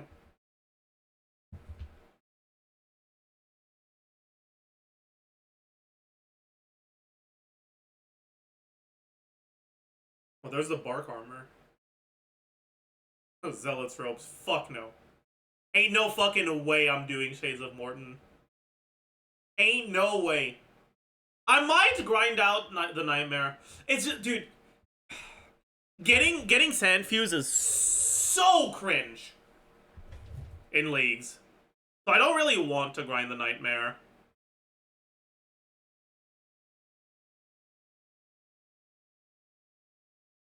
How can I even get Sandfuse?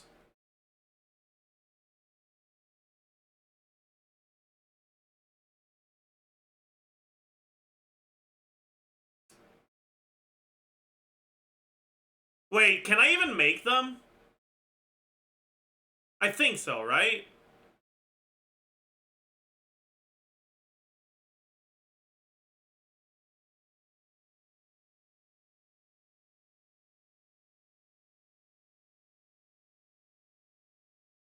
They draw from Nightmare, but like you can't really.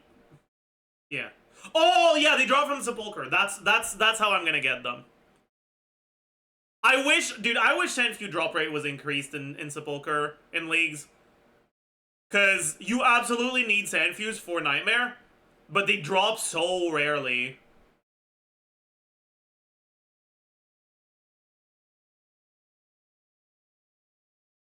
I guess they are increasing the Hallowed Mark drop rate, like the Hallowed Mark amount, because it's benefiting from minigame multiplier now. So you can get a bunch from Hallowed Sacks, at least. But like, man, it's not ideal.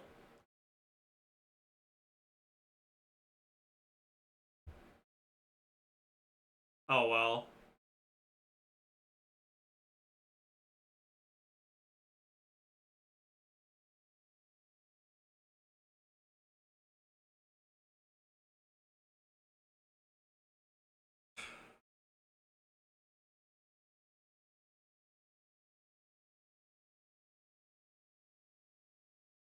I'm definitely gonna get the RNA boots.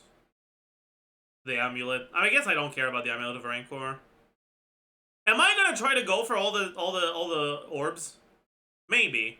That could be fun, honestly.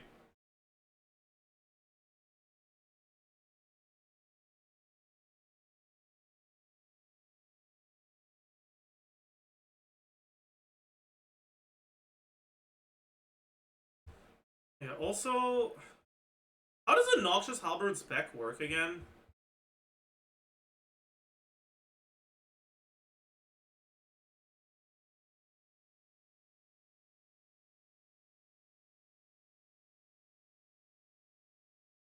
Cures? So it does cure venom.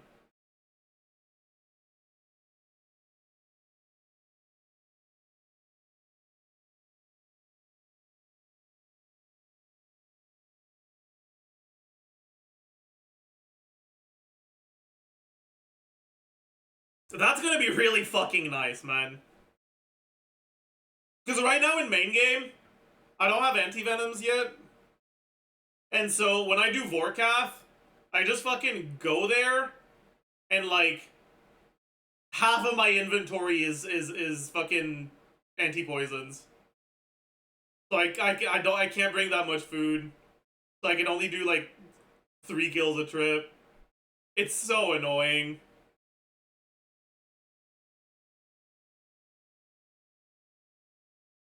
I'm not gonna have to deal with this shit. It's so nice.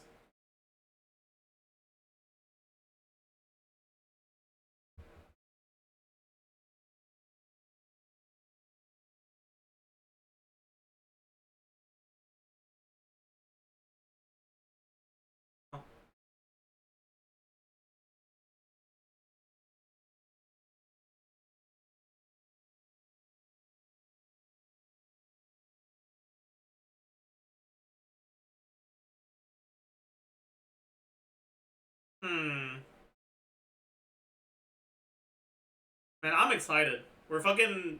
Leagues is starting in 2 days. Feels good, man.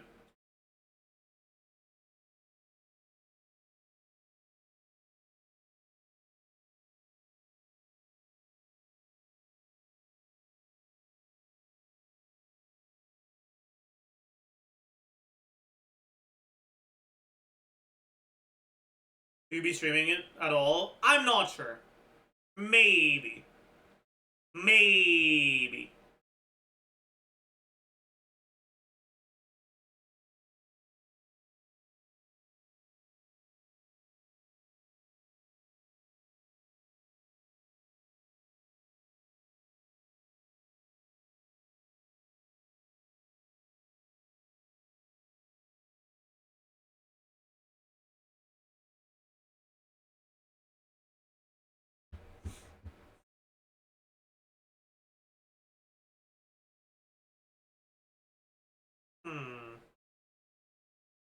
Is there any Fremi bosses here that drop relevant stuff other than the Duke? Not really, right? No.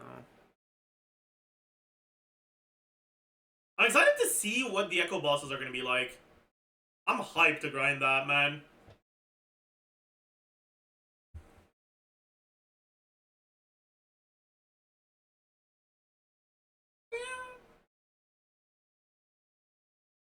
I'm nervous for Echo Soul. Yeah, that's why I'm not taking Varlamore. Fuck that shit. Fuck that shit. I'm good, man.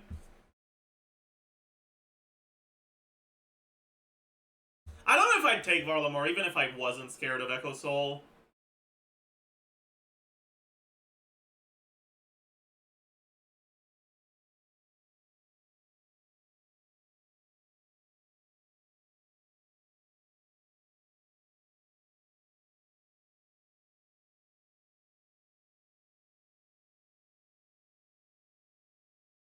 I wonder what I feel like I'd actually be so... If I wasn't doing a melee build, I'd probably want to do a mage build with Kandarin. With a devil's element.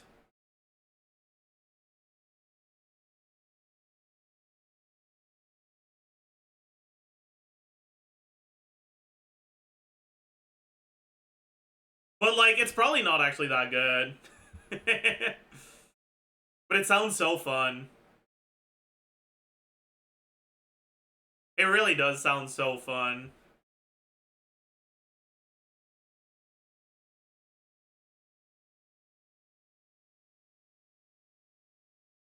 If only more bosses had elemental weaknesses. Yeah, either if more bosses had elemental weaknesses, or if this tripled the weakness instead of doubling it. If it did either of those, I think it would actually be worth considering, but meh. Now it's kind of just a meme thing. I don't know what to think about the fucking Hespori thing, though. I have no clue what the fuck to think.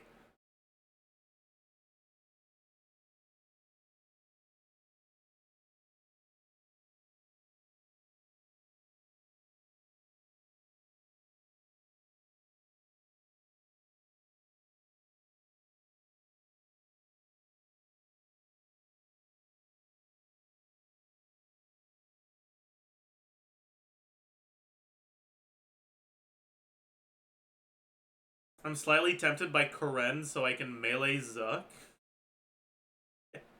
True.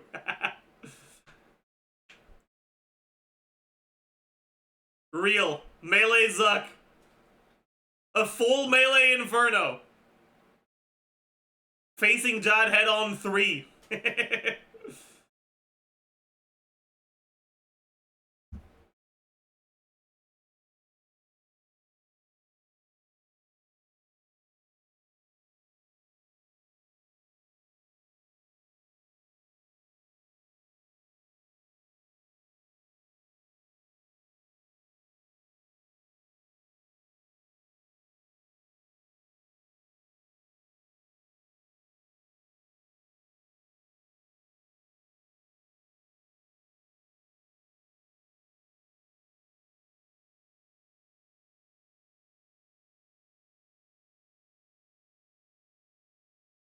I wonder how ballistas would do in this league. It's probably not great, right?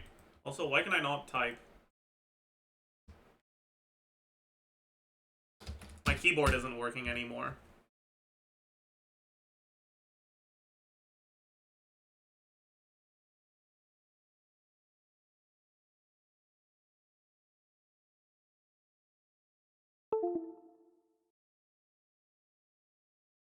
Okay. We're good.